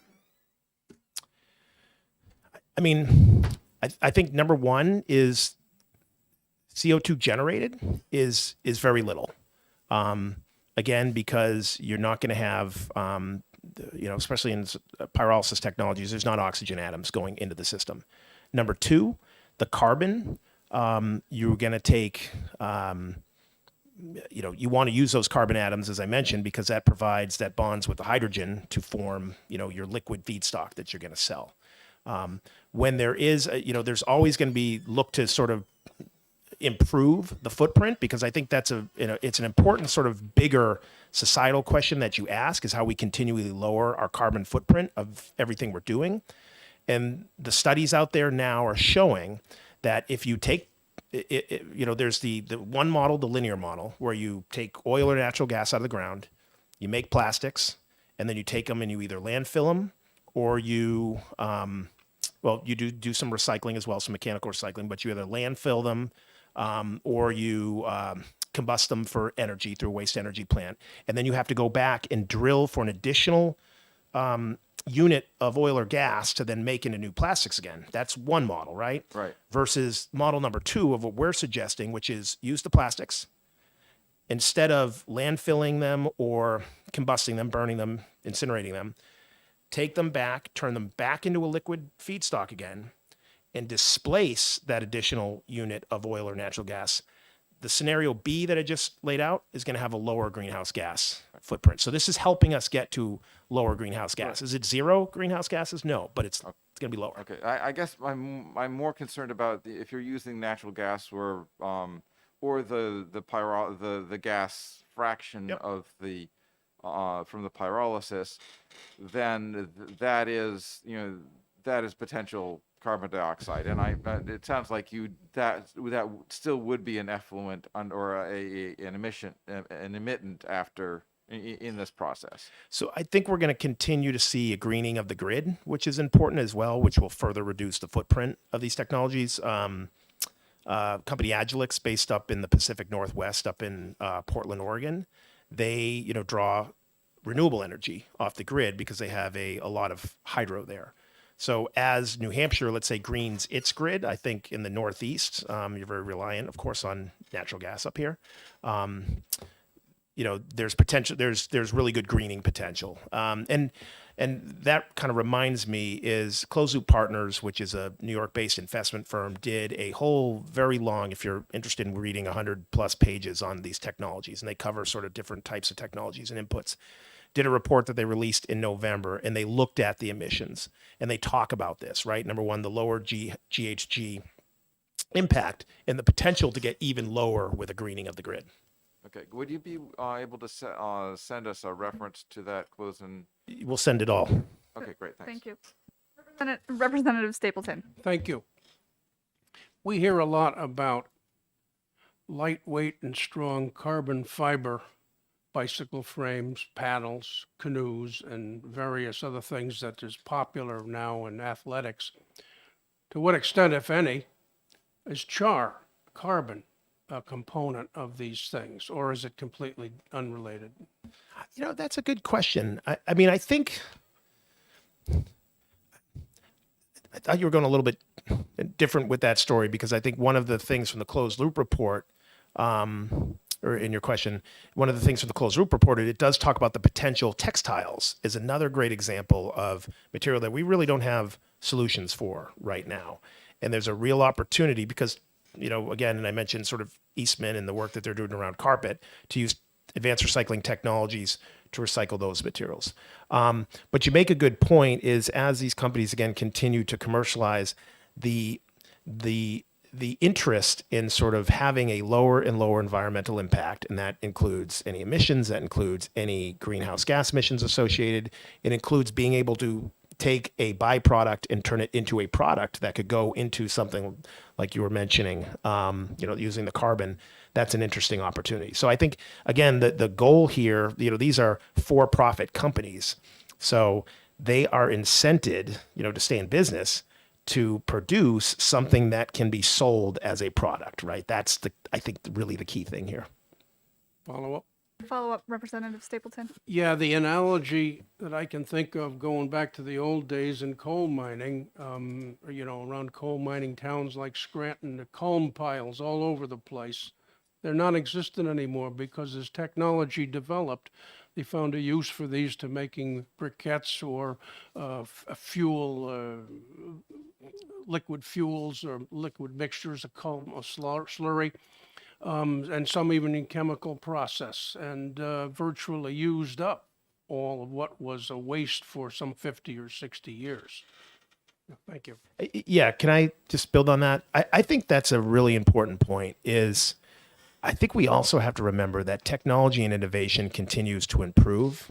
So there's sort of where we are now, which is actually in a pretty good place, but we're going to continue to get better. An analogy I like to use is, here's my iPhone. It's a little cracked, but I remember when I first moved to Washington, and everybody had these BlackBerry things. And I was like, oh, that's pretty cool. So you can be away from your desktop computer because not many people had laptops. And you can actually send and receive emails away from your desk, which is pretty cool at the time. And only certain people had them. And if you looked at them, it was kind of a black and white screen. It actually doubled as a phone, but no one really used the phone because it wasn't that good. And you think where we are, when the iPhone came out a few years later, and now where we are with our personal devices, there's more technology in this than there is in the computers that sent, our astronauts to the moon. So as I talk about greening potential and innovation, that continues, right? So I think that's an important point is, these technologies have, and this business has changed in just the last couple of years and will continue to change and get more efficient and better. And we've kind of talked about some of the plastics that, they don't take right now, but there's potential for taking, additional types of plastics in the future as we continue. There's a lot of university research. I mean, there's an opportunity potentially for, if you had a technology here in New Hampshire for students from the University of New Hampshire, right, to be able to work with these technologies, get hands-on experience, right, and how we do a better job managing our resources after we've used them. Yep. Thank you. Representative Bixby, and then... Yeah, so one issue that has been sort of on our radar for the last few years in the legislature is the biomass industry in New Hampshire. So we have a fairly active timber industry, and they harvest a fair number of high grade logs. And once you mill those logs, there's a lot of bark. There's a lot of other biomass that is not particularly useful for as wood itself. And for a long time, we had several biomass energy plants, which were not vastly efficient. I think we're down to maybe one at this point, and they needed to have sort of a special category for their for counting their the renewable energy credits for the energy that they produced in order to help their balance sheets.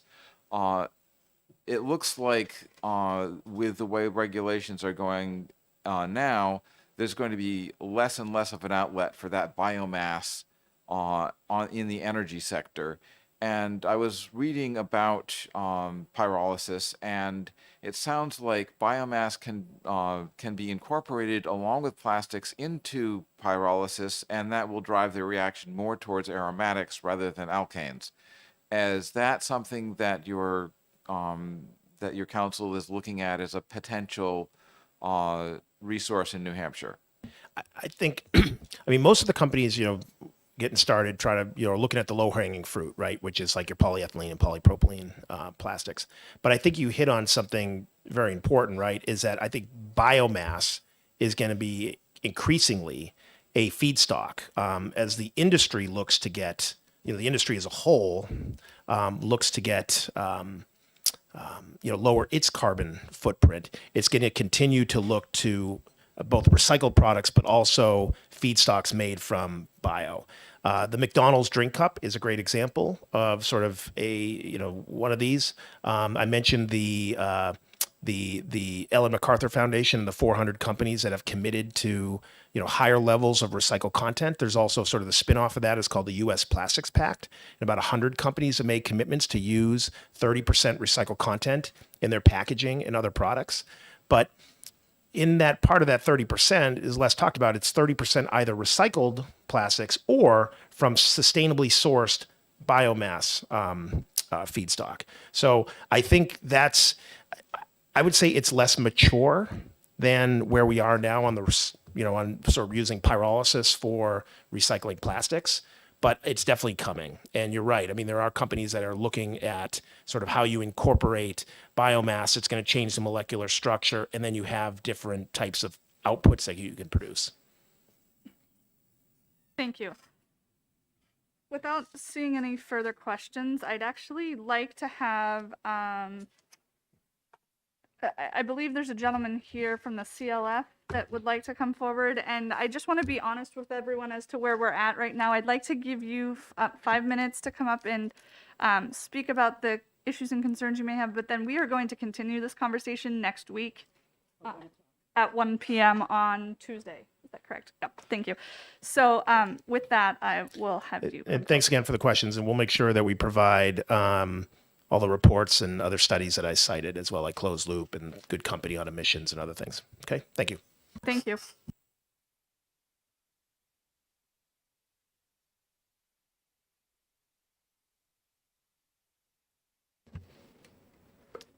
Thank you. My colleague Heidi Tremarco was the one who was at the public hearing. I apologize for not being able to attend, but CLF is very interested in this bill, and we have a lot of significant concerns. The first point I'd like to make is that they're not really talking about a manufacturing process in terms of recycling. If you think of recycling, you think of taking a plastic water bottle and turning it into a plastic water bottle, correct? So what they're essentially doing with these advanced recycling facilities is they're creating a high-tech MRF. They are taking plastics and creating it into a feedstock. That feedstock, the liquid generated that they talked about, can either be done for two things. You can burn it, which is, from our understanding, what is mostly happening to this feedstock. It is not being used in a circular fashion to displace oil and gas used for new plastic production. It is just being burned. It is incineration with extra steps. Importantly, it's very hard to track exactly where this material is going because once you exempt it from solid waste regulations, you can't keep track of how much plastic is going into this facility, how much plastic is then being sent to a facility to either be used to make new plastic or to be burned. So I think it's a little disingenuous to refer to this as manufacturing. You're essentially doing the same thing a MRF is doing, which is taking a waste product, and MRFs, it's, the single stream, the dual stream, whichever have you, and then sending it to somewhere where it's manufacturing a new material. This is essentially the same thing. It is a waste process. It should be regulated that way. I would also note that they talked about the bills in Rhode Island, Connecticut, New York. All of those bills have failed. Those states have looked at this and decided that this is not the direction they want to go in because they have significant concerns about whether this is actually true recycling. They want to make sure if these facilities are built that they are actually reporting where the waste is coming from, where it is going. New York recently had an EPR bill that had an advanced recycling provision. They tanked the whole bill because they were so concerned about including that definition in the process of recycling. That's the first point I wanted to make. They're essentially talking about a material recovery facility, not a manufacturing process. The plants that would take this liquid fuel and use it to create new plastics, that's certainly manufacturing. That wouldn't be governed by the solid waste rules. Additionally, I took issue with the statement that it is better for public health to exempt these types of facilities from the solid waste regulations. I wasn't exactly sure of the train of thought there. There are significant public health concerns with these facilities, and when they're regulated as a waste facility, they have to look at things like the public benefit determination, whether there is going to be spills of the material they're dealing with, what is the process of fires, and you can calculate how much is in-state versus out-of-state, which I know is something New Hampshire is very interested in. How much of the plastic will actually be generated in New Hampshire for this type of advanced recycling. It's important to note that New Hampshire is, I believe, the last state in New England where they have tried to push one of these bills, they being the American Chemistry Council. They have pushed similar bills, identical bills really, in Rhode Island for the past 3 years, which have been continuously struck down. I'd also like to point out that the Agrilix facility that was described is a perfect example of how this is really a MRF. So that uses an advanced recycling process called pyrolysis to break down styrene or polystyrene into styrene. It has been found that most of the styrene that they're producing, which again, styrene is very toxic, is being sent to 6 different states across the country, primarily for burning. It is essentially a fancy way of incinerating it. It's processed in Oregon, broken down into the monomer styrene, sent to Colorado, Nebraska, Ohio, and Missouri, as well as Louisiana, to be burned. It is not actually being recycled. There's no reporting that is required if you pass this type of bill here in New Hampshire to actually track the material. I'd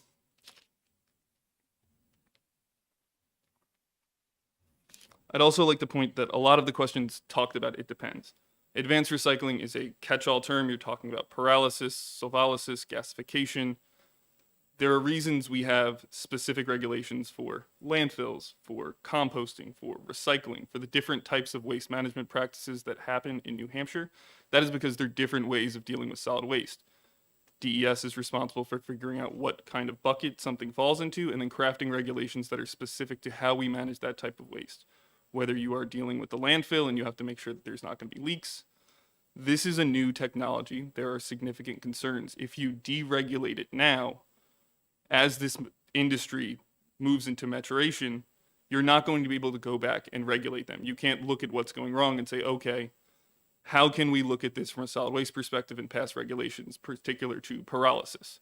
Or what is the difference between pyrolysis and solvolysis? Should there be specific regulations that govern this type of process?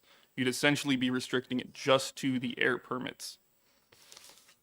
And additionally, I'd like to point out that yesterday there was actually a report that in Georgia, one of the states that have deregulated this, still was not able to get one of these facilities off the ground because they're really just not economically viable. When you think about the process, you're taking plastics, trying to break it down into a monomer to create new plastics. You're competing against the price of oil and natural gas, which is significantly low. Even with the inflated numbers that we're seeing right now, it is dirt cheaper to use that than to actually go through this technological process to create that feedstock, which is why most of this stuff is just being burned.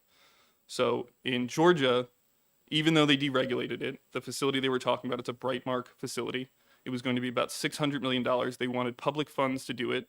A condition of getting those public funds was that they needed to identify that the existing facility that Brightmark had in Indiana actually had a buyer for the material that they were creating.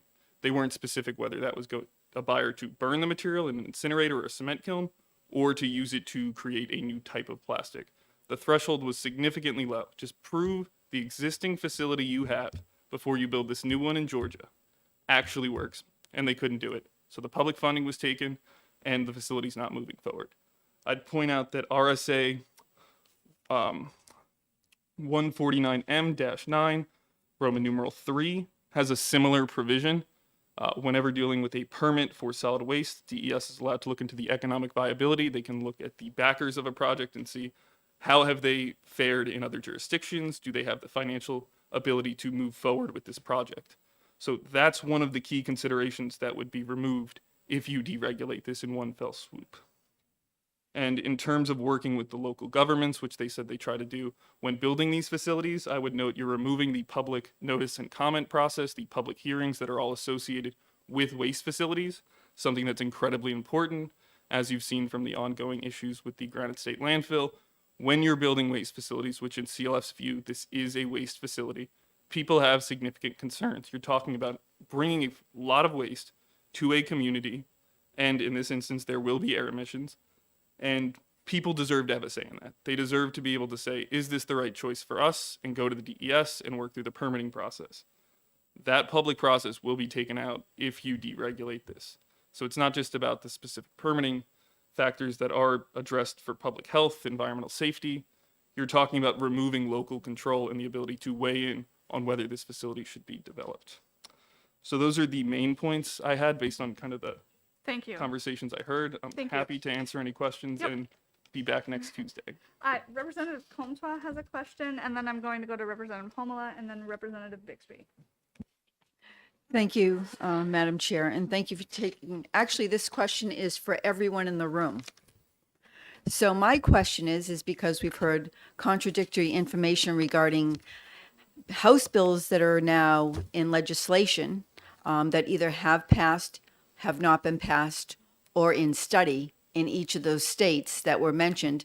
I would like to know the bill numbers and the status of those bills for next Tuesday's meeting, if that's possible. Thank you. Representative Homola. Yes, thank you so much. One of the things that I was actually kind of curious about, I'm listening and I'm trying to understand your major concerns.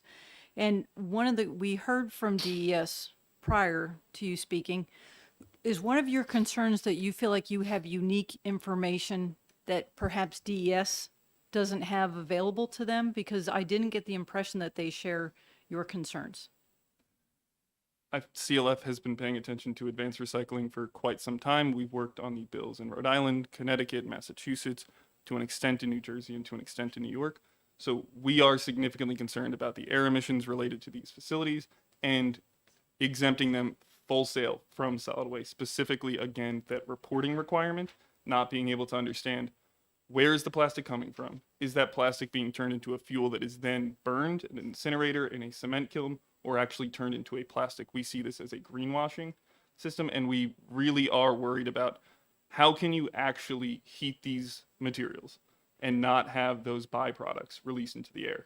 And there are many facilities that have been taking this, mostly the ones that burn, not the ones that turn it into new plastics, because there are very few of them that have serious Clean Air Act violations. There's a facility in Georgia, they just were fined, I think, $10 million under a Title V Clean Air Act lawsuit.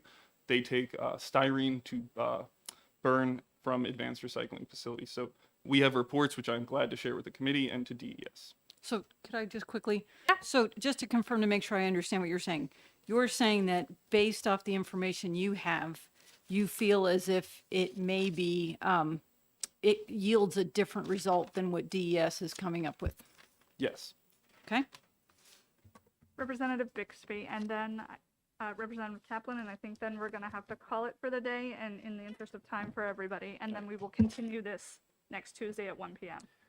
So I'm wondering if we were to amend this to put in a stipulation that in the definition of advanced recycling, saying that if the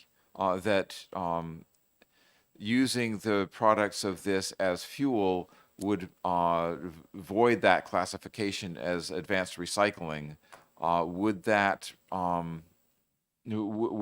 address some of your issues? That would definitely address some of our issues, and I think that would be in the interest of transparency to understand where the liquid fuel that is being produced is actually going. One of the things that we are considering in other venues in this committee is advanced producer responsibility, which could include advanced responsibility for single-use plastics. And one of the questions that will come up with that is, well, if the manufacturer recaptures those plastics, what do they do with them then? And one possibility is some sort of advanced recycling. What sorts of further regulation would be necessary for advanced recycling in order to make it really workable? And this is something that if you want to come back with this next week, that's fine. I will note that there are 2 extended producer responsibility for packaging laws in the U.S., one in Maine and one in Oregon. I worked very heavily on the one in Maine. We were very careful to make sure that there was no advanced recycling definition in that bill. That the key part of making sure that when you have an extended producer responsibility for packaging system designed for a specific state is to make sure that recyclability is actually being used not at a national level where something is theoretically recyclable.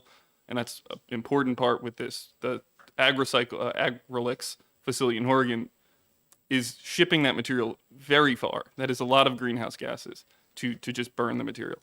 So you want to make sure that with EPR for packaging, the definition of recycling refers to the actual jurisdiction. Can something be captured in New Hampshire, processed, and turned into a new product? Is there an end market that is specific to the state or the region? And with advanced recycling, we don't see that as an actual possibility. Most of the facilities are going to be in the South where there are not as stringent regulations, and that's mostly where this material is going. Thank you. And the final question goes to Representative Kaplan. This is just to clarify a point that Representative Homola was asking about. Because we heard from the DES that they're comfortable that a facility like this coming into the state under the current manufacturing regulations, that they would be able to make the determination as to what kind of permit would be applicable based on the reporting from the facility as to the feedstocks, as to the processes. What about that process makes you come to the conclusion, or what about the regulations in New Hampshire makes you come to the conclusion that wouldn't really quite capture the real picture? that it shouldn't be a permit exempt facility, that it should be treated the same way a material recovery facility would be treated, which is you need to make sure how much inbound material is actually going to the facility, where is that material going after, that the material is actually being managed in a proper and environmentally safe manner. We are significantly concerned, again, that what DES may think now, their current interpretation, is based on a lot of theoretical information. There are not a lot of these facilities that are actually working. There is not a lot of information on these facilities because they have been deregulated in 18 states. If you exempt this now, you can't go back. You need to pass a new legislation saying that now it's solid waste again. Let's develop some site-specific, or not site-specific, but industry-specific regulations. So first and foremost, I feel it would qualify as a MRF. Second, you'd be completely cutting off any ability to regulate them, which is, it's an innovative new technology, and we need to learn how to deal with this and figure out regulations that are applicable to it. So with that, yes,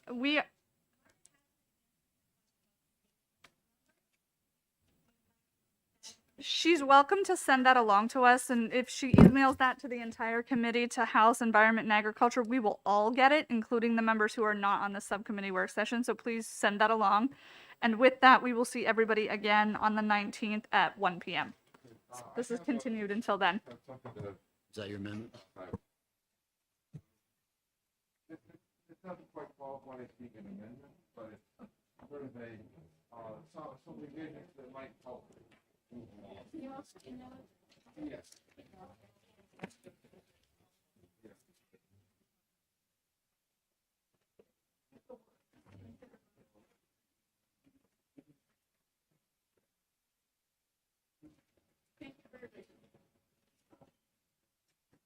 I was trying to be